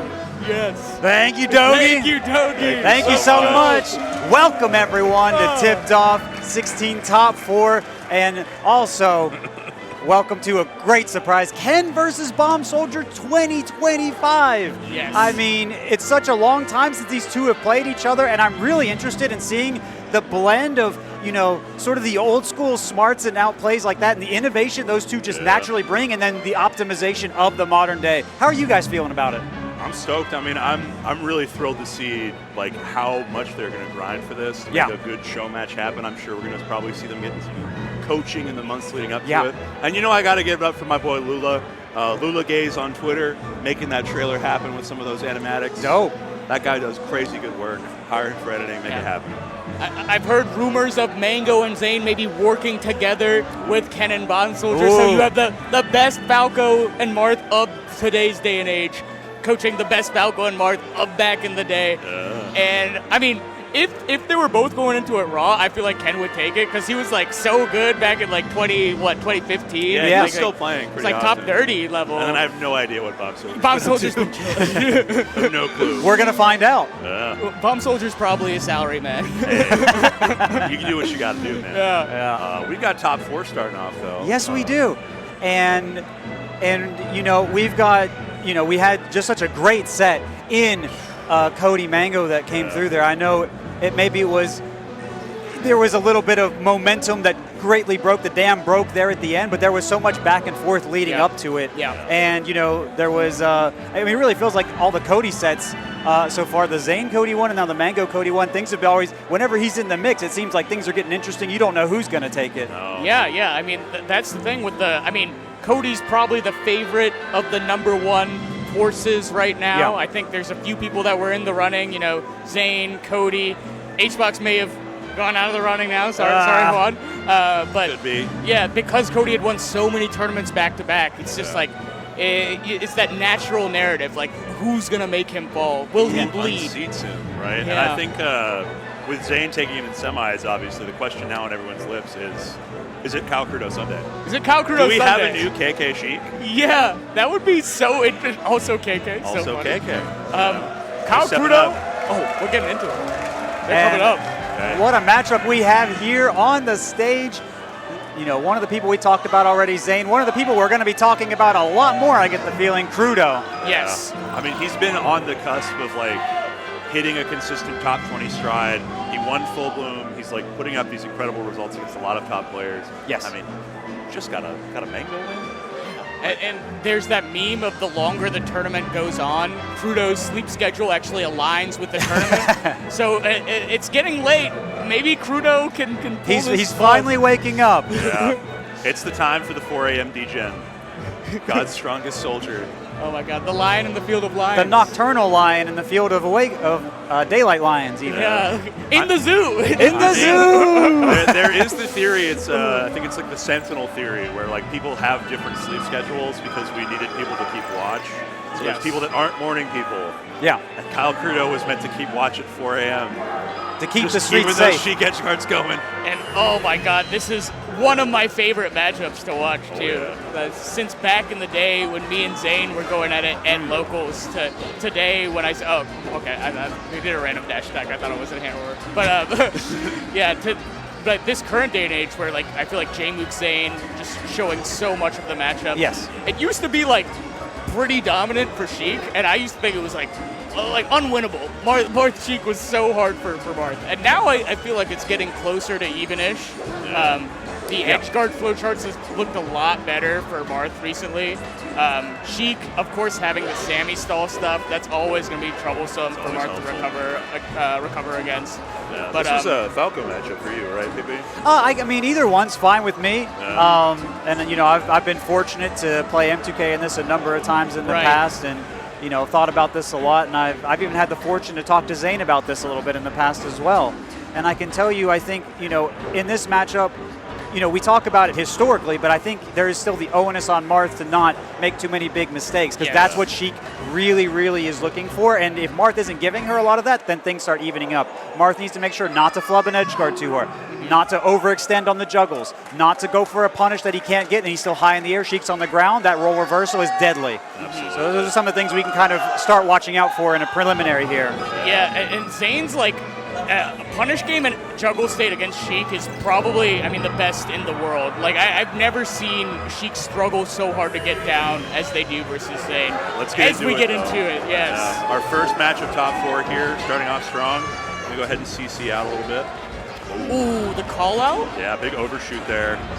Right into the tech chase. Nice tech chase. We're going to have a little slide up. We're going to make it back. So whenever you're hovering by the edge, you always have to keep in mind, you know, is there going to be an early jump or is it going to be a late jump to edge? She can kind of cover that with the back air, but there needs to be a specific timing. Oh my God. Kuro playing really well starting out. Needed to Sammy stall there, but unfortunately not hitting it. Sheik with a really good edge dash, though, able to go much farther than Marth. Going to pick that up. Just leave the back air out there. Works in so many matchups. I mean, this is kind of the big question is, like, this is the obstacle to surmount, right? Like, you've dodged Cody Schwab, sure, but getting past Zane is a whole other Zane's thing. actually getting punished. Oh my God, he's getting obliterated. Yes, punished so much, so many openers off of when he actually has Crudo in the corner, rolls out of the corner. The edge dash, so many reversals coming out of the corner again. Zane's got to keep that control because that's when Marth has control. Retreats. He's actually playing out of the corner well himself, though. Yeah, that's something I noticed a lot in Junebug versus Zane. Zane was being caught in the corner, and like Junebug just held him there for a very long time, just crouching center stage. I wonder if Crudo's going to try something similar. Oh, double pummel. Risky overextend there. Up tilt combos. Yeah. Oh, my That was God. not true. That was a read by Zane. Well played to him. Yeah, nice little walk forward on it to make it happen. Okay, up air. Good reverse. Oh, my wow. God. One grab from People Zane. don't expect the grab mid-combo, but there it is. I mean, that's the crazy thing about Melee compared to a lot of other like traditional fighters is you can just combo into grab. Yep. Right? Everybody has that chunky aerial command grab, that able elbow up and into it. Okay. All right, in the corner. Let's see how it goes this time. Oh, wow. Zane holding him there, but nice weight on the up tilt. Yeah, Crudo's awareness of when it just sits. Zane maybe looking for an edge cancel. Right. Oh Nice. my God. Two Like whipped I up tilts, said. 2 punishes. And the coverage on slide off. Oh, it's got to reverse through. Grab Wait, here. what do you do here? Reverse fair? Oh, Good reverse. Price. You can run off there and get the reverse hit. ASCI's down for the no tech, but it's a little scary. Yeah, comes up. He's been coming Yeah. up with ledge dash jab a lot to kind of check Zane's movement in the corner. Oh, catches the DIN. Nice. Oh my God. Barely got the end of that leg, but then went too low for it. They're trying hard. They're sweating. They're sweating up there. Can you believe it? I mean, the angel plat is like a sauna, honestly. If you're staying up there, you want it. Okay. Man, out the Oh my center. God. Oh, catches the jump. That's so good for Zane. That's going to be great DI out from Crudo. No real punish off that. Oh, Both players unfortunate. messing up on platforms a little bit. Yeah, he missed his wave line with the reverse fair. Okay, no grab here. No, misses the boost. He's caught him out of shield. Oh, that should be. Wow. Okay, how does he finish his foot Oh, though? messed up going to ledge. It's Down fine. Yep. Okay. Pivot. And you get needles. You can grab ledge here, refresh. No, doesn't go for the Doesn't Sammy refresh. stall. Same problem you called out before. Oh, he missed the down. Oh, that That's should be it. up here Wow. though. Yep. Skin of his teeth. Hungrybox is in the skybox popping up right now for his fellow Floridian. Oh my God. Crudo laughing a little bit. He knows that was kind of a back and forth spaghetti moment, but at the end of the day, he took it. Well played to him. There is Crudo. a clear crowd favorite here. Wow. I mean, this game is the story of underdogs, right? We have always wanted people to win when they haven't been. And whenever people win too much, it feels like we start to dislike them. Yeah, stop winning. Boo. Be like the rest of us. Be like the rest of us. Bleed. Bleed. Oh, Oh, okay. no jump. Oh, but nice from Crudo. Oh, Crudo's tech DIing chase. out of these combos so much. We're hoping to see maybe a little more up airs or some DI mix-ups from Zane to punish that. Maybe a forward smash. Yeah, he needs What to an start air checking dodge, him a little bit more. Okay, dash grab. You get yeah. up smash here on DIN, but also forward air. You get, oh my god! This guy's got deep, Oh, spinning Okay, rolls yeah. Did Great not get up the recovery way he by meant Zane. to. Okay. Ooh. Yeah, gets good DI. Wait, you get boost grab here. Yeah. Pick it up. Oh, Down. and the mix. I love it. No. Back air, you're going to see Sheik stick that leg out almost every time Mart's off stage. It covers so much, stays out a long time. Yeah, he loves his teeter turnaround, so dash into the corner, let go of the stick, get back into neutral state, and use that to just get a little bit easier on the turnaround. Oh, bad jab by Crudo. Gets CC grabbed immediately. There's the drop punish. Yeah. There's the reversal I was talking about before the set. Oh my god, almost gets it. Zane just wisely taking his time, doesn't want to give up too much, but I feel like we're a little bit off tempo here on Mart's end. Oh my god, tries to do the classic Zane, catching an overshoot into the corner. Okay. That's gonna be it if you, oh my god. Sammy stall into the coil there. How do you go from winning full bloom to maybe making winner side grands of tip top 16? I don't It understand. feels like a bit of a jump, right? It feels a little Oh crazy. my god. Yeah, tried to get the CC grab there. Oh my, I'm enamored by this Sheik play right now. Yeah. All right. Zane's still doing a wonderful job getting out of the corner there. Big downer, no crouch from Crudo, and that is going to be the stock. Slide off with that back air, going to cover the jump, maybe an up B as well. Good timing. Yeah, 36 though, this is where things start to pop up pretty nasty. And, oh, Crudo had the corner. Oh my god, overshoot F tilt. All right. Okay. These dash attacks not really working out for Crudo, starting to get punished more and more for them. No jump here from Crudo. That's going to be All huge. of this off dash Yeah, attack. that's death. Wow. Big Yeah, swing for Zane. Zane's punish game looking so powerful. Okay. Catching the jump with Nair, that's a classic. Now you get up tilt. Yeah. Okay. Man, his DI really is so solid for defensive, and he gets the wavelengths out after. So he at least gets to play for the reset and go for another mix-up. But big bank on the down smash in center. That feels a little strange, but we're there. What are we thinking here? Teeter cancels in the corner. Yeah. Oh, misses the grab. What a. Okay. Oh, wow. Wow. Awesome conversion. Just that slow drift in, making the most of Mart's aerial drift. A lot of people expect the fastfall or expect like a really late timing, but they don't expect that drift. And he can really just start accelerating a whole lot by the end of the jump there. Leads into a great conversion. Well played to Zane. Yeah, he has some of the best like initial jump drift, I think, of the entire cast, right? Like he can cover a whole lot of space. More on Dreamland here. See if we can just box out a little bit more. Oh, just kind of missing. abandons that F tilt. Knocked down. You get tech chase here. Missing again. Yeah, Zane hit the fast fall out of the push off as well, so he's square.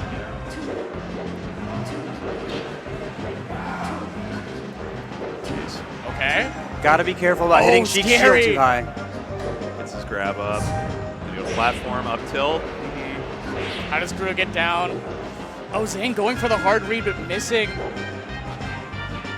Nice pivot grab. I feel like he's been doing that a lot more in situations where it might catch people off guard, but I don't know. You get the audio cue before the hitbox comes out, so who knows? Okay, bear. Yeah. Oh, both flubbing a little bit. Wow. What? Huh? Incredible Okay. spacing. Sure. Looking like Donkey Kong with Yeah. an up B in this grab. We at a disadvantage? Don't mind if I do.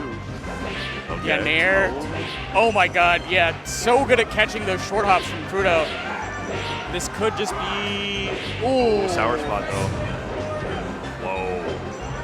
Yeah, just trying to overshoot, but Marth goes Again, everywhere. just as PP pointed out, every single dash attack getting punished by Zane. Yeah. And it's not that Sheik shouldn't do it necessarily, but you've got to be careful. Mart's looking for it, and with that dash back, can be very quick to dodge. And this is actually the best lead Zane's had so far. I guess he's liking the room to move, enjoying the platforms to combo off of. I mean, also likes that as well. Yeah, that was an amazing slide off. He was the Marth that made Dreamland feel pretty tough for Spaceys. For the longest time, I think we held it to be pretty common truth that this was just like a hard Spacey counter pick, but you just get so much room to run around as Marth. Oh, he's edge canceling. He's confident. Yeah, he's got that kind of stock lead that you know. And you can see the mix-ups from Zane really starting to come out now. He's doing, I don't know what that was, but what he's doing is he's using what he won the last game with so much. He did an empty land to start this punish off, so just keeping Crudo guessing. What is he doing out of the jump? Could he area early? Could it be late? Could he pull back? Could he go all the way in? And Crudo has to guess now. Oh, doesn't quite get there in time. He's going to take a soft reset, but another up B out of shield. Yeah, you been giving him tips, Jim? I don't know why he keeps going for these. I haven't seen him. Oh, nice bait from Crudo. You get back air here. No, tries to go for the. Okay, wait. Shades of what Zane did with that runoff forward air in the Battlefield game, but Crudo may have just said, you know what? All right, I'm down. Let's not make this any harder. Let's go to the next. And, you know, that's a decision only a competitor can make. You know, I'm a big fan of taking Zane to Yoshi's here. I don't like giving him the room to scrap. Or the room to move around. He's going to have more room to do that mix-up he just did there as well. Oh, missing the grab. Okay, gets his overshoot. Crudo's getting so many grabs, no conversions. Meanwhile, Zane is hitting. What a grab. Yeah, and that good slight DI away from platform, so he doesn't actually have to play that defensive mix-up at all. Just gets out. Great job on Crudo getting down there from these juggles. It's not guaranteed to get down. There. Okay, chill. Zane's trying to break some ankles. Yeah. And Crudo's looking firm. Okay. Oh, that could be nice. Again, getting down from that juggle situation. Very good on Crudo. Does the Chic Fair back on stage? Not a great option. It's looking a little dicey out here. This was looking so promising. But Zane, I feel like, has kind of assumed control. He's taking advantage of Crudo in the corner more now as well. Yeah. Oh. Nice. Wait, wow. Double jumped right into Sheik's loving arms. That'll do it. That slap hand's a menace. I feel like Crudo isn't presenting crouch all that much either in neutral. He's trying to play like a lot more around an aerial base mix-up or tomahawk. And I feel like Zane is kind of getting to recklessly like throw out these fairs and lead into these kind of combos. That could have been down air too. Whoa. Oh, he does the cool J-move recovery. Okay. I really like that down tilt too. I think Crudo was looking for a whiffed fair and then Zane would not give it to him. Jeez. Double cross up. Zane comes out on top. Yeah. Every hit's good. Just about. Every hit is good for Zane. Yeah. And Crudo is not matching the nair out of the corner again, catching the jump again. Yeah, I feel like he's just not presenting CC in situations where he's got the percent like low. He's able to just play right there, but he's just off of it ever so slightly. And you can see that Crudo he's not going for the same, there's a dash attack again, no punish, but he's trying to CC, getting punished, trying to jump, getting punished. Yeah. Zane's just kind of calling out his mix-up as he's going for it. Crudo needs to get one step ahead here, because the options he's choosing aren't necessarily wrong, it's just Zane's calling on to when he's doing them. Single hit nair up till, come on man. And he's up. Oh, he's up. He's up. We've never been so up. Yeah, all the Zane fans eating good right now. Another up tilt for good measure, also to catch the ups attack. Yeah, no touchdown here from Crudo. This should be the stock. Yeah. This is looking like a tap it in for Zane. And we were so optimistic a moment ago. At least I was. You get ledge here. Oh. Okay. Fully Go out with the back air once again. I mean, you got to make those big risky decisions right now if you're going to bank on winning this. Crudo has to hit like a monster. Yeah. And Zane is not going to give it to him. Oh my god. Scary Bears. Chill. Okay. Full needle stack comes out on shield. Has the opening backing off here. Oh, unfortunate. Yeah, couple miss inputs, missing the movement forward on the grab. Finally gets the dash attack, gets reversals. Slide off. Crudo having a lot of drops, getting a lot of openings, but not really taking them anywhere. Yes, that is the theme of this set. Versus Zane, cool, calm, collected, taking every opening to the bank. But this could be a huge edge guard. Grab it. Yep. Despite all of it, gets a good punish back in it. Yeah. Zane's looking a little bit flustered. I mean, he's been pretty energetic, but Oh, wow. Yeah. The Locks double it back in. there to take it. Zane's in winner's side grands, and Krudo will follow losers finals. First time, all set. Krudo went for that recovery, and Zane was right there to meet him, because even if Krudo didn't go for that, Zane could have just slid edge cancel to the edge right there. So that was great coverage from Zane. Again, a lot of players now are pulling out things that they haven't used the whole set on the last stock. Really well played, really interesting, and really well played to Zane for making all the adaptations and also really making Krudo work for his punishes. Krudo was hitting so much harder earlier, getting out of the corner better, getting into positions that were more comfortable for him. Zane started adjusting around that, and he had more room to move, like what you were talking about. Maybe a smaller stage might have made that a little harder. But regardless, well played to Zane, and I think Krudo was still even making a comeback at the end, showing if they play again, it's not a guaranteed draw. Zane's both throw DI and SDI out of down throw is the best I've ever seen. It's so like hard. he got hit by first hit of up tilt, SDI'd out, down aired Krudo for up tilt to give it low percent, and that's supposed to be the Sheik starter. Like, if your SDI is so good that you can negate the starter, like, hey, what man, do you even do? when Leffen's winning tournaments over you with Sheik, you got to change something, right? Yeah, that you gotta incredible change up. stuff. I mean, I think that also it's just we saw Krudo get all these really solid punishes to start with, but then as soon as Zane, kind of like you mentioned, PP, was just like constantly reading the mix-up correctly, you know, engaging in that space properly and beating him out every time, it's like, oh, when you do get the hit, you're like, whoa, what do I do? I don't. It's like Christmas now. That kind of looked like a bad Jake Zane set where it like J-Mook has to hit Zane as hard as Zane is hitting him. Otherwise, the sets do not look close. Because like Krudo had the neutral wins for the most part. It's just Zane's defense was so good, and then Zane took every single punish and edge guard to the bank. Was reading Krudo's recoveries pretty well. No, I think it's definitely a testament to his work ethic, having come back from some pretty rough tournaments recently. You know, getting outside top 8 at Nouns Bowl, you know, not getting the W over at Full House. You know, so it's kind of he's coming back to us. Yes. You know, Winner's Side Grands is a great place to start. If you're telling me. You know, winning the tournament's a whole other thing because there are still 3 extremely good competitors here. We've got 2 of them right now. Especially losers bracket Cody Schwab, who is on the screen right now. Has a history of defeating AMSA, but as Stude mentioned, I think AMSA won the last one, actually. I think pre-mic, we talked about it a bit, where it was, I think LACS Rivals might have been the last time these 2 got to play.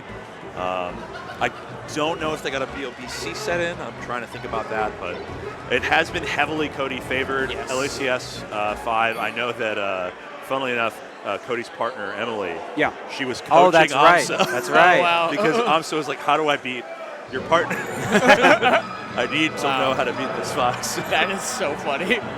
Looks like we're getting into it, too. All right. I mean, so much of this is just Fox getting to wail on Yoshi with these multi-hit moves, breaking armor super early, denying parries. Yes. You know, it's tough. Double shines, up airs, so many options that break Yoshi's armor, and that's like the thing that Yoshi does to negate a lot of the top tiers. Ooh. Sail on by. Okay. I love getting that choke point, too, before they even have to think about air dodging. You don't even present ledge, you just do the Zoo-style back air. Okay. Yeah, Cody's a big low percent driller, too, as most boxes are, but, I mean, against Yoshi, it's even more brutal. You do have to be careful using it. The other character can SDI out, so you got to try and not get as many hits or drift with the way they might be SDIing. So it's not a free opener. Right. But it is good. Not the damage for that Nair, but he's going to get traded out with. But okay, back here. All right. That's +1. You guys know that? I've been taking. You're so tight about this. Why is Yoshi's late there +1 on shield? That's insane. Yeah, shout out to Mono. They're telling me that. That's so crazy. All right, up smash out. Yep. An important mix-up we're going to be watching is whenever Yoshi's sitting on the ground, if they're ever crouching, would they be crouch canceling? Could they be parrying, absorbing a hit, and then attacking afterward? How's Cody going to play around that? Is he going to attack? Is he going to fake? We've already seen plenty of both options employed, and this also gives AMSA a chance to move instead of waiting. So there he is waiting, and there he's moving instead. So we can already see him doing both. We need to keep your eye on the Yoshi whenever he's landing. Look, going for a CC tilt right there. Moving in, waiting. Yes. So Cody has to be the same person playing around that as well. Oh, Pop up with the forward air, big down smash. I held out. You guys saw that? Yeah, I got mixed there. No. Yeah, that's an ankles broken moment for sure. For sure. Because you're thinking maybe, up tilt, maybe a nice forward tilt here. Because Yoshi's combo tree has a surprising amount of built-in mix. Yes. It makes it pretty difficult launchers. to deal with, like, where am I going to get popped up and how? Versus, it's flog and noggin time. Maybe I'm dead at 60. Okay. Yeah. Slight mix-up now. Yeah. Yoshi with only a double jump. No up B to help him. I actually think when Cody's playing really well in this matchup, he's very focused on whiff punishing and running away from Yoshi, which is like utilizing a great strength of Fox's. Yeah. Because Cody's normally like amazing at scrapping too, but like he also has this other advantage against Yoshi. Oh, yeah, not going to be able to finish just yet, but just gets in there. Yoshi's Just trying to run away. Oh my god. Yeah, this is spooky for Amsa. Okay. Yeah, any hit. Up air. Okay. Ooh. Yeah, Amsa's been trying to use that forward air in the corner to catch a jump out or just hanging out there. Cody does not care. He just stays in place or he moves slightly away from it. He's not bothered. Amsa needs to change up his corner pressure. Yeah. It feels like very similar to the Falcon stomp pressure. It's like as long as you're not in that exact spot, it's like, oh man. Yeah. Almost had the slide off read there too on the left-hand side, but Amsa might be able to capitalize. No, he goes for the forward air trade. He's just going to drift back to ledge here. Gets clipped. Yeah, I think what sets Cody apart from other Foxes is there's so many mix-ups that Amsa like puts in front of him in spaces that it might work if you choose to dash in or be in a certain spacing. He'll just run away. He'll just opt out. You know, he's sending the stop text to the bot. He's just like, not today. I don't need to know about this. He's egged. I just love that move so much. It's a great move. It's probably the funniest command grab in any game. Oh yeah, for sure. Shoutouts to it being like sort of a chump check in a way too. As long as you can mash quickly enough, it's quite bad. Well, you have to know exactly how much to mash too, 'cause it's a set amount. Oh, doesn't get his pop up. Okay. Oh, goes all the way out. Yeah. It's so smart. Did you see how he just runs away? Yeah, whenever Yoshi's on that platform, he can double jump cancel and come down so quickly. Yeah. So you're going to see Cody reposition for that every time or get in position to punish him. Yeah. Great juggle state from Cody as always. Yeah, nobody should attack the Yoshi shield on the platform. Yes. Leave it alone, man. Yeah. It's not worth it. Very, very, basically no shield stun. And so you can see Yoshi just pops right out the platform off that. Oh. Wait, F throw. Yeah. Okay. Maybe could have gone for grab release there. Yeah. So I don't think you get your jump back from grab release, right? I was thinking double shine. Oh. Oh. Yeah, armor and Wow. He's playing the scrap a lot more this game under platform, but it might just be because, like, FOD, there's less space to run. He doesn't want to give up center. Okay. Oh, good tech. Wow. Cody's defense so strong.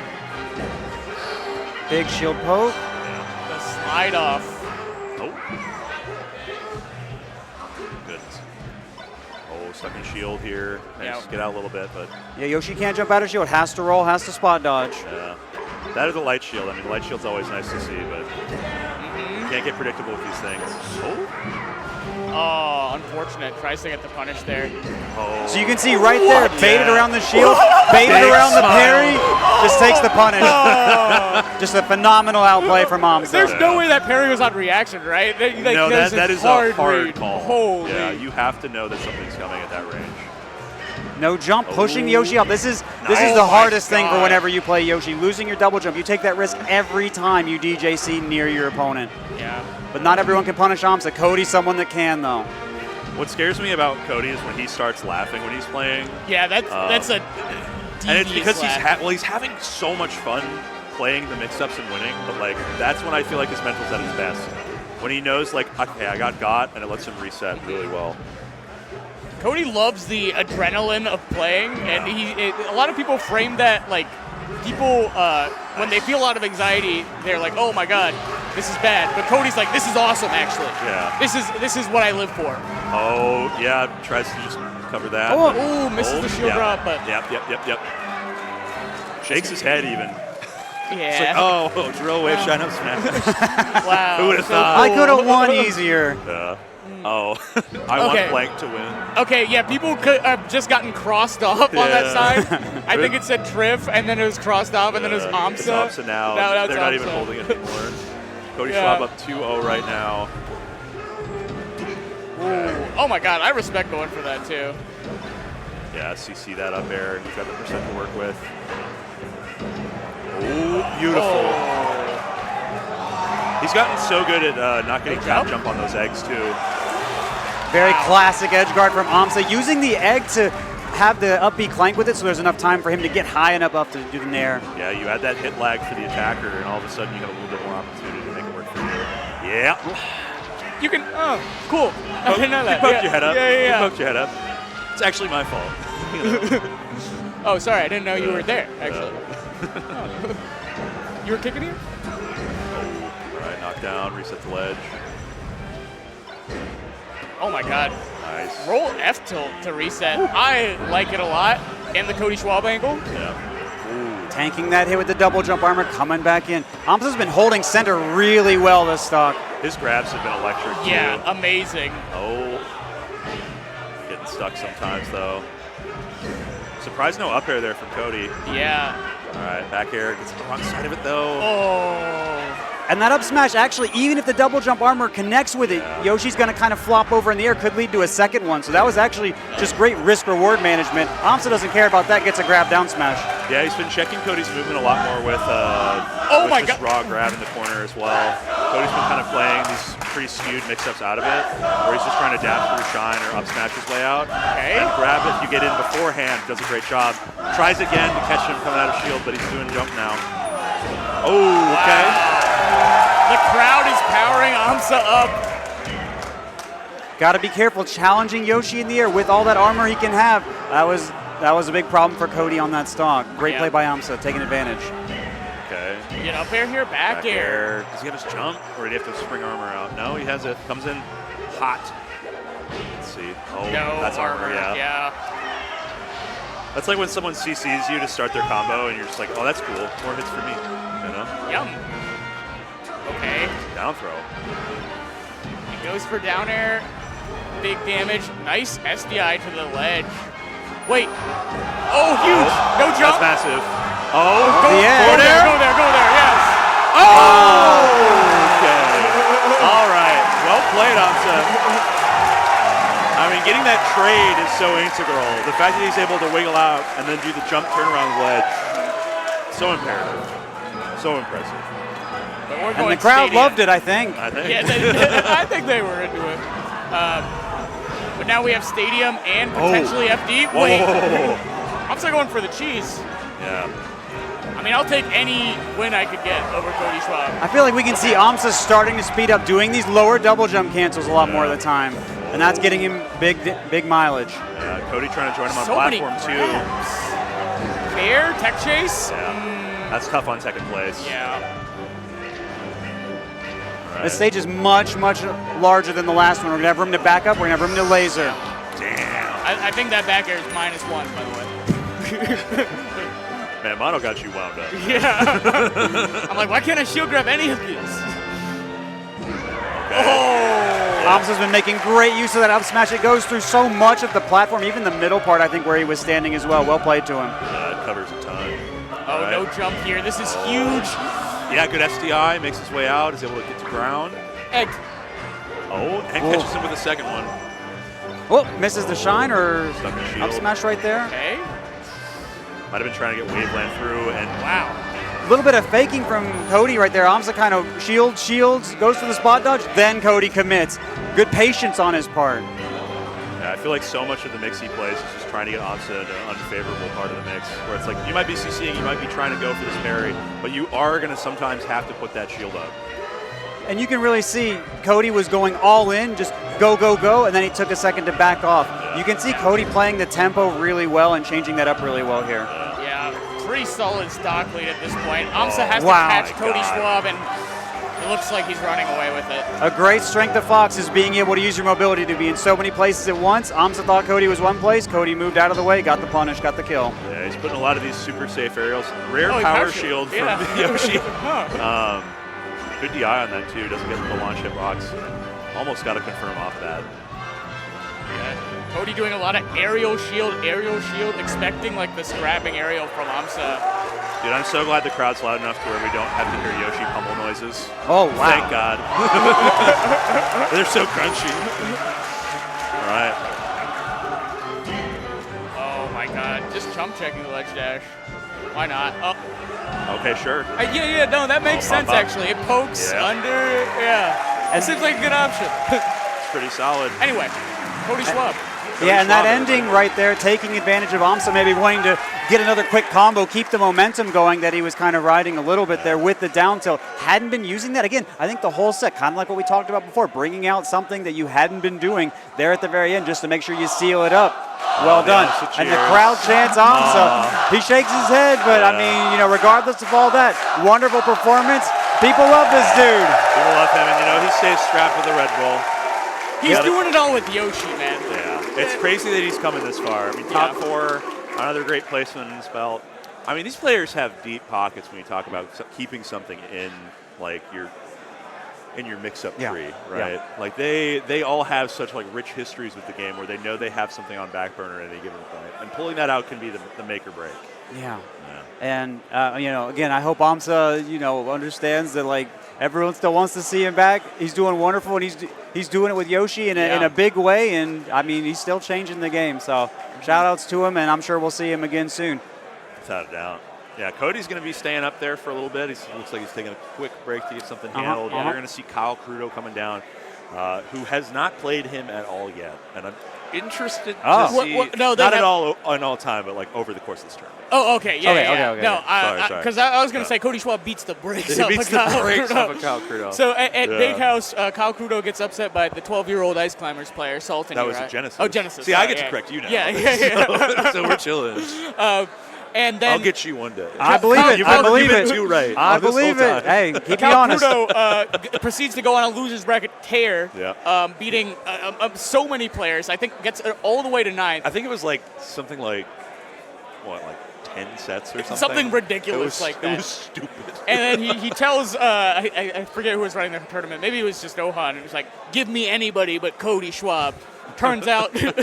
Can't dodge Cody Schwab. Yeah, Cody Schwab also going on a crazy losers run at that time. At the end of the bracket, he'll be there somewhere. Yeah. Right. If you don't want to play Cody Schwab, do not go to losers. He seems to like that spot.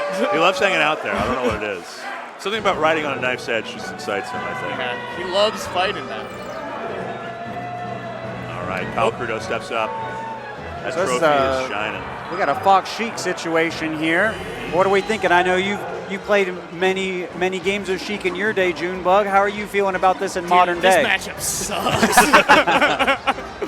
I think if you can hit your tech chase like a god, then it can seem doable for Sheik. Yes. But more often than not, the Foxes are hitting the ambiguous DI, and you are not hitting your tech chase. So that means when you're late on your tech chase, you just die for getting shine. And of course, this does get easier as the percent goes up, kind of for both sides. Yeah. But Sheik really, really needs that. She needs that first, 24, 25%. Also, a big thing in this matchup specifically is the first game.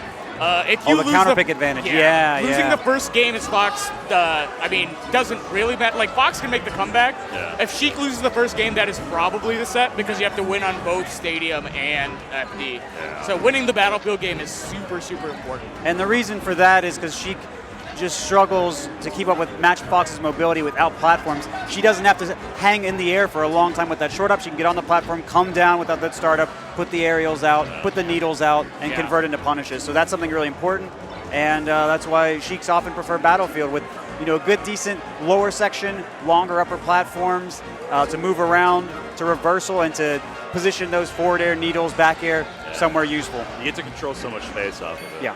I've always said that Melee is one of the margins, and Fox has wide margins compared to the rest of the cast. Yeah. Like you said, Jun, you have to be perfect on tech chase. You get reversal one time on Shine, and all of a sudden, 40, 80, but the Fox player perspective is like, man, Sheik just grabs me and I die sometimes. Yeah. So Which is fair. It's fair. It's fair. Everyone's got their perspective. Crazy ASCI down on that up tilt with the spot dodge. Oh, Cody missing his punish a couple times there, a few times there. Yeah. Giving Crudo a lot of chances right there. So aggressive on the platforms, too. All right, huge grab. Oh. That's what tech chase we were talking about. We need that. Oh, my God. Yeah. Because the percent wasn't high enough, did the reversal. That's what we were just talking about in action. Yeah. We need a big buzzer to slam every time. Okay, this could be an edge guard. Nice. Okay, no jump. Oh, no, he's too low. Oh, my goodness. Yeah. The nerve getting to him. Kudo's been on this spot once before, Oh, man. but, man. If he's going to make this comeback, he's going to need to hit some big tech chases or early edge guard, and he's going to need it now. He needs to stop taking this damage, gets out. Yeah, even just soaks 5% off the Phantom hit there. Baiting out the dash attack, shades of Zane versus Kudo, actually. Okay. This is tough, man. I mean, I think Cody talked about this a little bit after he won Nouns Bowl, where he said sometimes, like, he's like, I beat Josh because there was an experience gap. Not in terms of gameplay, not in terms of anything else, but in being in this high-pressure situation, being in, like, losers finals, grands, right? Cody and Zane just have been here so many damn times. I think the experience is kicking in, and also the Cody Schwab versus Sheik matchup. Yeah. That's a hard brutal. personal matchup. Yeah. Yep. Okay. Okay. All right. Had some more tech clubs from Cody. You get ledge. Oh, big wait, needle. hold on. Take it, take it. Nice. Yep. Oh, no, my twice? God. The left edge. Yeah. Twice is tough. Kudo missing the angle Twice twice. is tough. Yeah. I mean, I think he was just too low both times. Yeah. No, the first one was too low. The first second one was I too low. think Second he one, you just think he missed could've- the angle? Yeah. Yeah. We're going back. Yeah. Surely it won't happen again. Don't put that on him. Okay. Don't put that on him, PPMD. Okay, tech chase. I hear somebody saying cheese him. Oh, what a read That was for beautiful. the ledge. Oh. This is death. This should Fair? be death. Yeah, we got there. Roll it up. Okay, cleans that up. The difference out the grab, Yes. extraordinary. You see it right there. If there is one way Crudo can beat Cody Schwab, it is killing him every time he is off the stage. All right. The Kyle Crudo chance kicking my- in, but second hit up air there. is gonna take Delaying it. the up air as Yeah, well to so play off the SDI. smart. Oh my God. Man's got mixes in every situation. Cody Schwab's short hop up airs, similar to Zane's approaching short hop nairs, just blows up the Sheik short hop. So you don't want to be short hopping too much. Up tilt scoop. Oh God. Good stuff getting to ground Wow. here. How does he Nice. capitalize? Yeah, gets the read on the wake up shine by Cody too. The Oh, right around the needles. Oh my goodness, he's moving it back into center here, but Well, gets his catches the flip. jump. Yeah. That could have been problems. Cody going wedge. Wow, so quick. Just double jump to top flat here. Yeah. Big Okay. jab. Calls out the wave dash back, but not getting much off of it. Okay. Can't scoop there.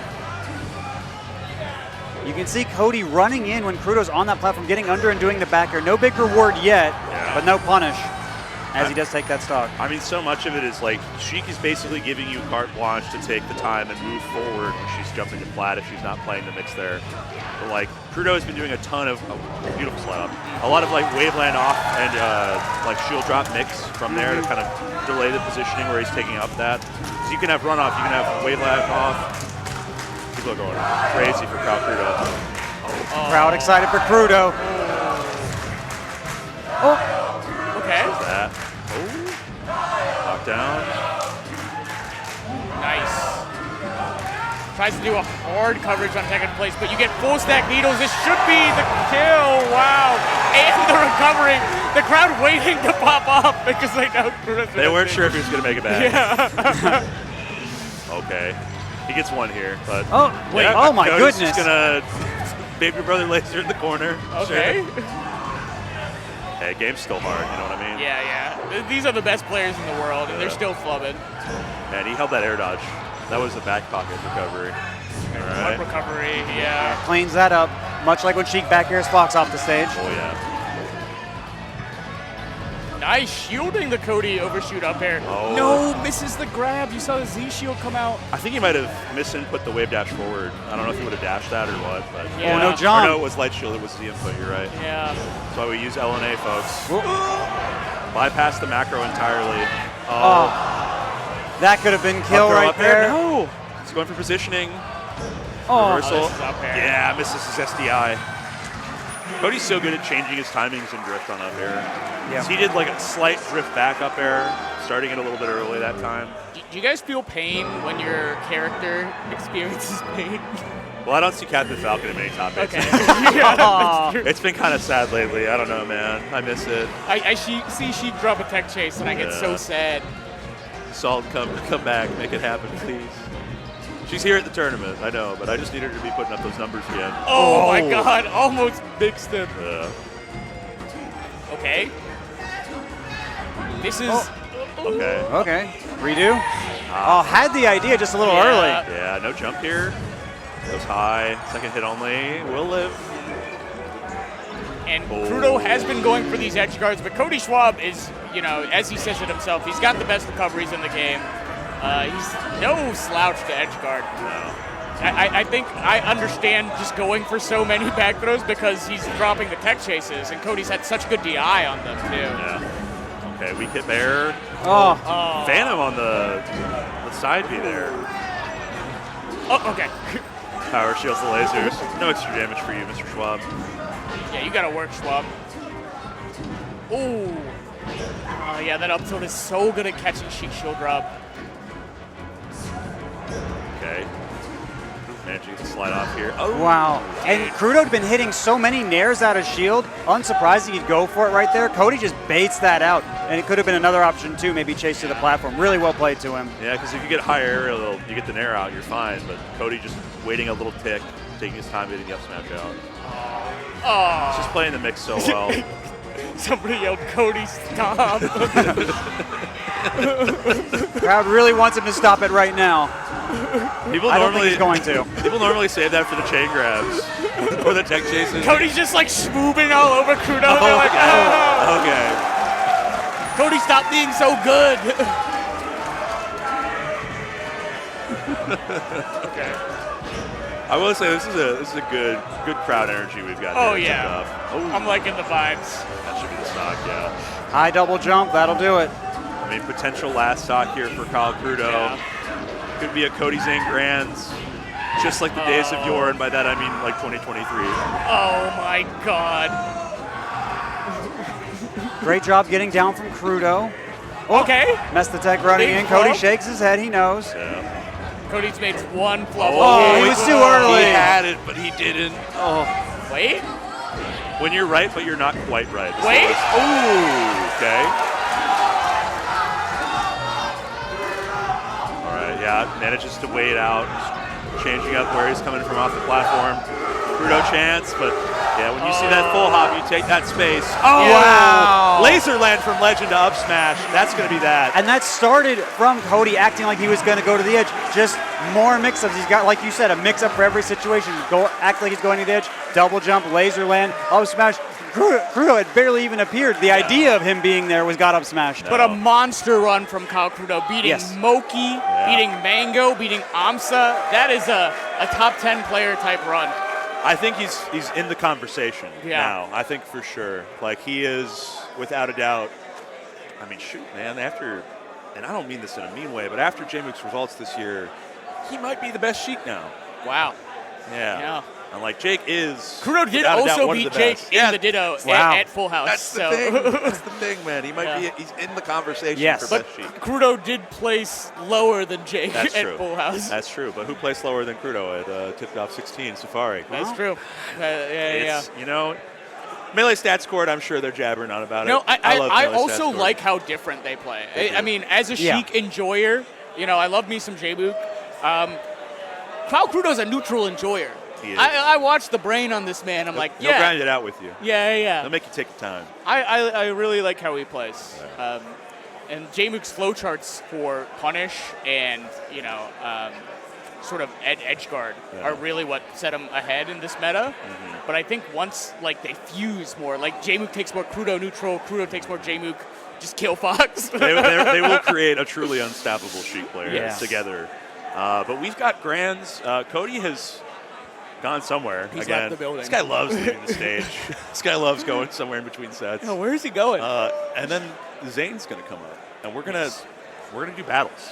That's all it has ever been between these two, I feel. Yeah. This That has makes a been good melee. the new age rivalry. Yeah. Yeah, number 1 and 2 for the past few years. They've literally flip-flopped. And I think it would be impressive if forevermore they just had to trade hands. No one gets consecutive years. No one gets consecutive They would years. both be so angry and They end up would playing be. Melee forever. They would be. Oh, man. Okay. Oh, no. Okay. Cody shot Okay. question Cody mark. I think this sign may be Wait, cursed. Stockholm Syndrome wants Cody Schwab to win, I guess. Man. Wow. Oh, let's give it up for Samox, folks. Been doing stuff this whole time. I hear Stude chant. Is that Everybody's so sweet here, man. I have missed Southern hospitality moving to the PNW, I will say. The Seattle freeze is a little bit real.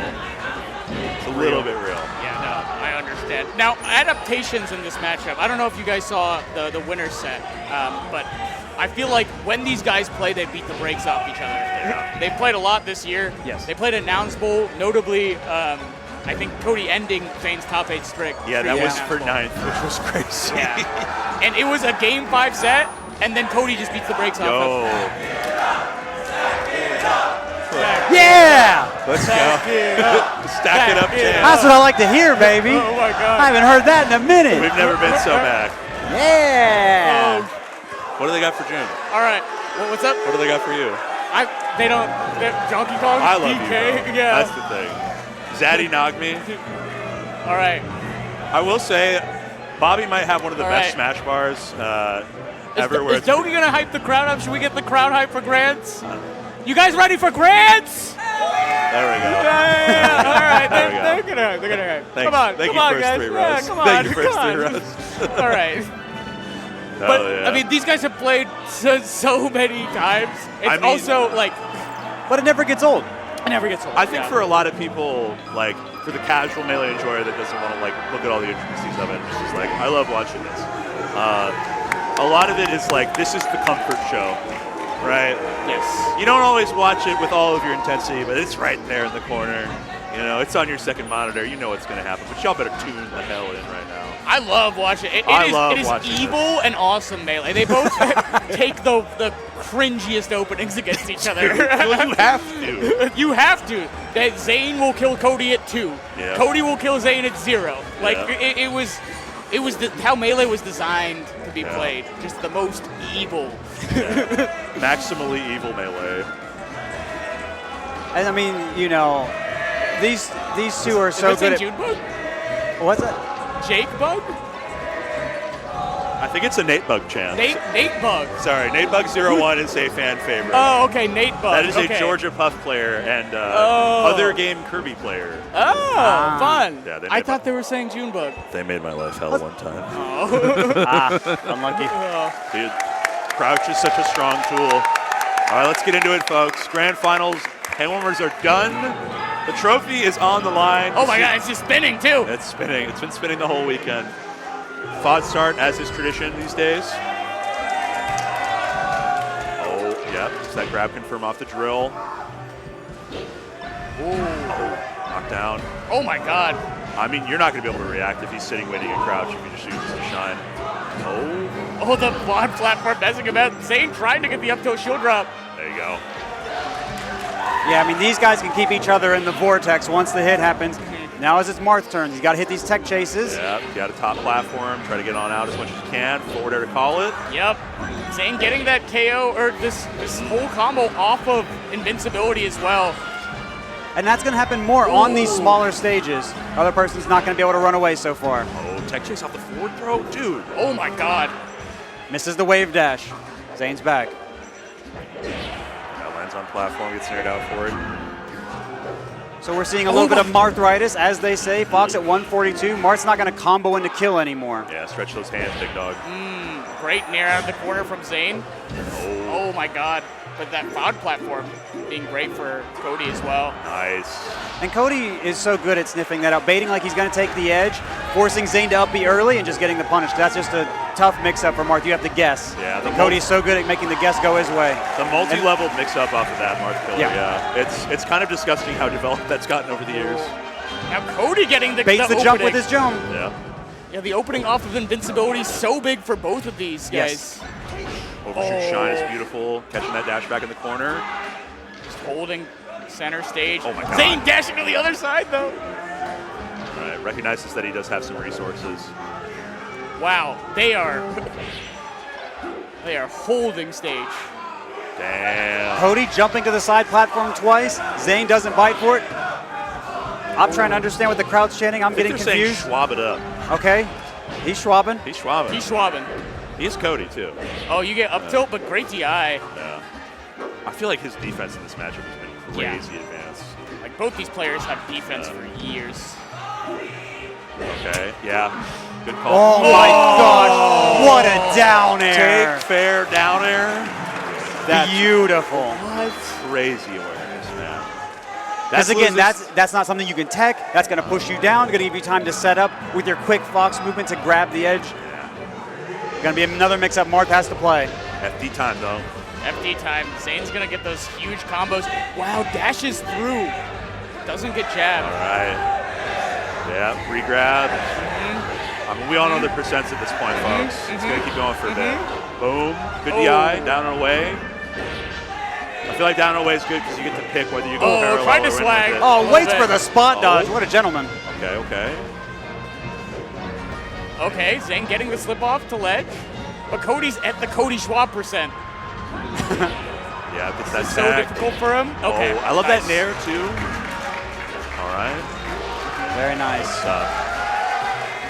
I mean, where do you feel like Marth has to win this mix-up when you have a fox approaching you? Are you often like avoiding dash back a lot of the time, or just trying to play that mix Yeah, a little nice bit? fair from Zane, but this could be up there.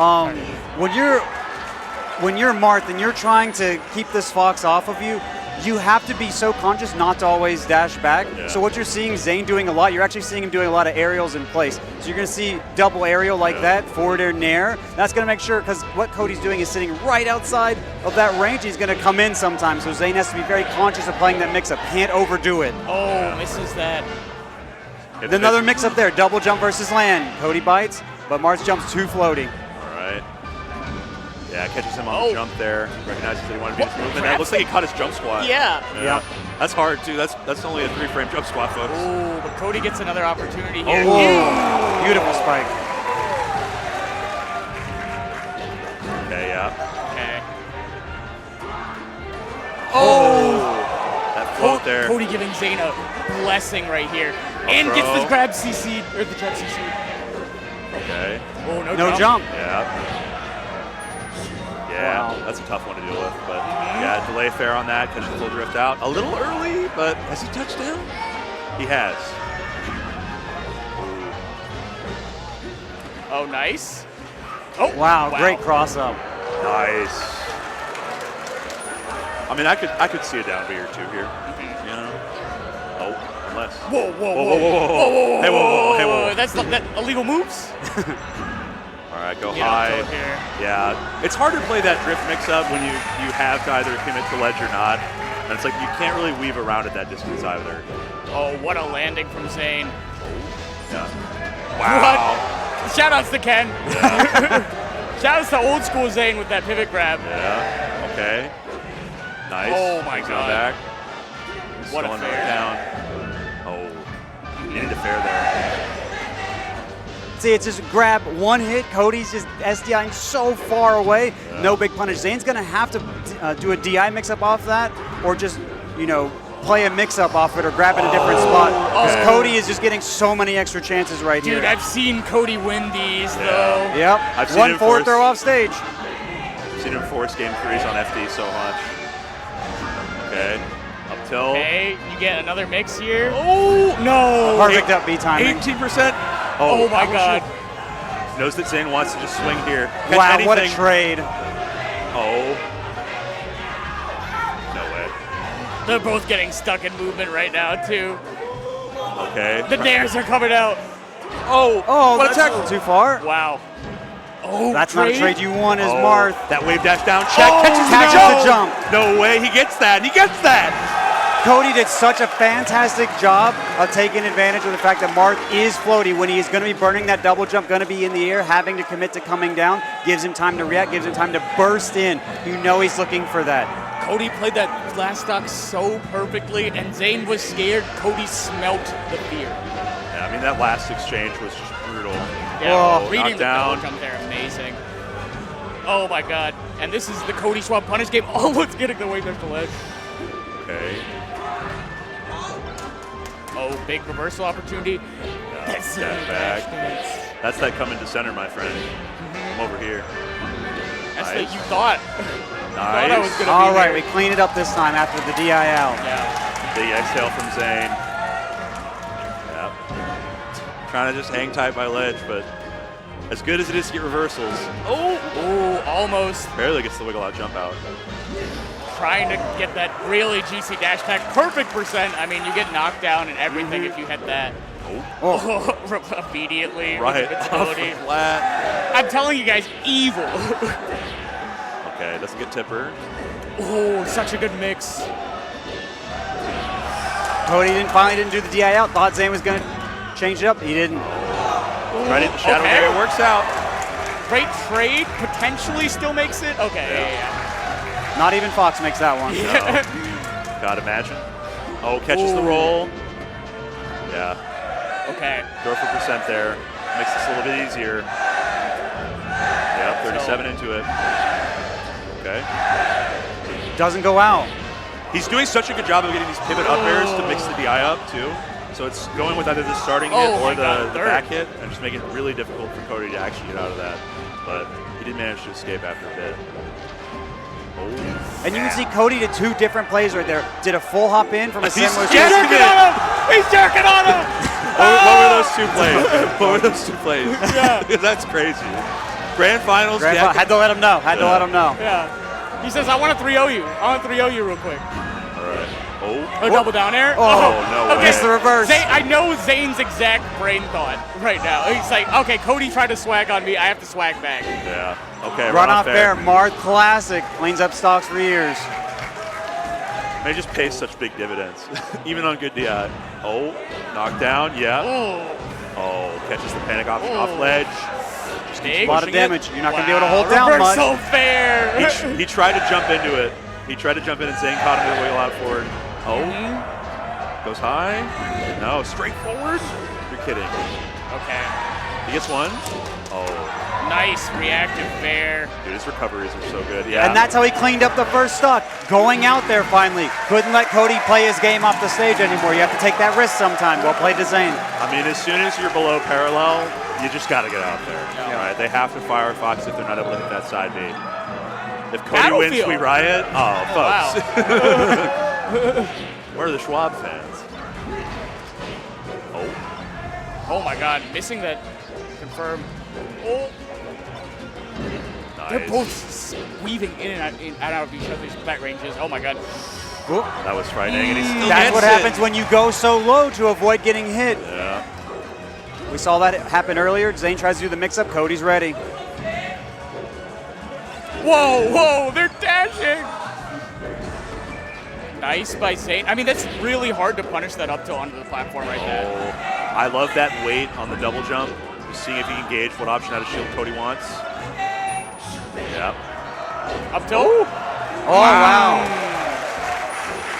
The rising fair ended up being so good for the combo there for Zane. Tries to get the CC. So again, when Fox gets close to Marth like Oh that, my- he's got faster moves, and he can convert into all kinds of stuff. It looked like Cody messed up, and he still got the up smash there. That was like the most horizontal up smash I've ever seen. Yeah, wild. Oh my God. Right. Okay, big fair from Zane. Zane's still cornered. Wow, these fairs are great. Dash attack. Oh, missed the JC. Oh. Wow. Get on Nice. ledge, drop shine. That's dirty. Okay, and then you just sometimes come down to the loving arms and up tilt, you know? Oh, I think he wanted a forward smash right there. Didn't get the forward air canceled in time. Wow. Oh, so much damage. Tried to get the wave dash to the ledge there. Yeah. This could be the reset stock. We'll Yeah. see, but Zane's punish does allow him to, at times, overcome this kind of adversity. Yeah. Okay. I have seen Zane win these two. Yeah. Oh, okay. Could have been a double jump shine from Cody. Very fortunate it worked out. Yeah. Oh, man. Snap the ledge, down smash. That'll do it. Plays off of the low recovery once again. We're going into true finals. It couldn't have gone in the first set. These guys are too close together, neck and neck, pushing each other to be better in this game. Yep. Also, two of the only people that I've heard describe like how methodical their day-to-day is for preparing for tournaments. It is 8 hours a day. Yeah. Of This is their Melee. job, This is man. their job. They practice practice matchups. They watch VODs. They practice everything. for each other specifically, too. Talking with both of them, they both do matchup-specific prep for each other. Everyone else, it seems like, at most fields, they just do matchup prep. But for Cody and Zane, these two know that they have to do. Oh! Big start to set 2. Oh, man.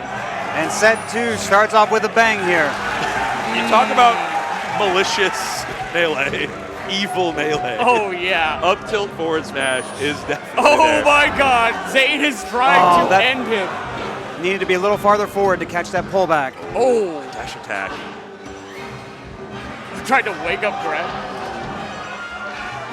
Oh. Oh, my God. That's crazy. I can't believe he got the shield into teeter and then slide the ledge from that, but he's not able to finish his food just yet. Yeah, Wait, that's it. Wow. yeah, these guys are playing insane. They're right playing now. electric. Oh, bad spot dodge Little from bit. Cody. That's going to be punished. What a slide off, though, into the up air. Yeah, spot dodge and platform was good. He's going to be able to reset off that. Yeah. A great fair from Zane off the plat. Manages to catch the jump, too. Oh, down air.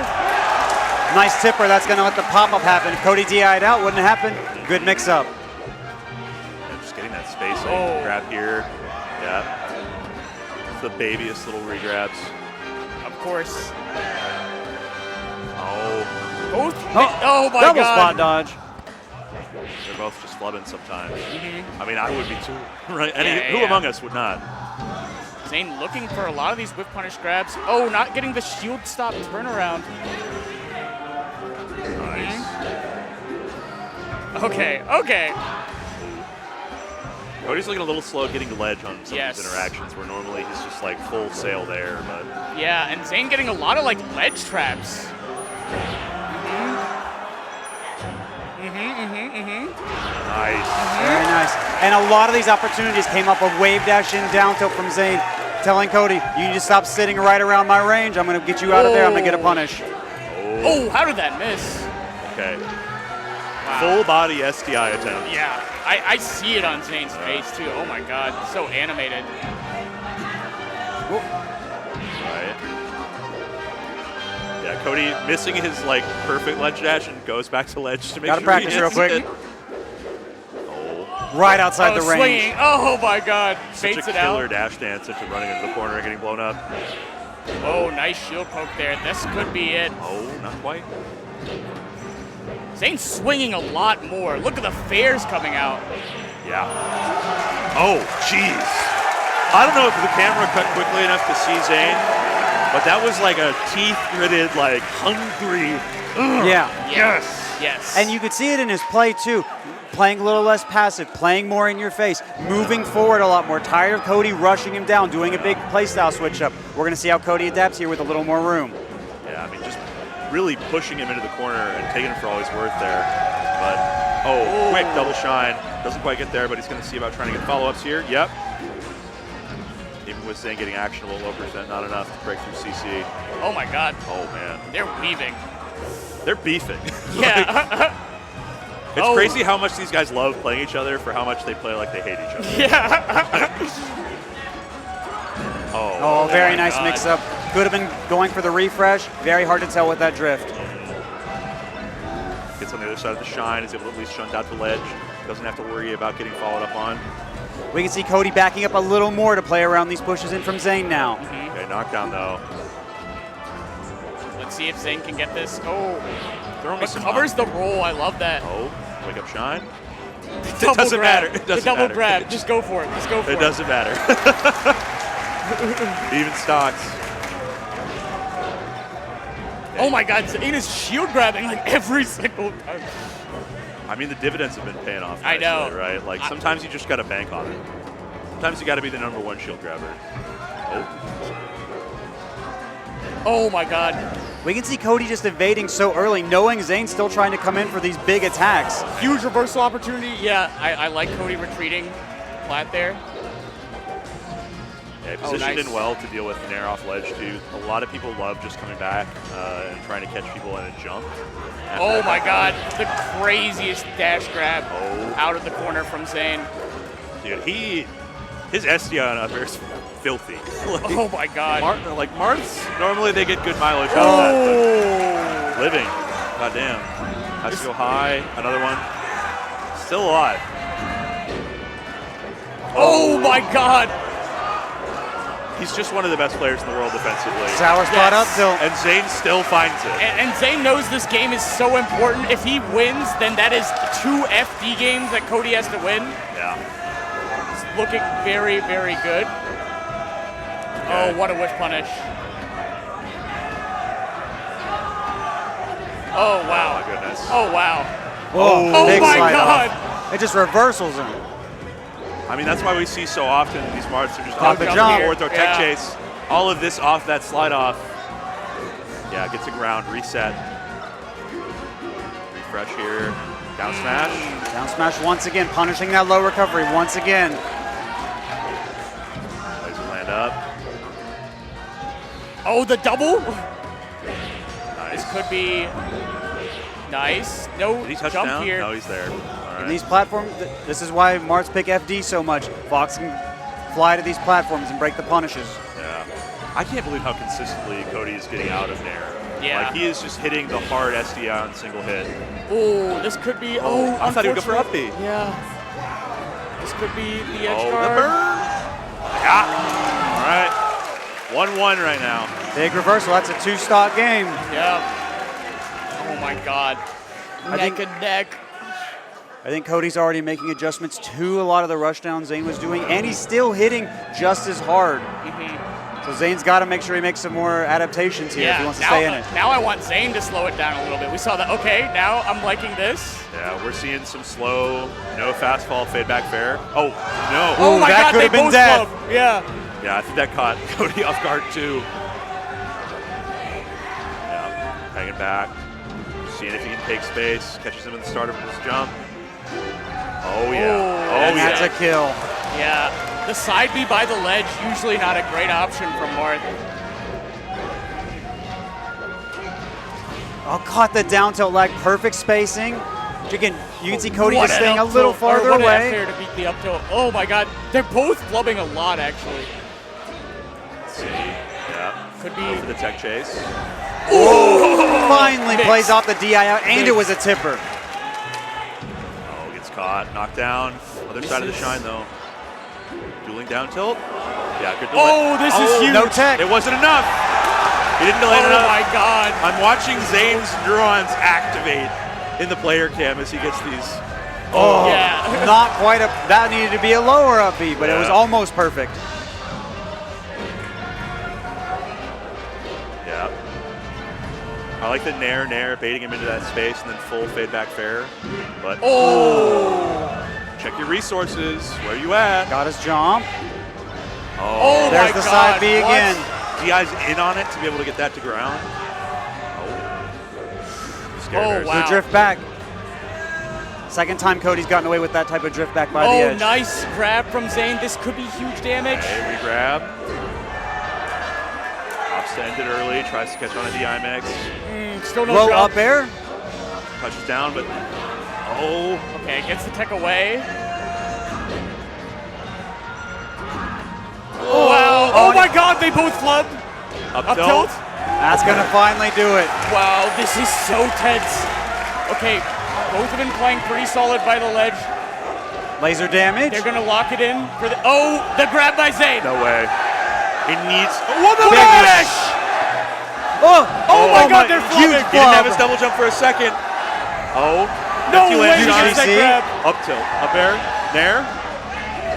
He just grabs it. Wasn't a perfect enough ledge dash. No. Holds It's not in. enough. He's got to play this. Misses. Too far. No way. Back air? Yeah, back air. No forward air. Up smash. Catches the double jump. Cody Schwab. Dude. Having that slightly larger body than Fox just makes it so much easier for those long legs to reach up and hit. Zayn had it with that final edge guard, but so tricky on the recoveries from Cody Schwab. The slight drift behind him to be able to get that, and now Zayn's got to play out this and one more game with a counter pick if we even see game 5. I mean, we'll see. I think we're seeing a holy shit chant. And Cody just crossed up Zayn 15 times and then killed him. Oh my God! I mean, he's all over him right now. He's playing confident. This is another classic from Cody Schwab. He reversals you on the recovery and then plays 10 out of 10 melee right afterwards. How is this man built so different? Zayn pushing him away, no punish. How do you stop him at this point? Oh! You have to kill on everything. He has the DI behind so he can't get any more confirms up the DI up. Okay, great spacing from Zayn. Gets the downer. Okay, neutral B here. Oh, nice. Good DI mix-up. Could have been forward smash. Yes. The Kenneth combination, everybody. Oh, the double shine. Oh, almost. Tried. He's been hitting crazy DI on shines like that on the stage. Oh my God, and the Zayn up air DI. Whoa, whoa, whoa. They're both playing crazy. It calls out the rollback. Yeah. All right, forward throw, down tilt. Frederick Lamar, I hope you're watching. Oh, Very nice, the third fair. Don't give Cody the chance to do that recovery. Oh, knockdown. Oh my God. He's living good DI to the corner, but he has to play this nicely. Oh my goodness. Whoa, he just comes back with there. Big drop. Oh, but you don't get to earn those every time. Oh, back air. Yeah, so strange. Oh, jeez. Cody finally lets Zayn back. Oh, reversal, huge. Okay, oh, we no. got some big flubs on both sides right now. Knockdown. Oh, yeah. Power shield though. Up tilt. It's going to ground. Oh, what an up tilt. Okay. Spot dodge value. So much spot dodge value this set. Just going for There it is. Okay. No time. Not this time. Oh! The Doraki betrayal. I mean, this could be our pathway to game 5, but does he have a jump? Knockdown, up tilt, on wake so up. much damage. Oh, Cody Cody tried to get a CC punish. No dice. tries to get a jump. The Zayn chant's coming out. Let's go, Zayn. The crowd wants game 5.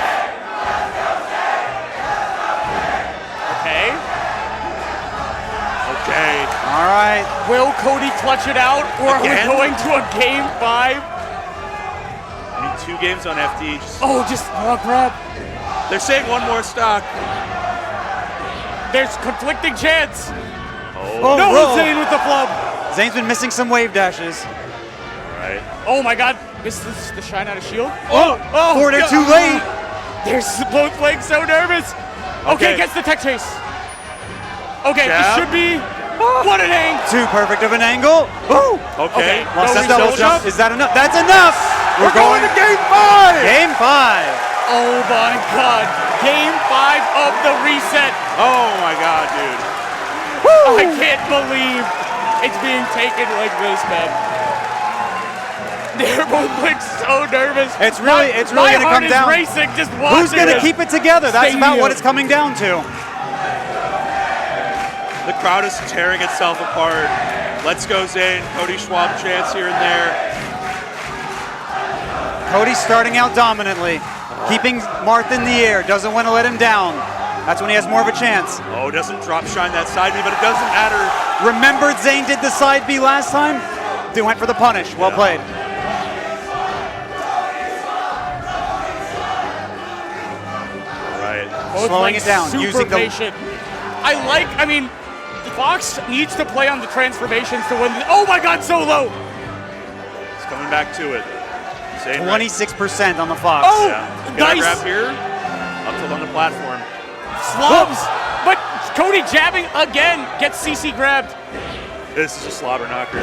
Oh, he wiggled out back airs what? that. Well played to Cody.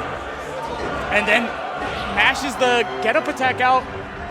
Can he land? Great mix from Zayn. Almost gets the CC grab again. Gets the grab again. Oh my So many goodness. grabs. He's been winning neutral over and over, but it just hasn't mattered. Sakurai it combo. does not matter when you Reversal can reversal off like Cody of riding Schwab. the wall. Oh my God. Zane going to his favorite little ledge cancel shenanigans It's on the time left for side. creature comfort. I mean, he's just re-grabbing ledge at this point. Do you go down here for Cody? Oh, okay, Yeah, I yeah. think you just 5, honestly. Oh, no. Okay, yeah. And he lives. He lives. Okay. Okay, wait, you get 2 ledges to go to here. No No way. way, hang on, this hang is on. bad. No Up way. tilt, forward Okay. That was real. Few more percent on Marth. That might end a different Now way. I think you don't go down that. Yeah. When you're at 100, you take that risk. Yeah, but you chill out now. Yeah. Yeah, and Zane having to just bide his time, wait for a little bit of space get, but What a grab. in the Max corner. range grabs. Zane's gotten several of them this set. Whoa, gets the DI down. Knocked And the down. nair blow up. I feel like Cody's. What a slide off. Oh, the early grab from Needed Zane. that tech chase. Oh, Oh, getting they're stuck. clubbing. That's the OEM heartbeat module giving out just like mine is. Whoa. Great Oh by my both. God, the dump dip both play. Oh, Oh, he's just late slightly. okay. Zane needs this punish. Oh. Yes. Where does he go? Whoa, he still reads finds the it. spot dodge. Straight down. Oh, Zane reads it, but no punish. Oh Cody picks it up, and that's a huge lead. Zane's going to need to play really well to bring it back here. Yeah, Cody on the cusp right now, but Oh, Zane still has so much Cody agency doing a in little this set. donating with Forward the air smash. dodge. Okay, Wait, this is huge. These guys One hit stock. like trucks. he's got to play perfect. Oh, Oh. what a reversal. Go for cheese. He Oh goes my for God. sweet spot. He tried. If you sweet spot, that down tilt's not going to hit. Wait. Again. Jab. Yes. Forward air. Oh, No resources. Tries to. he's off the stage. Here's get out He 10. needs to convert. Down there, here. Down there. He finally converts. Last stop. Oh my God. The crowd is on their feet. Up there, up there. What does he have? He Will it comes be back. another grab by the edge, or will it just be a grab here? Up Up smash. smash. Forward up smash. Cody takes it. And he's just yelling, I'm the best. He did the bowling pop up. Who do you think you are? I am. And the way that ended, Zane had been getting so many conversions, so many grabs by the edge. He runs in for it, misses his jump cancel as he has some earlier. Cody says, thank you so much. By taking the laser damage to the perfect percent. Forward throw is going to be the DI mix. Up smash is going to take the kill. Well played to Cody. Going for the fourth throw there was a brilliant brain play. My adrenaline is just so high watching that set. Yeah. I can't imagine what these players are going through. Yeah, the fourth throw mix, I don't think I would have DI'd. I mean, he held that into the very last second. I don't think he did it once, It's right? been a back pocket top 8. It has been all about holding that last option, that last I think I'm too possible dumb. mix. I can't save things that long, man. No. That's wild. I want to use it all. I want to use it immediately. I'm terrible at a buffet, man. Like, that's all I'm saying. But what a run. Again, loser's bracket, Cody Schwab There it is. takes another tournament. It stops spinning. Let's go. Let's go. Oh, my God. There it is. In the tipped off 15 shirt, too. Oh, my goodness. He loves winning tournaments with the other, like the tournament sponsors. Yeah, he does. He does. Merch, tag, Holy cow. tipped off. When you go to sponsor Cody, I guess. Obscenely good shit to him, man. Yeah. Like, he really just held it down, stayed consistent, played his punish, strong, sharp. And I feel like there was a moment at the end there where Zane had the grab. Dude, he had it in his hands. And sometimes you watch it slip through your fingers, man. I think it's like this curse thing because Zane was getting so much. There it is. There it is. Yeah. All right, looks like the man himself. Do you want him on? You want him on? PPR? All right, I try. All right. I can get out of here. Cody I wants get to out of here. wants me I on. get out of here. All right, you'll get I've done a Cody Schwab interview Okay, recently. okay. Yeah. It's been a bit. All right. I did one for NASCAR. I want to thank everybody for coming out. Thank you to Zoo Atlanta. Ohan, the man that made this happen. Huge congrats to Cody, first time winning a tipped off. Oh, I forgot I mic'd up. And we'll see everybody in the fall of next year at Tipped Off 17. Oh, fall tipped off. Oh, Not Atlanta, summer tipped off. It's even more attractive I now. like that. I like It'll that. actually get cool. Like, get a little cool. I won't die as soon as I I'm walk gonna out the hop airport. off. Cody is going to come in for a winner's interview. Yep. But it was a pleasure, guys. Thank you, Junebug. Thank so you for a much. great block. I hope you guys enjoyed the melee. It was on great. It was the a edge of my wonderful seat. time, Oh man. my god. All right, All Cody. right, Cody. Yeah. Oh, Cody swap. More like, all right.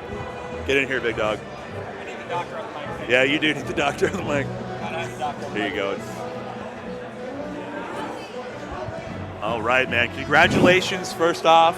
What Good a stuff, rush. sir. That was like the sloppiest, gnarliest, sweatiest, just nervous melee ever, and it was just raw emotion. I've never. Yes. That's probably the most I've ever actually like wanted to pop off. Yeah, and I- boy, you did.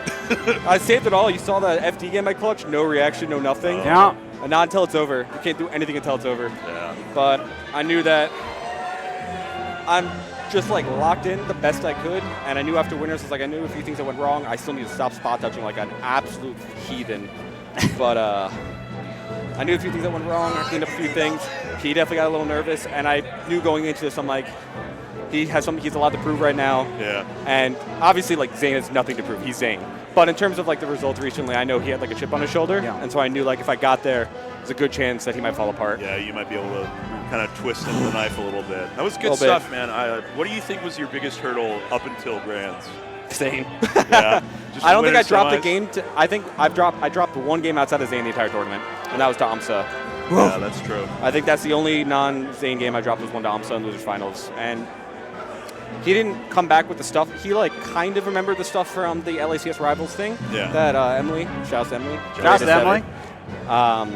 Taught him, but I think he's just been out of it for so long that like You think Philip didn't tell him how to do it? I don't think Philip told him how to do it. Yeah. But he just needs some more experience. It's rough coming from Japan and jet lag. Like, Yep. Immense respect to him. And Yes. the only reason I ever would pop off that hard is because Zane is the most like he's pushed me more than anyone else probably in my life period at this point. Yeah. And that's why like that means so much to me to be able to do clutch that. Also, this is arguably the most stacked tournament of all time. Very This is one stacked. of them. Yeah, there's a boatload of top 100 players and a boatload of people that should probably be top 100 as Yeah.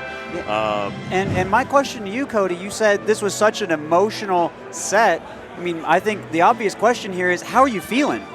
Oh God, I almost had a repeat of Gamma when I fainted after Yeah. reverse popping off. That's real. I think it's the only time I've ever screened more than that. Dude, you got to stop locking your knees on those things. Locking my knees? Yeah, you just can jump up and lock your knees almost instantly.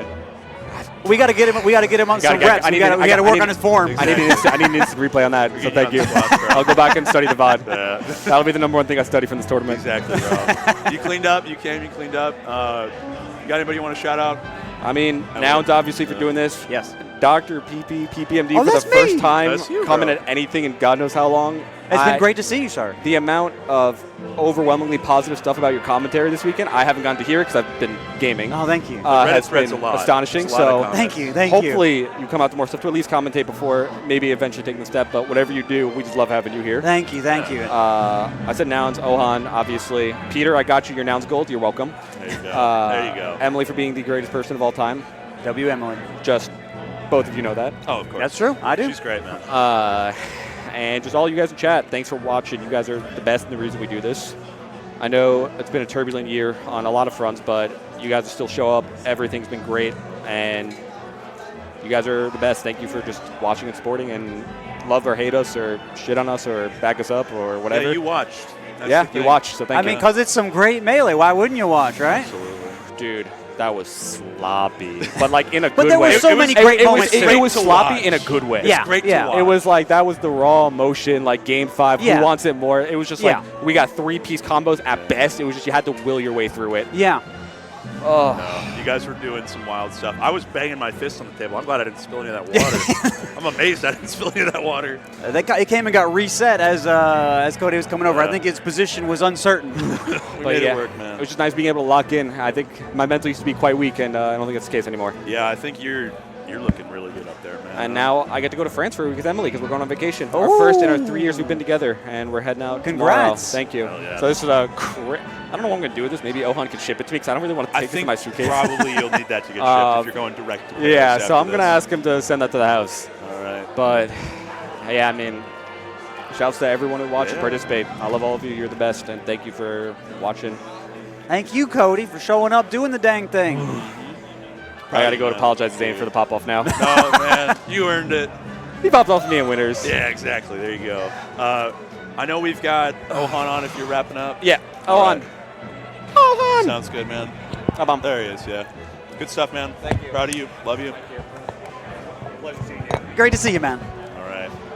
Let's get the man of the hour on. I'll hold it, or you can just give it over. Whatever works. Ohan, Ohan, Ohan, Ohan. Well, well, well, if it isn't the Grand TO himself.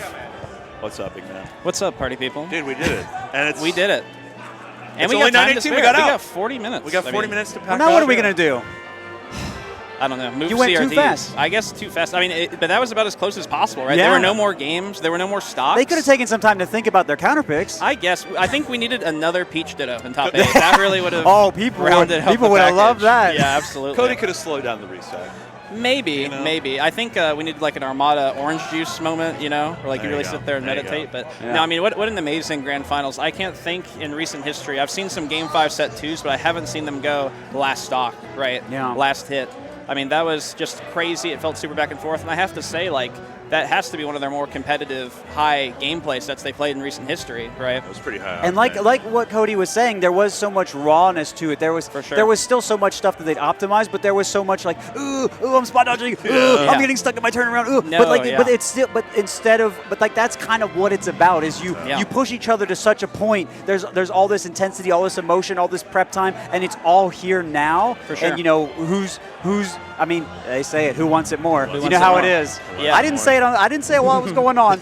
Yeah. I stay true. We kept that one. You kept that in one. the back pocket. So to Yeah, speak. I mean, you know, at the end of the day, even at one of the most stacked Melee tournaments ever, still only one person can win. Yeah. Right? It's kind of messed up when you think about it. Still only one person can win, and today it was Cody, and he's never won a tipped off before, so that's actually continuing my streak. Nobody's ever won 2 of my tipped offs, which is pretty funny. Oh, wow. So, yeah, we'll see. Maybe somebody will break that curse eventually, but yeah, I mean, it was just such a great tournament. I'm super, super happy. Huge thank you to the zoo for letting us be here, the elephants. You know, that was amazing. They took great care of us this whole weekend. I want to give a couple other shout-outs while we're out here. So the first one, of course, is Zinni, right? Yes. I am blind as a bat, I think. But, you know, I'm, you know, just a humble Melee TO, right? So I normally don't have the, you know, the kind of pocket change to go around and be able to get myself a nice, snazzy pair of glasses. But, you know, I was looking at our Zinni discount code this weekend, right? 10% off, and I think I'm going to get myself some new lenses after this event. Some new lenses. They'll look good on you. They'll look good on me. I haven't had glasses since I was a kid, so I'll have to try them on and see. Yeah, man, they're affordable too. They're very affordable. Yeah. Like early as it's like as low as $9. Yeah, it's crazy. That's like you can buy 5 of them for the price of the venue fee. You know, Damn, that's good. That's priorities That's pretty right good. there. Yeah. There you go. And then of course we have our tipped off merch shop, right? Amazing merch. All designed by a fellow TO friend of mine, Shmeez. TO's the local shouts up to in Shmeez, Toronto. man. Shouts to Shmeez. Yeah, amazing stuff. I know that he loves to, you know, pay rent and eat and be able to survive in Toronto, Canada. So definitely buy expensive a up there, T-shirt to man. help him out. Yeah, that's Dude, the Canadian dollar is like 0.69. it's USD rough. Right I'm now. going to Gommel Yeah. for the first time, and they're telling me I'm going to live like a king You because do. of the conversion Yeah, rate. It's Yeah. like a $25 plate, and then you're like, oh, this is only like $17. Yeah, absolutely. Yeah. You know, and definitely check it out, nouns.gg/tipped-off16.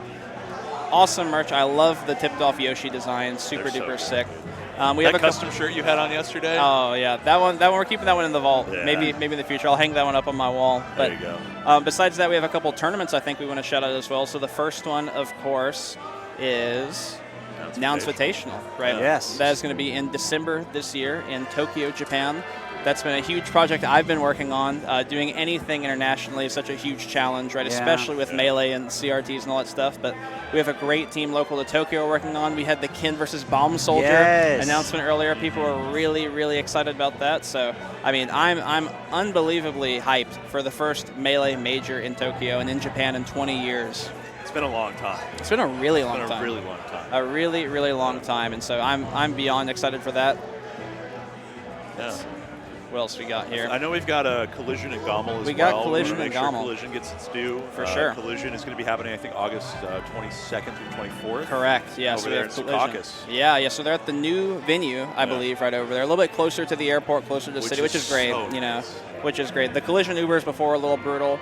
now super close. I'm personally super hyped for Collision. Always been. I think that was maybe my favorite tournament last year that I went to. Funny enough, it was a great tournament. Love the theming. Start.gg/collision. Check it out. It's going to be hyped, and a bunch of the people you saw this weekend are going to be there competing for Melee down in August. Shouts to RJ, man. Shouts to RJ. They're great. That's dope. They're great. RJ, Anchor, great team. And then, yeah, the other one, like you mentioned, GOML forever, right? Like I said, I've never been to GOML, but I'm super excited to finally get to go. It's, a lot of ways another one of our sister tournaments, right? It's just a bunch of people that love Melee, this time up in the Great White North, getting together to game. So that is, funny enough, July 4th through 6th in Toronto, Canada, right? But start.gg/GOML, check it out. Use code MELEE for 10% off. Absolutely love those guys. Tio Joe's a great friend of mine, so super duper happy to get to work with those guys, and I'm personally really excited to get to go to GOML this year. Yeah, man. Toronto's a beautiful city. It's been a while since I've been. Yeah. It looks nice. I'm really excited. Yeah, man. But yeah, I mean, what more to say? It's like, I think at the end of the day, sometimes the Melee just speaks for itself, right? I think that was probably one of the best grand finals we've seen in a really long time. It's fun. Hopefully, at one of the best tournaments we've seen in a really long time. I was talking to people around. They were saying the tournaments that you often run, they're often really trying to go to them. They're run well. So, I don't know if they tell it to you directly, but I'm just passing it on so other people can hear about it. If you want to come out to something this guy's running, it might be a good idea. Yeah, I appreciate that. Luckily, it's a really good tournament if I hear nothing, because that means nothing's going wrong, right? Yeah. So. Yeah, no. There were a few crash outs here or there, but we got through the weekend, and that's all that matters. But yeah, absolutely. Well, thank you to you both. Of course, thank you to all the staff, commentators, volunteers. It really takes a village. It really takes so many people to make this tournament happen and flow and get out of here before the venue charges us a bunch of extra money. So, that being said, I want to sign off Tipped Off, just saying thank everybody at home for watching. It wouldn't be possible without all these people, and we will see you next fall when it's not 95 degrees outside for Tipped Off I've been melting, 17. bro. I've been melting. All right. Thank you, guys. Yeah, we got to get this whole station packed out. Everybody have a good night. Thank you for joining me, the doctor, Ohan, and June, and Cody, and everybody here. Everybody. Really awesome, guys. Thank you so much. Thank you. Wonderful working with you. Thank you so much. Have a good night. See ya.